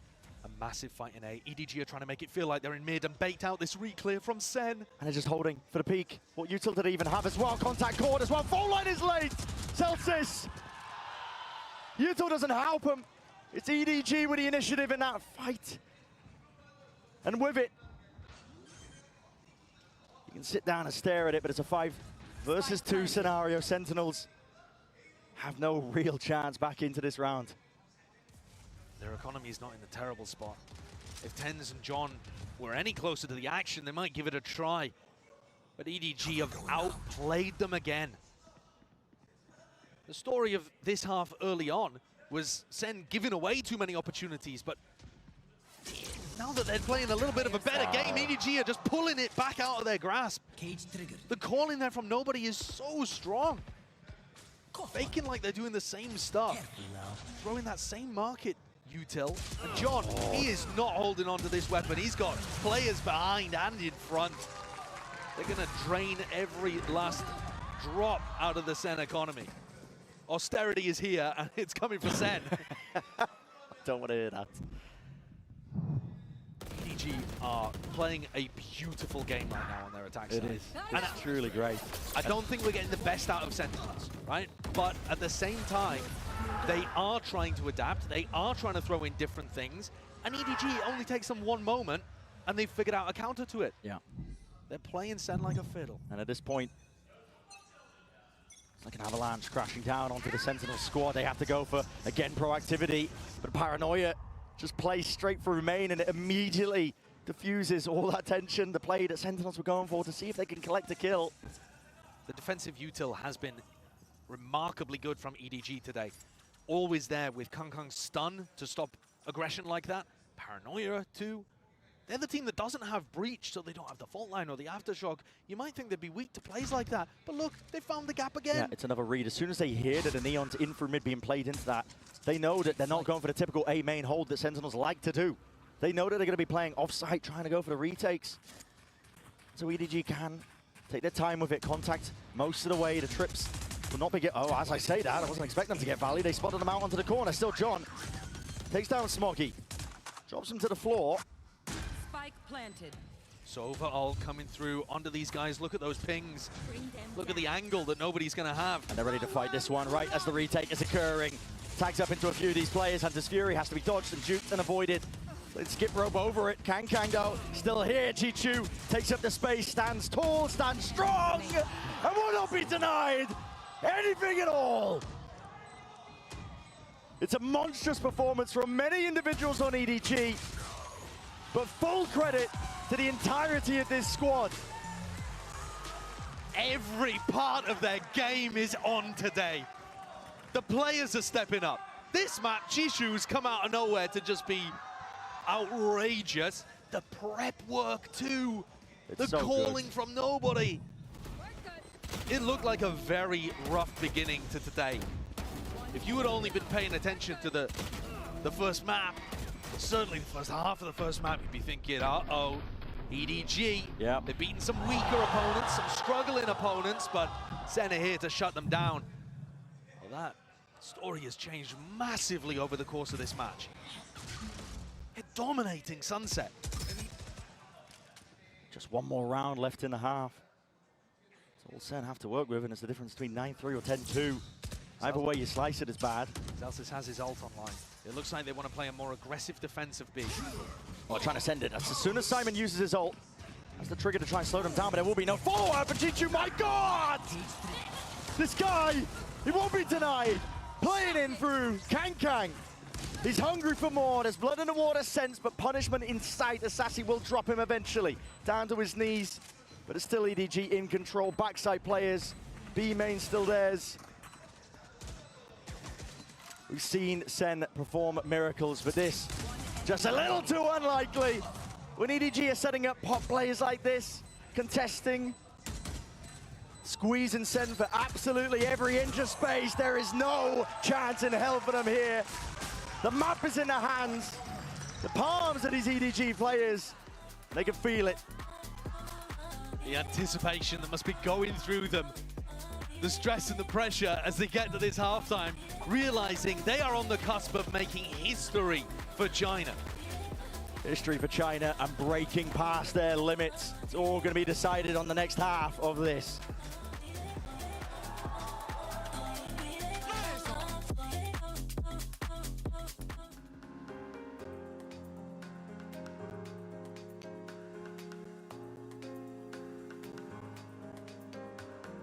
Cover me, cover me, cover me.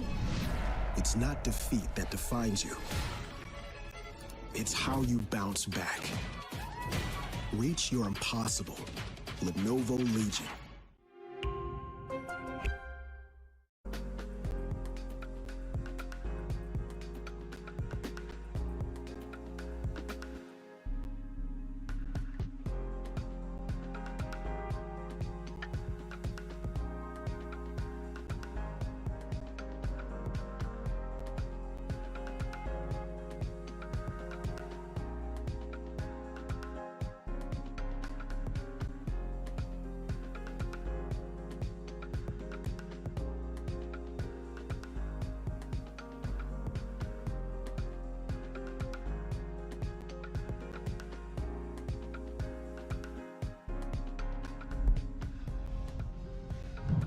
on the brink of watching something quite special, I think, for EDG. It's a team that they turned up to international events, falling under the ire as well of some of their fans. The home crowd, though, this time is fully cheering them on. They're empowering them. I can feel it. There's a certain energy in the air right now that EDG are about to cross this boundary, this line that they've been pushed back, prevented from over and over again at prior events. This time, though, maybe Champs 2024 is the time to strike for China. And it didn't look like this was even going to be EDG's year. No. Their performances at Madrid and at Shanghai in front of their own It was home dismal, crowd. man. It was dismal. It was really poor. And yeah, they've made this adjustment, changed the coaching staff, brought in new blood to the team, changed their IGL structure as well. And nobody deserves tons of credit because it's calling on the attack side here on Sunset. Remarkably good for a newcomer who had only done some like mid-rounding and secondary calling in the past. Sentinels have a mountain to climb. We've heard the phrase, one round at a time is going to have to be the case here for Sentinels. Being pushed back immediately. Signs of resistance, EDG are holding this one. Plenty of players now to try and take this contact and take these fights. Names stricken off the record with nobody leading it for his team. And they want even more. Not content with just laying claim to just a few. tenz. Drop down, pistol round for EDG. What a fragger! Nobody's there. Sova, 16 kills, up at the top of the scoreboard with Jishu, calling a beautiful game and playing 1-2. They've just driven the final nail in the coffin, surely, for SEN's chances. If there was any hope of a 10-2 comeback, it had to come off the back of the pistol round. There's going to be a force coming out here for the attacking team. But they didn't even really get that many kills. The plant money, like, this is odds and ends. A final desperate jump forwards from SEN. And EDG are going to be happy to collect. Sentinels banking everything on this round, of course. If no other option. No room to breathe. Fault line's good though, Chichu with the cage to cover. His own cross here.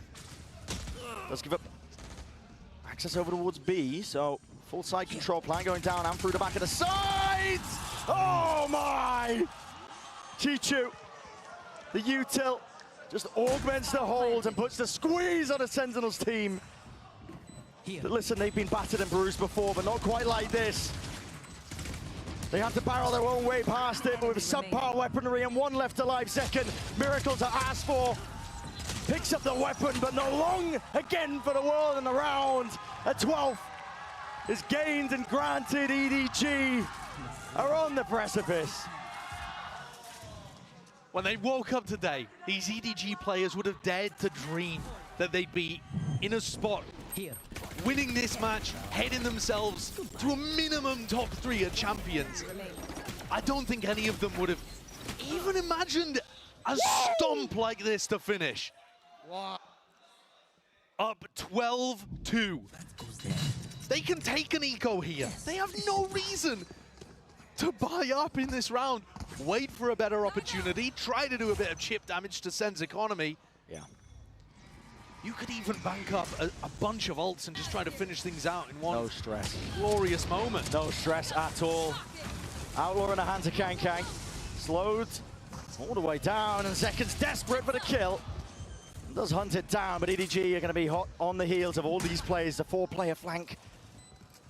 Ready and waiting to pounce on any of these players. Zeltz with just the one before he's dropped, but info given up over to them. tenz now with that task. Challenge ahead of him. Players ready to fall here. G2 responds, returns with a fire. Just puts that scare one final moment there into Sentinels. How much determination still exists within these SEN players. They look focused, they look locked in. Surely it's not manageable. 9 rounds, 9 opportunities for EDG to get a big moment from Jishu. Nobody. A Kangkang round coming out of nowhere. Yeah. Ults online. Smokey's one away already from the Hunter's Fury. Only in round 16. There's a reason why we call comebacks in this particular spot an impossibility. Listen, I'm no stranger to that word. I use it often. EDG with rifles in hand, well trained now onto all these spots. The Prowler. It's an opportunity, but immediately defensive util. We were pointing it out, the paranoia is perfect to push back. There's pressure applied onto these EG anchoring players and still trying to take the fight up through the gut. Different directions here, still beaming them down. Simon dropped to his knees, maybe handed them over that weaponry in all tenz. Collecting the kills off through the flank, overdrive. Finds his mark. The tracking is immense. So Sentinels will be able to stay alive a little bit longer. And the pathing is great. Sen's attack side is fantastic on Sunset. There's no denying that. No pretending that Sentinels are weak here, but they did not get to play their favored side. And they stacked up only 2 rounds on defense. That's why the comeback looks impossible. Not because Sen are bad. You can see the way that they deathball together, trade out second perfectly, and have that little fake. Nice. Into the Boba pressure, into the mid push. They've got good ideas here, but it only takes one. And how many times have we seen a comeback dealt with, taken away just from the hands of weaker weaponry? All the pressures on Sen, man, and it is. There's no room to breathe. There's no buffer in place for Sen. You just let off the gas pedal for a moment, thinking you've got the eco advantage, not wanting to show a specific strat, save it for a better rifle round, save it all, and suddenly it can come crashing down. But Sen have found their way into the A site fairly early on here. The sound cues are going to be found! My God! Kang! He's doing them dirty now. Can't quite gain the rifle, but picking apart the Sen players. The offense, the attack, the aggression is met. tenz has to answer, and will do just that! What a 3K! Stuffed into a corner. It was all down to nobody. Look prime and ready in a 5v3 for EDG to close out. But it seems unlikely that it will be this round that takes EDG forwards. tenz, what a monster. He's just saved his team. Yeah. Definition, man, of matters into your own hands. They will need so many of those moments, and in more difficult spots than that. That's when EDG don't have the money to put together a buy, but you can feel it how free-flowing EDG are. Eviscerating most of the players as they were trying to exit onto the site here. One round at a time is what Sen are going to be repeating to themselves.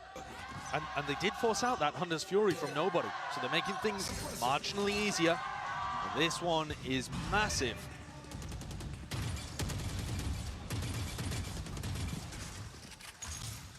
Door's going to be teared down almost immediately.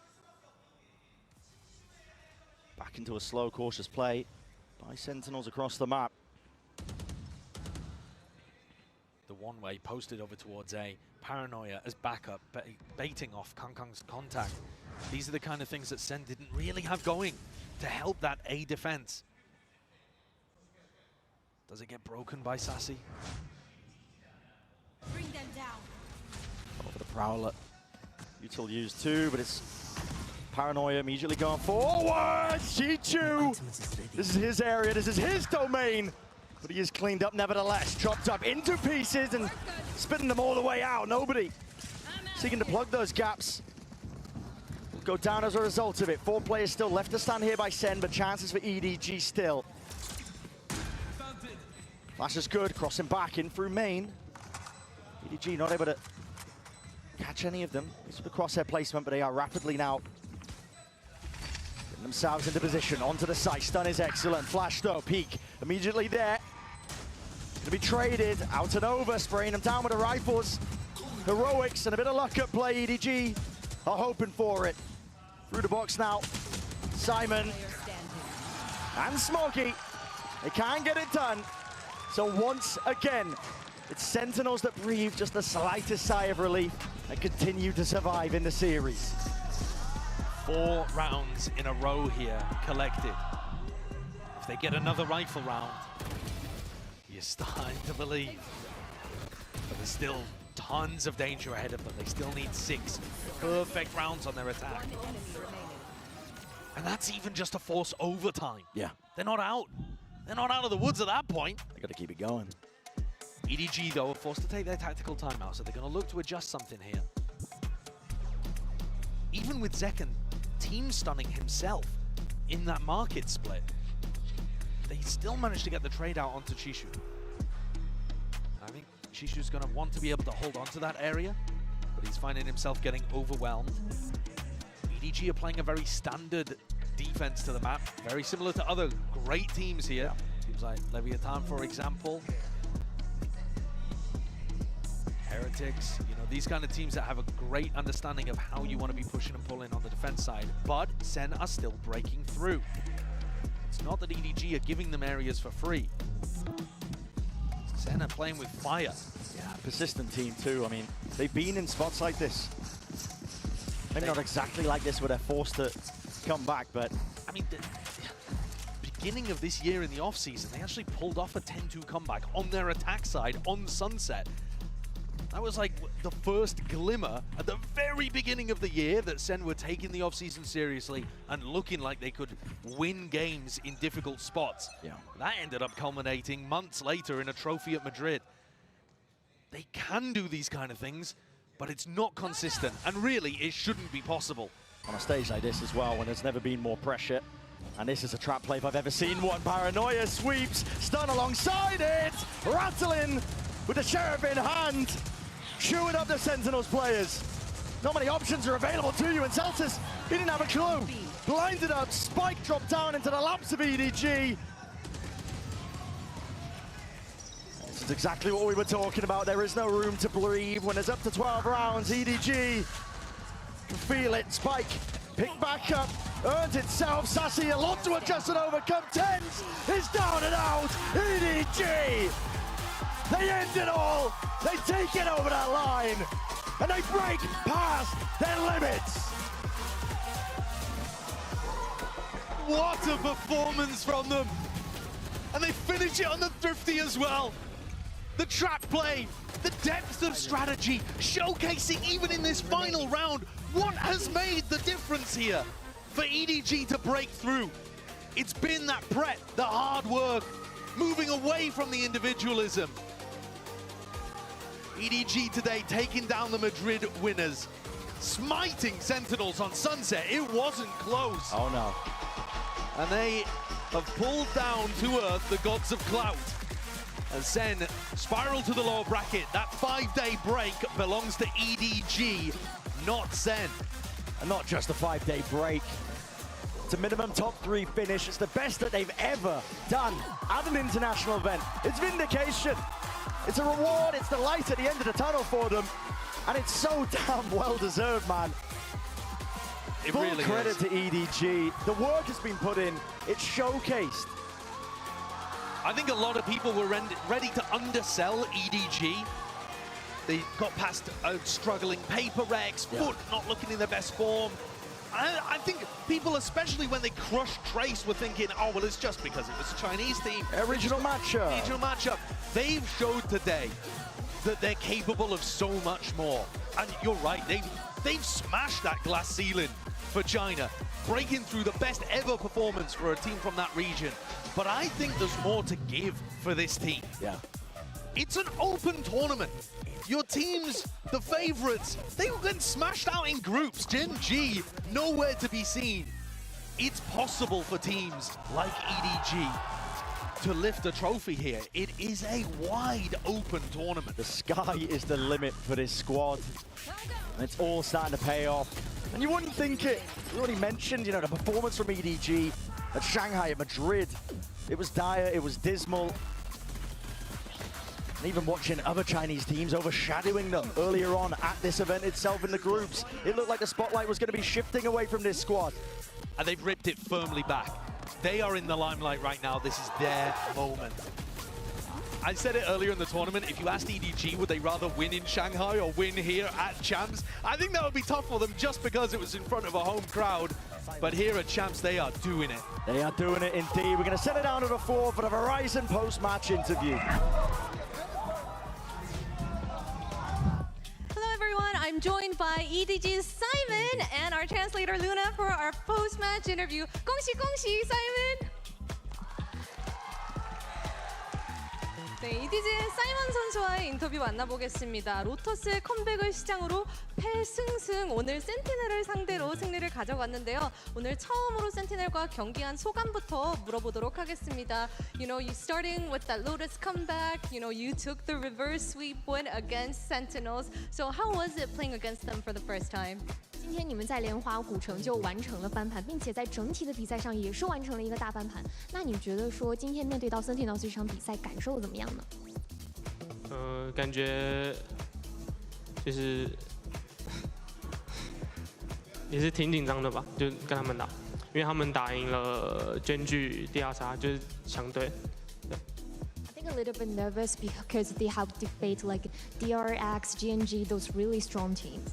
워낙 DRX나 젠지 같은 강팀을 이기고 올라온 센티넬이기 때문에 오늘 좀 처음 경기하는데 긴장했다고 하네요. 근데 오늘 승리로 이제 결승 직행전에 EDG가 진출하게 됐습니다. 그리고 이게 또 중국 지역 기록 경신인데 사이먼 선수는 팀에 합류하자마자 기록 경신에 이렇게 하면서 좀 잘하는 만큼 부담감도 계속 커질 것 같습니다. You know, after upper finals, and this also broke the SEN League record, top 4, right? But you know, as much as you're doing well, I feel like I want to ask, like, how are you handling the pressure? 你表现的也是非常非常棒嘛，而且我们现在也是突破了我们SEN赛区的一个记录，我们进入到4强了。那你是怎么来应对在比赛当中的这些紧张的呢？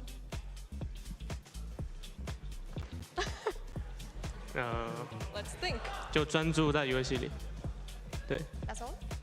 Focus on winning the games. Oh, that's it. Just focus. Focus. And keep winning. Focus the game content. 그냥 이렇게 뭐 집중하면서 부담감을 좀 조율하고 있다고 합니다. EDG의 사이먼 선수와의 인터뷰 만나봤습니다. Thank you, Simon and Luna. Congratulations, 공시 again. All right, we'll be back shortly for our second match of the day. Bye, y'all.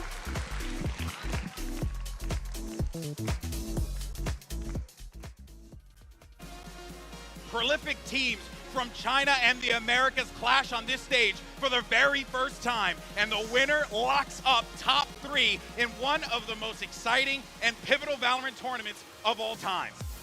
And Smoggy's right back in there. The Paranoia is already sent out. A preemptive Outlaw in the hands of 140. Zekken down to the double digits, but still alive for now. Glides to the side. He's with the upgrades. Hunter's Fury scatters through. Fights to be taken by EDG. That could be set up for success on most of it. Sprayed down. Leaving it just down to tenz. And he's doing damage right through the wall. Isolates the 1 for bullets. Oh boy! A great opener from SEN. A squad that are just getting scarier and scarier. Satchel to save the day, and Sassy. And it just feels like there's no hope at this point for EDG. They're going to make it look like they're re-clearing onto rubble. And trying to push his players back. What is that from nobody? On to the back of the side here, but as the smokes dissipate, Smoggy, EDG will not be denied a chance for greatness. Second, slow enough, he takes our first point, and precision is just unreal. Overdrive popped off, Kang! Whipping his way through and behind, he's going to try and defend this one. So QT brought down, but it happened. There's a chance and a potential. Chi-Chu, and skip rope over it. Kang though, still here. Chi-Chu takes up the space, stands tall, stands strong, and will not be denied. EDG, they end it all. They take it over that line. And they break past their limits.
inhale, give me exhale. See the jaw drop, face smile like a bass head. Libra scale, balance both sides, and she do it well, so well, so well, yeah. Raymond, ducking from the sun, doing okay then. All these feelings bottled inside like a house dog. Bounty on the elbow, she'll get out the house. Move, playing off the foul ball. You can stick around, girl.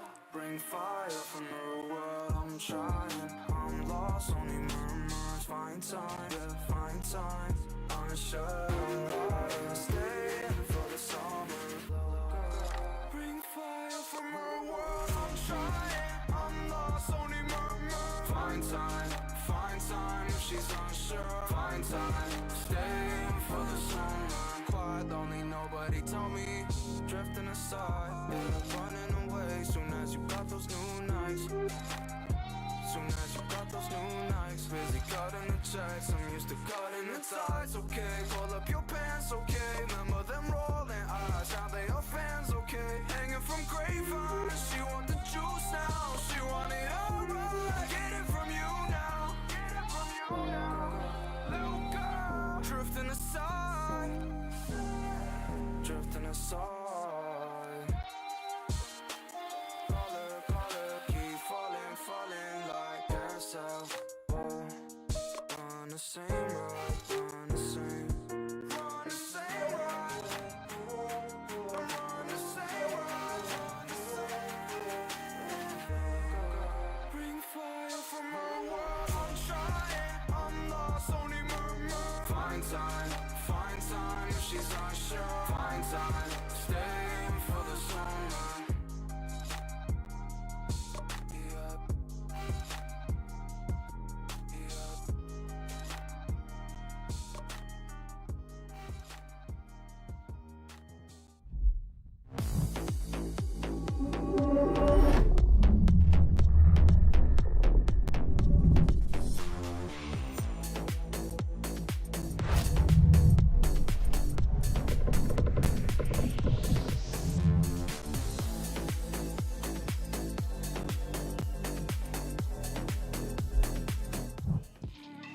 Welcome back to day 4 of Champion Seoul playoffs and our second match of the day. Leviathan going up against Team Heretics, and there you can see some sights from the Fan Fest just outside of the venue. And let me tell you, I've worked in a lot of venues in my life, and this is probably one of the more unique ones, tucked away in the middle of a skyscraper in beautiful Seoul. But we have everyone's out there. Wingman's melting. It's great. We're not in a skyscraper. We're connected to one. It feels like we're connected. It feels like we're in a skyscraper. It's a big building. It is a really big building. Yeah. It is it's a super cool It is amazing. It is extremely cool. And wait until we go to the next venue. Leave it to Mimi to just tell me the facts of where we are within cities. Anyway. It's my one big thing. It's your one big thing, and that's, you know what? I'm happy for you, dog. All right, well, let's go ahead and dive into today's matchup and our next matchup. But before we do that, though, I do want to congratulate EDG. That's an amazing achievement, but let's now focus on the here and now. We have Leviathan, we have Heretics, and Leviathan got here off of some really, unique compositions because, Mimi, guess what? We're the only region that uses Harbor like this. Yeah, and Leviathan, I think, is the only team who is playing it at this level. They played Harbor in both the maps they showed, and I think it looked super clean. G2's read on Abyss was really focused on their attack side of getting into these set post plants and just cringing it out, which is a good strategy on this map. But I think the Harbor comp really well countered that. Leviathan's retakes looked absolutely on point. The coordination of the team was impeccable. This was the match you kind of needed to reinstill confidence for Leviathan. Totally, and thinking about the Harbor, now with the opponent that they have today, thinking about Team Heretics, in EMEA, we barely see the Harbor. It is true, though, that internationally they have gotten those reps, and it is not going to come off as a surprise, right? But we are not a region in EMEA that actually love the Harbor. I mean, the couple of times that we've seen it, it has rarely ended up in a win. Y'all don't like water. I don't get it. You don't like water. I know. That's so fair.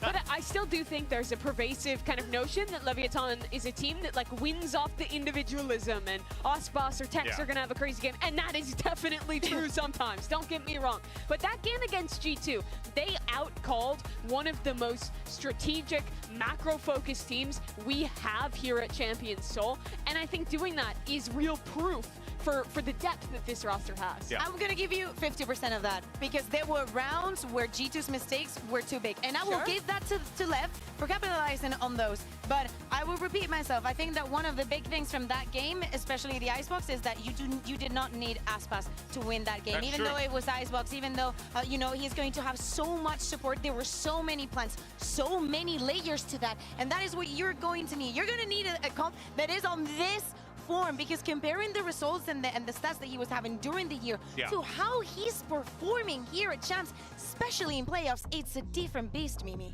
It's really important. When they won, EG that is, at Champions last year, Khan was playing great. That's when he was defining who he is, going for the flank every round, making history at that event. And I think people, when they were watching him in Americas, were like, oh, he's on a big fall off, he's not playing well, how did this guy win a championship? And let's be real, he wasn't playing great in a lot of those games. But he has found his individual form and really peaked individually at the right times for this roster. In Stage 2 playoffs, and now here at Champions Seoul as well. Him having these performances is absolutely massive for Lev's success. It was a bit of a, controversial situation coming into the year when Calm gets picked up on this team. Everyone's like, whoa, what's going on? It happened so suddenly. But I think it's safe to say the reason why you go after a player like Calm is because he has that impact potential. He's won a world championship because of that impact potential that he brings to the table. And Mimi, quite frankly, I think he's lived up to his side of the bargain, getting the team this far alongside the rest of the squad. Yeah, this entire Leviathan project was controversial. I mean, they moved away from being a Latin American squad. A lot of the fans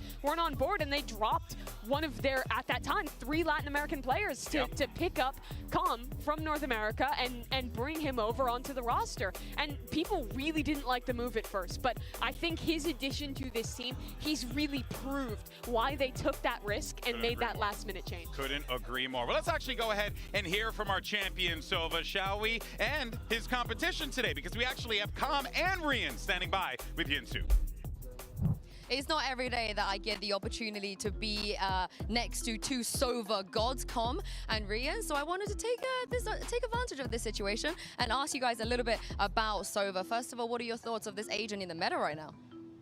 I think it's like one of the strongest agents in the meta right now.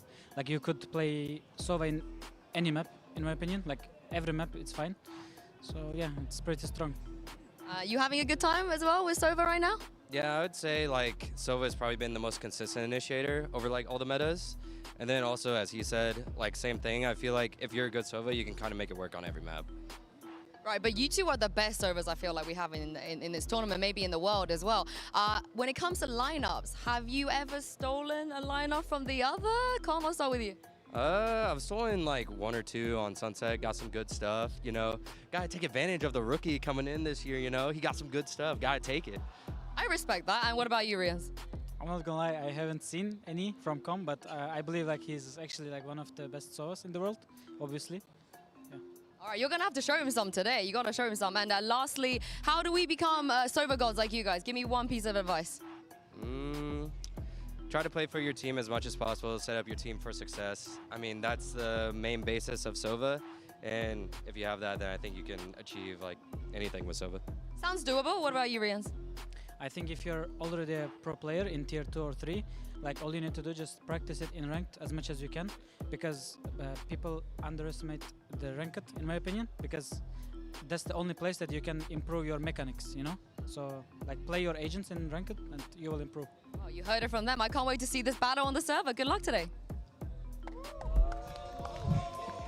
We, of course, are talking about 2 of the best Sovas in the game, and they're going to be going toe-to-toe against one another here, and I'm excited to see them clash on the server. I still remember when Rian's was not in our region because he was still in Turkey, and he would grind, so what he says about ranked is 100% true. Like, this kid grinded so freaking hard that he's gotten to where he is today. Yeah, you got to put in that work, you know what I mean? And when you put in that work, the results pay off, and who knows, maybe one day someone's watching a stream right now, they playing Sova could end up on that stage. You never know. But speaking of, though, young players who find themselves on stage and now on the precipice of greatness, you also have, well, Miniboo.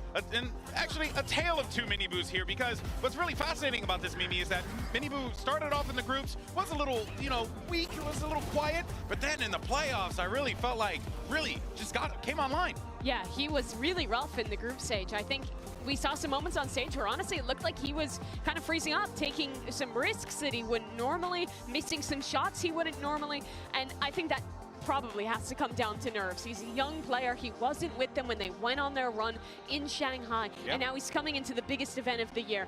But what matters is that his team had him, and they got him to the playoffs, and here he has stepped up big time and found that form he was showing back home in Europe. I think also another big thing about Miniboo is that, especially at the beginning of the year when everybody was praising him for very good reasons, he was playing a lot of the Neon, right? He was so impressive and such a pain in the ass to play against. You would hear that from every single player that had been competing for years, that playing against him, it was very complicated. But throughout this tournament, still, we have not seen him picking up that agent. We saw some changes here and there, but I feel like he needs that kind of confidence to bring up his A game. Yeah, and that's true, right? But as you had mentioned, he's got that support system behind him, right? And they all know how to dig themselves out of hole. Like, for example, right, we could talk about round 24 on Abyss from that Fnatic match that we saw. And, you know, Heretics, right, doing a great job of really stopping the bleeding and giving themselves a fighting chance and winning. Yeah, Fnatic was going back into the game. They knew exactly how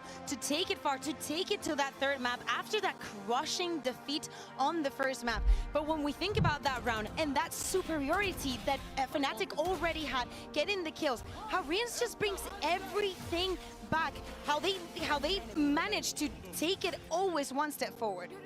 Yeah, I mean, this game was a masterclass from Team Heretics to start. Map number 1 was so dominant up against Fnatic. I don't think anyone could have seen it going this way. They were playing at their peak, and then they almost let it slip.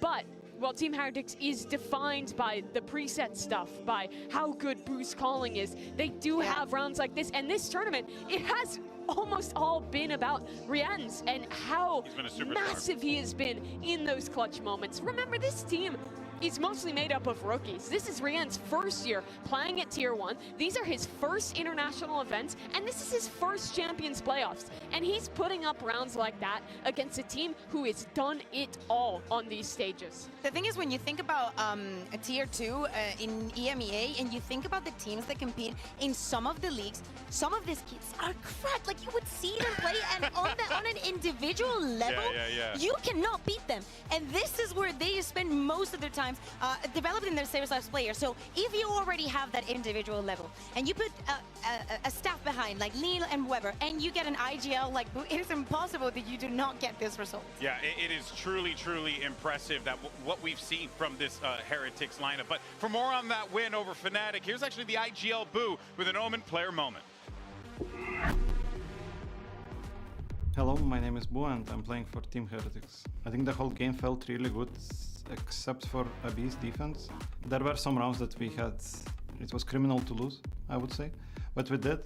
And yeah, I mean, it cost us like, you know, overtime and stuff, but once we got the last round and got overtime, I knew we were gonna win it. So yeah, in general, it's a good feeling for sure, like getting top 6, no losses, amazing.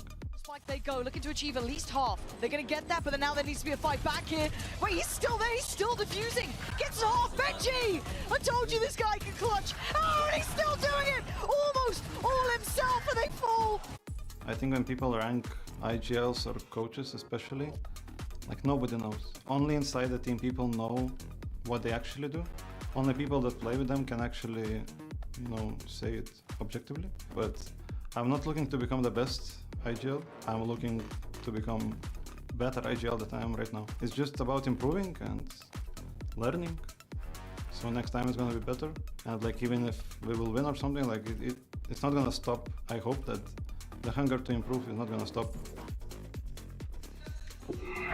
And you know, when you talk about how things were for Heretics and how Miniboo, you know, needed his team to rally behind him, fascinatingly enough, you could say the same thing about Aspas on Leviathan because it was a little bit of a similar situation. Yes, Aspas had his moments of brilliance, but it was not the best performance that we've seen from him. A guy who, quite frankly, Mimi, always has a lot of pressure on him because of the level of play he brings to the table. Yeah, but his team was excellent in this one. I think the rest of these guys had big step-ups to compensate.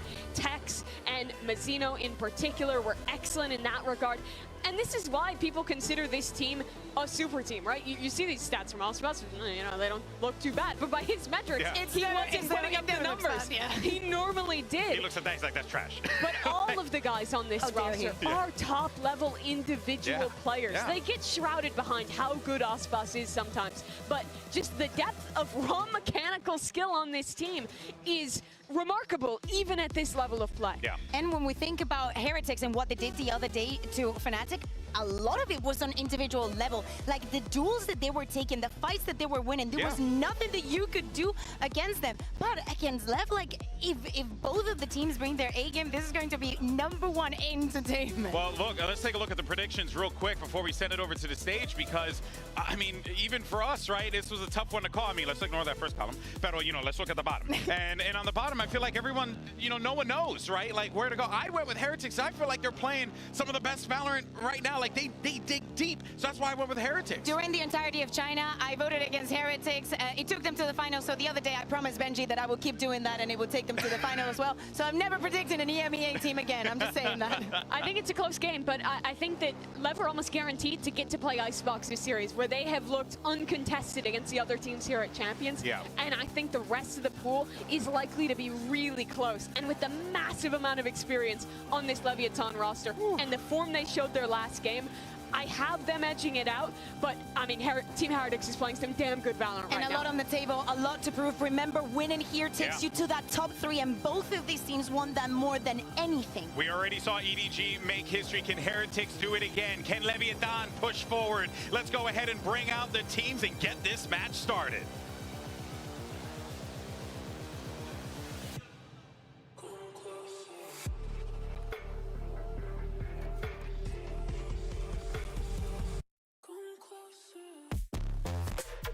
Leviathan.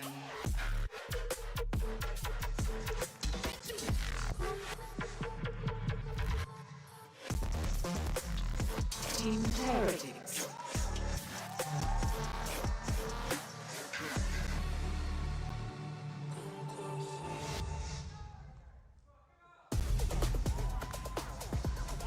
It's a classic Americas versus EMEA battle, but it's also much more than that. For Heretics, it's an opportunity for them to get right back to where they were after Shanghai, at the top of the mountain. And then for Leviathan, let's not forget, this is a team with 2 world champions, and on top of that, they're here to try and push further and further. But Kakuka, we see the series layout. You got Icebox, you have Lotus, and then you have Haven right at the end.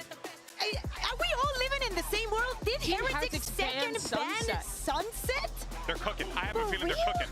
I have a feeling they're cooking. It has to be something related to it. And definitely some questions are going to need some answers. Chef Boo, actually. Chef Boo is cooking. All right, that's what I want to believe. They have to have some kind of plan cooked up. They do not play Haven very often. The last time in the lower final of EMEA, lost to Vitality. They've never had outstanding performances on that map. So there has to be something prepared there. But where we're starting is Icebox, and this is home territory for Leviathan. And you said we were going to see it, more than likely. This might mean that Minivo goes on that Neon, because they did change the composition when we moved on to the playoffs. Maybe this is the time to swap things around. Maybe it's a change of tempo for him as well. For Icebox or Haven? For Icebox. Oh, sorry. No, but good call, though. Good call. I mean, that is fascinating. And honestly, this is really just going to be quite interesting to see how this breaks down. What is the game plan for Heretics, I guess, in the long term? It's going to be interesting to see. Leviathan has been so nebulous this year. It's impossible to place their form. It really is.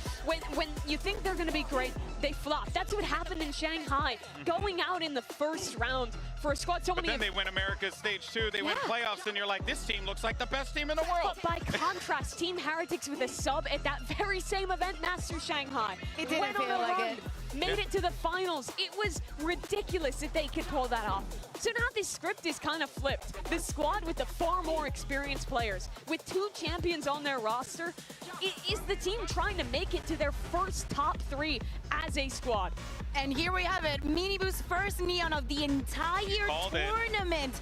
I mean, I'm surprised that they do not want to swap things around. They've only played this, they haven't played it in the entire tournament, of course, this map. And even though at EMEA, at the beginning of the year, this map was so popular, by the end of it, we barely even touched it. And as Mimi was saying, this is such a comfortable ground for Leviathan. Miniboo gets more value with his relay bolt on Neon than anyone else. On this defense, watch how he uses that to go for set re-clears of space with the rest of his team. Team Heretics are super proactive around the map, but Leviathan's comp makes retaking hell. Those harbor walls are so tough to get through, and EMEA teams don't tend to be used to playing against it. We'll see how this all shakes out. We're ready for map number 1, which means it's time to quit yapping and get to some casting. Let's send it over to your casters for this one. It's Pansy and Steel. Thank you so much, GB and the desk there. And I think it would be almost a miss to say this map, Vito, is, if you're looking at it from a Heretics perspective, Kafka-esque. It feels like they've walked into hell willingly. These are some of the strongest maps for Leviathan, and they're walking in their eyes wide open. They've got to be happy with this. This is a very difficult situation for Team Heretics. Obviously, looking at their map pool, they instantly take out SEN. That's one of Leviathan's best maps, but that means Icebox left in. Team Heretics has not looked pretty on this. They've lost to weaker teams in the regional matchups. Koi to Gentlemates, it's not looking pretty here. And we're not even going to see their best map of Sunset either in the series. They need to come out swinging. They need to show us something different. And we were discussing that Heretics had looked a little revitalized coming into this with some switch-ups, but to discredit Lev here would be a disservice. They are exceptionally strong on this map. We have to wait and see how it looks for them today. Doritex, second time is always a little bit better. We're getting curious, and he's dead. He's very dead. Aspas happily going to take him away. Sheriff in his hands. Always scary. Again, for Aspas, looking to see him activate here. Another great map for him. And that head-to-head with Miniboo is something going to be on our forefront of our minds.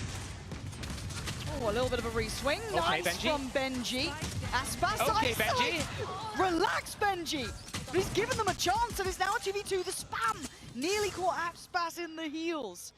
Pause. Slow it down, 40 seconds. They've got time to play with, and Aspas, he's already getting over towards B. Round's going to develop a little bit. Aspas down to only 10 HP, so yes, he'll get that spike planted. 30 seconds left. But it's all on King and his positioning here. How is he going to deal with the rotation from Team Heretics? They're going to move together. Dart's going to come off cooldown before they go for this retake. The HP is there for the side of Team Heretics, but Sheriffs purchased up for Team Leviathan, and only 100 HP on these players. So it's 2 body shots. Oh, this is important. Spots one. Spot made. Standing ahead. And it's actually Aspas that was the one that planted the spike, and he makes his way around the world. But no splash damage to be able to get on that spike. This is sick, though. They don't expect it. The timing's so good for Aspas. If he can just check on the spike, that's a great shot. That's a perfect follow-up for King. Aspas willing to put his body on the line for that trade as well. Lev walk away with the first. They kept composed under what got a very dangerous situation with Benji finding those 3.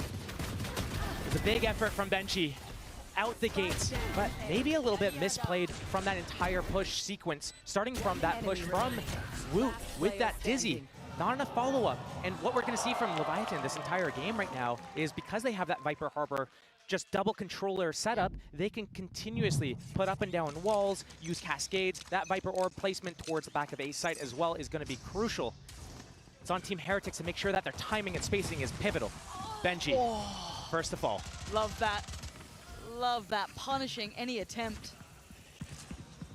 And I want to see this from Lev. I want to see the dialed-in Lev. I want to see that dangerous Lev. They've been a little hit and miss throughout this so far. Obviously that upset earlier on in the groups. Looking to recover, and they're doing so very well here. Step by step, clearing out the A site. Still a couple of threats there. Sheriff's in hand.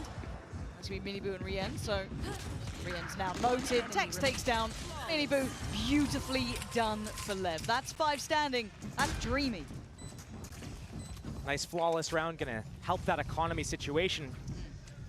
But as I look to these two teams, yes, this is going to be an uphill battle for Team Heretics. Right now, they're not getting the best map picks for them. But if you take a look at the form from both teams recently coming into this event, they were teams that were just destroying 2-0 constantly throughout the year. But in the Stage 2 area, including playoffs, they looked like they were dropping maps here and there, both these teams. But to get to this stage, in this Champs tournament right now, they're both the heavy hitters. This is going to be a huge test. Yeah. Bonus here for Lev, so going to look at the Vandal that's still with Aspas.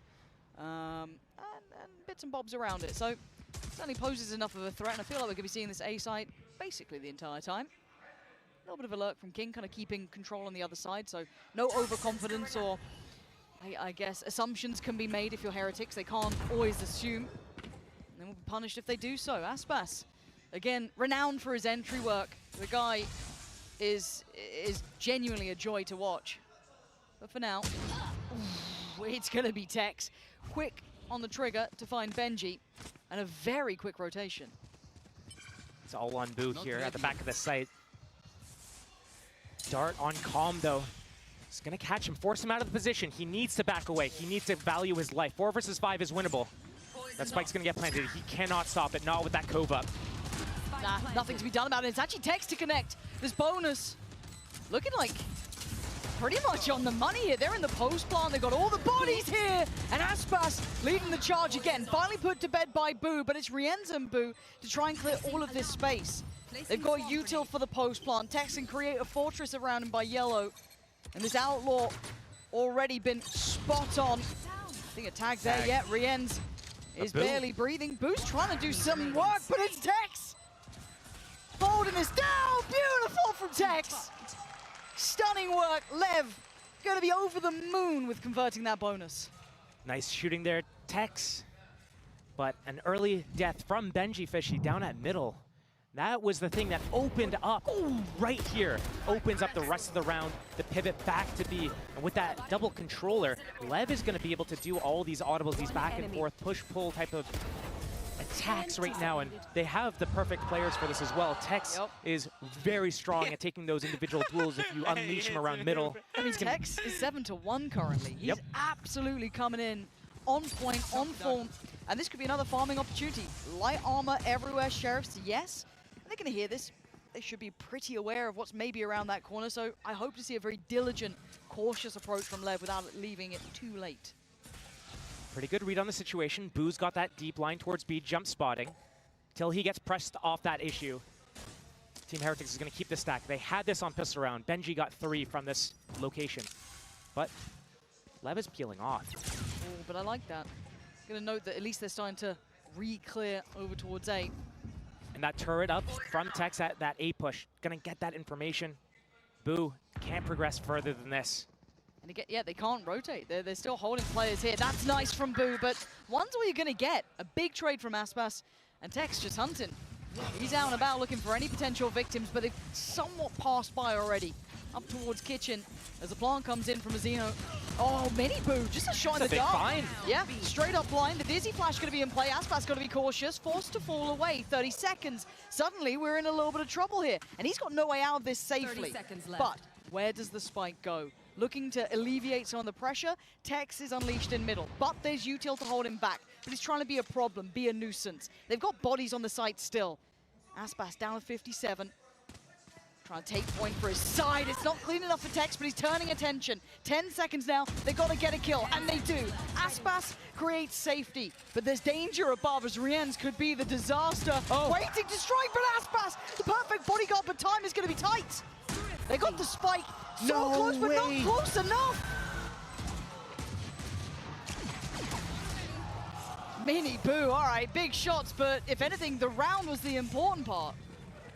Massacred thrifty there because no trust in the teammate to cover, and it didn't even need to get the kill, just needed to drop down out of the sight there. Enough panic in the situation. This is where you need to value the end game, the win con. If you get off the plant, you lose. You need to trust your teammate, and if their teammate can't cover you, it's unlucky. But if you get off, this is what happens. How can you not have faith in Aspas doing what he, like, out of all the players? You have to be rock solid in your faith. But now, though, we go back to business. It was a thrifty conversion. Heads back in the game here for Lev. Lots of ults to play with, seeing Aspas invest his into this round. 3 players in response, though, coming over from Heretics. We are going to see as well the Harbor ult on top of that. Aspas trying to take space over by screens. Pixel spotted, and maybe a victim found. Not going to get the fight he wants, and Heretics peel away. Okay, Rienz, you got to back yourself in some fights, I guess, but that one swatted like a fly. King's still on the side though, and Heretic's getting closer now, trying to hold the line though. King delivers 2 bodies, puts him to bed, Con from up on top.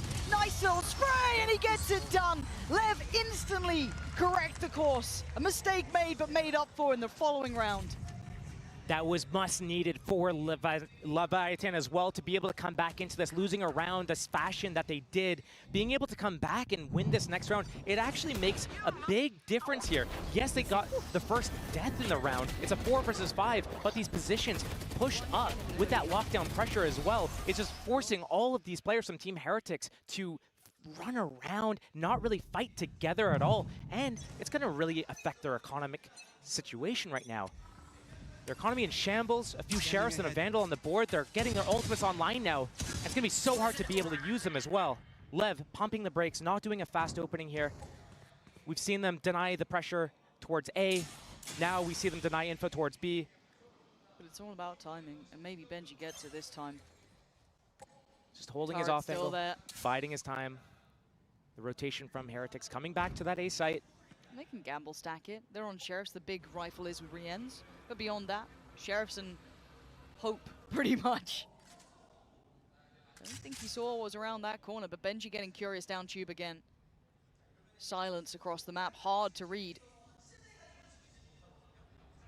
It's going to be a very tense situation here as soon as first is made.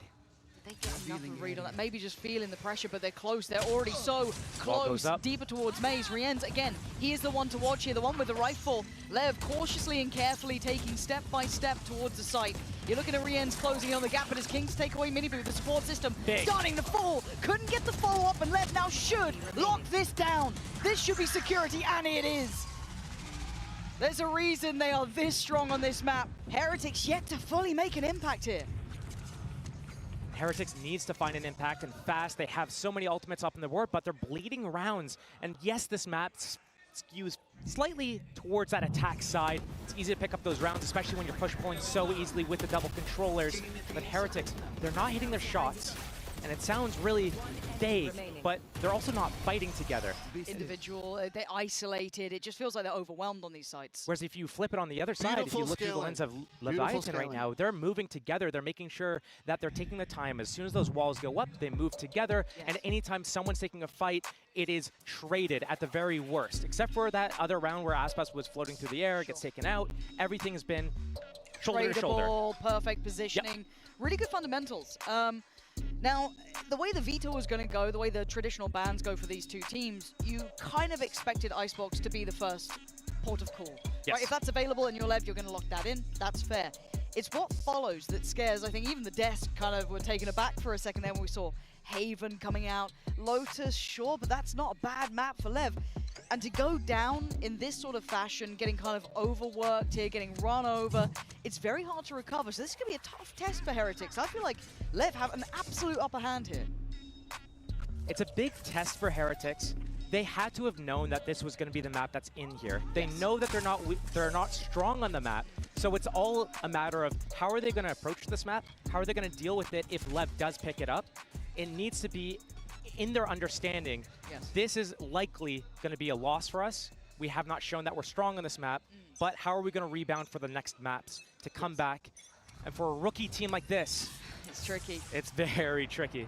And I mean, their form mostly got brought into question when we were talking best of fives, longer series. That was a bit of a different situation, but this, we'll see how it affects them. For now, though, Lev still need to, you know, stay the course. They still need to be able to stick the landing on this. Heretics are no slouches. I can't stress that enough. I think Rienz was a sharp reminder of that in some of the previous series. The guy was monstrous, but hard to get things going. And once again, Lev, traditional start. Looking to approach towards that A site. And really, as it stands, only one dedicated. It's going to be Woot hit. So important for him to get one and live, or just live. Wait for the team to come in. We were just highlighting how Lev is so shoulder to shoulder, getting those trades. Team Heretics has been so spread apart. It's one thing if they're hitting their shots, but right now, Lev is getting the better of them. And the tempo feels nice from Lev here. And Rienz, I mean, wants to try and deny easy access, but just a hop, skip, and a jump, and it makes no effect. This is all a ruse, though. And they're biting on it, hook, line, and sinker. Did Benji spot anything? But Benji's got his lockdown. This is going to be very difficult for Lev to be able to do anything. They're coming back to A.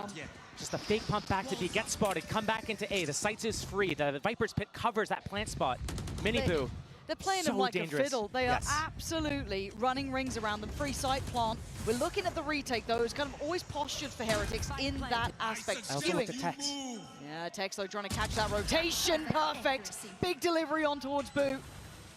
Can they finish with a flourish? Keep this clean. 5 still alive for Lev. Woot trying to maybe lead the way.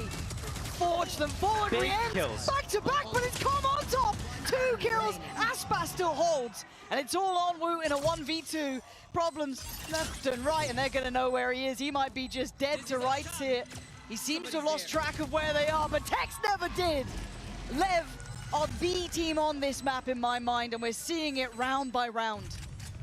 It's so difficult to deal with the double controller when they have King and Tex constantly on the extremities, up through middle. The push-pull, starting in one side of the map and then shifting to the other. The double fakes, the pumps. It's really catching Team Heretics off guard. And right now, the only real way to get ahead of this is if you had a Jet with an AWP trying to pick them off as they walk around the map. But right now, they're on Neon. They don't have that Jet. It's hard to use some verticality. They're losing these rounds. They can't even get an AWP out. And I guess, and I feel like I shouldn't say it because it feels fraudulent as a play-by-play cast to say, if anything, we kind of expected it to be this way. I think anyone with a bit of a mind for Valorant looked at the veto and went, well, map 1 is going to probably Levs. It would need a massive change, something of that ilk. But I guess the big question mark is, what is the impact on the individual players? Do they suffer in these moments? Are they going to be kind of down on themselves, struggling then to pick themselves back up? Map 2, map 3 potentially?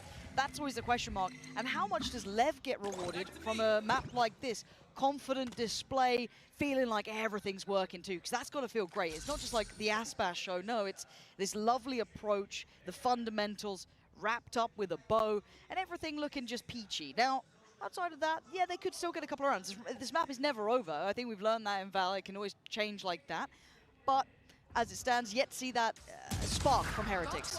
And Tex snuffing them out. I mean, Tex has been absolutely on it today. Already, pleasure to witness. Let's see if there's any signs of life. Not really. Tex just farming. There's only Boo to really do some damage here. That's another plant. And they just look so robust in this Miniboo, just given nothing either. They're just really not allowing it until then. Getting something. Pick. This isn't bad. At least towards maybe disarming that post plant. But then you still have Comp, Hunter's Fury, Shock Darts. Still got Aspas, still got Tex. Tex 6 HP though. Can easily fall. So they gotta go. They gotta go now. They're running low on time. And no one's playing to them. There's nothing to be given. You have to take it yourself. And Lev not really feeling intimidated nor threatened by this. First Shock Dart invested. Second. And the second. And Miniboo is barely alive. Oh, that's a shot! But it may be all for nothing. A pixel out of place, sure, Boo could do some damage, but the time is the main factor again, Lev. This is perfect to watch. If anyone wants to learn how to play Icebox, watch this. It requires a lot of teamwork. It looks so deceptive because you look at it, it looks easy, but everything is so important. The communication about when you want to move from this spot to another spot, what Tex and King see on their respective positions at middle and at B to tell them what they can do, and just moving together on those tempos of when their walls come off cooldown, when the dart comes off cooldown, finding that first pick onto Woot, standing on the top of 410 there, walking up belt. Woot's not played there. That wasn't his first time up there. That was his second time. Oh, it's early Hunter's Fury. Gotta be. Surely? He was looking for it. Kind of. Decided maybe not. Okay. Maybe not against the Neon who can just sprint away. Yeah, that's fair. Boo. I mean, he's been supported now with some additional utility from Benji, but 2-3. See how he deals with it. Yeah, it's the first time we're seeing this like 2-3 split at least. They're trying to force out a re-aggress from Team Heretics, but instead Team Heretics, they pop this owl drone. They spot one. They try to push and punish. They don't know it's 3 here though. They're going to find out fast because they already saw the harbor. They saw Mazzino earlier, but they found Com on the kill. So there is at least information there, and they're going to expect to follow up. I like this proactivity, but there's still danger to this. It was early enough in the round. 50 seconds now for Lev to be able to close out this round. 3 players for Team Heretics on the defense. Gonna take the contact. There should have been a trade on that. How was that disjointed? I thought that was on the absolute money. I thought they had it right. But apparently we were wrong all along. And now a 3v2. Couple of ults though here for Heretics. And they're cautious. You can see it with Lev taking their time. Plant's gonna come in. And once again, you look at this post plant. King's got util, as has Tex, and Aspax can just take point. He can just hold this. Ooh, the timing. Okay, 2v2. Maybe. With the lockdown, this could be enough. But do they play forward? Do they fall back? Looks like forward is the answer for now. Tex getting interested, getting hungry, wants the kill. He finds the pointier end of the stick. Benji gives him a lifeline. Round by round is what Team Heretics is looking for here. And we can see them starting to warm up a little bit. That opening pick, it's a good start. Boo is starting to hit some shots as well. Yeah. It's not the first one that he's hit. Benji's had a couple of shots as well. But when we look at Team Heretics, who do we look for? We're actually looking at Rians and Woot a lot of the times. True. And maybe a little bit muted at the moment. Not involved in the game as much. Good opening pick from Mini Boo, but in this 5 versus 4, they need to be converting these rounds way more clean. And right now, talked about Lev, shoulder to shoulder, getting those trades. See it again here, getting into this round. Comes down to 2 versus 2. But Team Heretics, they need to be able to understand this map a little bit better, and obviously it's one of their weakest maps, if not their weakest map outside of their permaban of Ascent. But they need to be able to fall back and make it so much harder for Lev. Early Hunter's Fury this time. You wanted it before, now you're going to get it, but you can see the effect against the Neon. So hard to try and close that down, just skips away. Rien's got to be cautious, not get kind of spammed out here. He's kind of playing an obstacle course, it looks like. Nowhere feels safe, but once again, they're just putting bodies on this. There's 4 players here now, and they're not falling away from the site. There's 3 of them. Back site. This is about to become a death match. And Aspas, I kind of fancy his odds. All goes up though, and a couple more question marks, but Lev keeping control, trying to stay composed under all the chaos. But it's Woot, you put your money now. Boo up against Com. Spike is loose, 50 seconds, he plays ahead of it. Com, good intuition, but a better shot from Boo. Boo, the in-game leader for the team, trying to show the rest of the team, this is what's up. Follow me into battle, and I'm gonna take you to the promised land. But I like how Team Heretics is doing the defense. And we see how good Lev is good at running in together. We see it from the perspective of Team Heretics right now. Yeah. Everyone's moving together. They're swinging 2, Triple 3 swing, at the same time, trying to get those trade outs. But what Team Heretics did better this round than the previous round is they're at the back of the site. They have their Viper wall isolating Lev. They put that Neon wall up. They're moving together. So step by step, getting better for Heretics, still trailing by 2. Oh, so gutsy. But you need this. No, okay, he backs away. I was wondering if he was feeling really audacious, but it's Benji. This is an early test he hasn't had before. Tex this time beats his opposing number. So that's a massive pick at 1 minute 18. That's so early in the round. And that's all the Sentinel abilities down as well. So that means that mid lurks are going to be very strong. Oh, they're on the menu. Gonna have the lockdown as well towards A. This might be counterproductive. That Hunter's Fury setup for Rians, he knows he could get some collateral damage here as soon as that clutches back to back as well. He is pivotal for these guys. He's the in-game leader, and he's not known for being able to post up these huge numbers or get these huge rounds. That's impact kills, That though. is very high impact kills.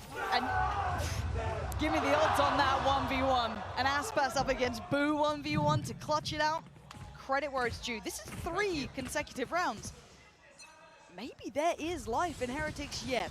You've got to say, Lev still lead by a good margin.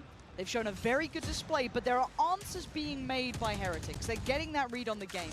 They're getting more confident. Yes, and you can see it here. This time it's Benji winning that fight.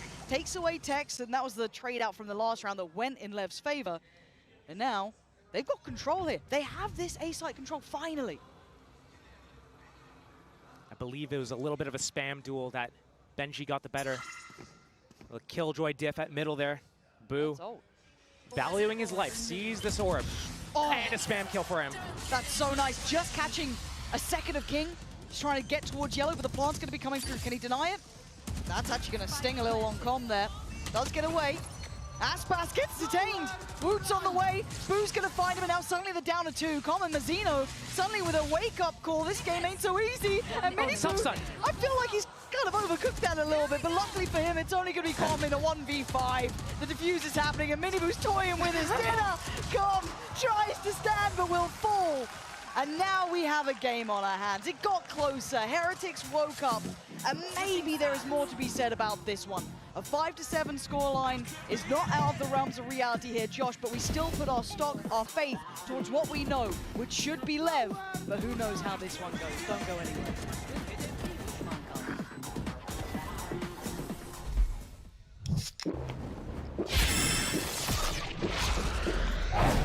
Red Bull gives you wings.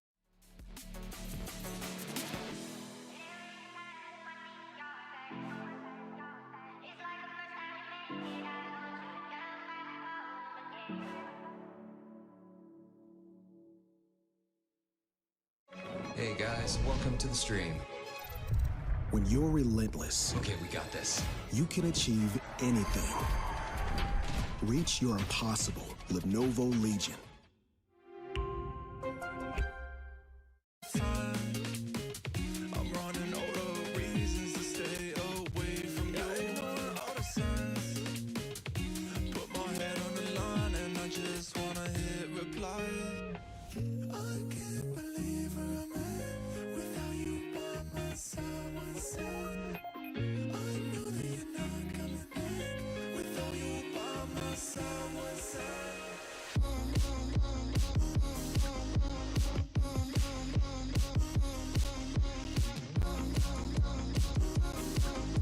Without you by my side. 5-7. Now, the way this started, I thought this would be a clean map one, Josh. I thought, you know what? Hey, it's going the way we thought. Fair play. And that's when we're talking about the best of 3. Okay, going the distance, but Heretics woke up. They closed out 4 rounds, back-to-back at the end there. Has this put some faith in you, or is it still sitting favorably towards Lev? It's a little bit up in the air. It still favors slightly towards Lev. This pistol round's going to be huge. Remember, Lev got the first 3 rounds, including that bonus round. They lost with Thrifty, but instantly answer back and collect 8-1. But Team Heretics comes back with 4 in a row, led by the in-game leader, Boo. He is the one that we're looking to this match, but we don't expect him. If he buys enough time for Woot to come back online, then we're going to see a game on our hands. Lev, they still have the control of the ship. They just need to be able to close this out a little bit. Looking at the Sheriffs. Tex and Aspas going for that. Everyone else on Ghosts and Classics pretty much. And Heretics on the attack. And we look at Woot to try and be an instigator here. Quite quiet on the first half, but this half is...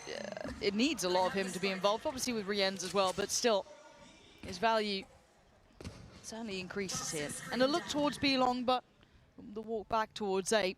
Heretics, slow and steady as they approach the A side. Lev spread apart 2-1-2 setup, only 2 to defend us. A site, and Calm would be the first point of contact here at Maze, but Rienz gonna pop that drone, follow it in. There's no Viper wall here. An orb still remaining for Boo. He pops this now.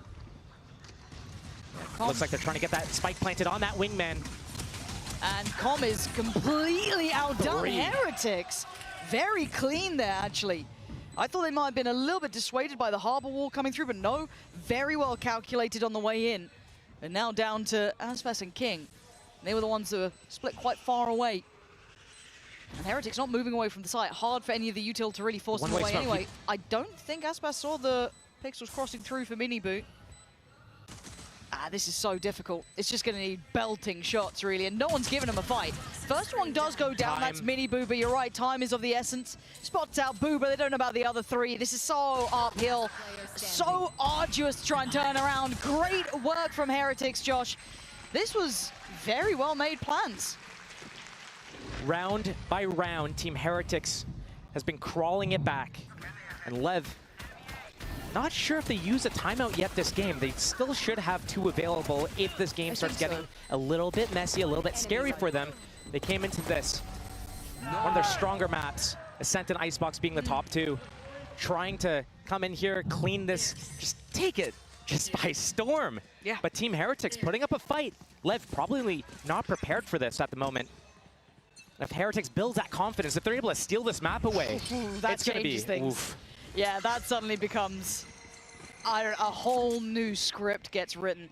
As it stands, though, we're going to see the Sheriffs out. There's 3 in the hands of Lev, one with Aspas, one with Tex, and one with Mazzino. Scary. They've gone for a stack, all in 5.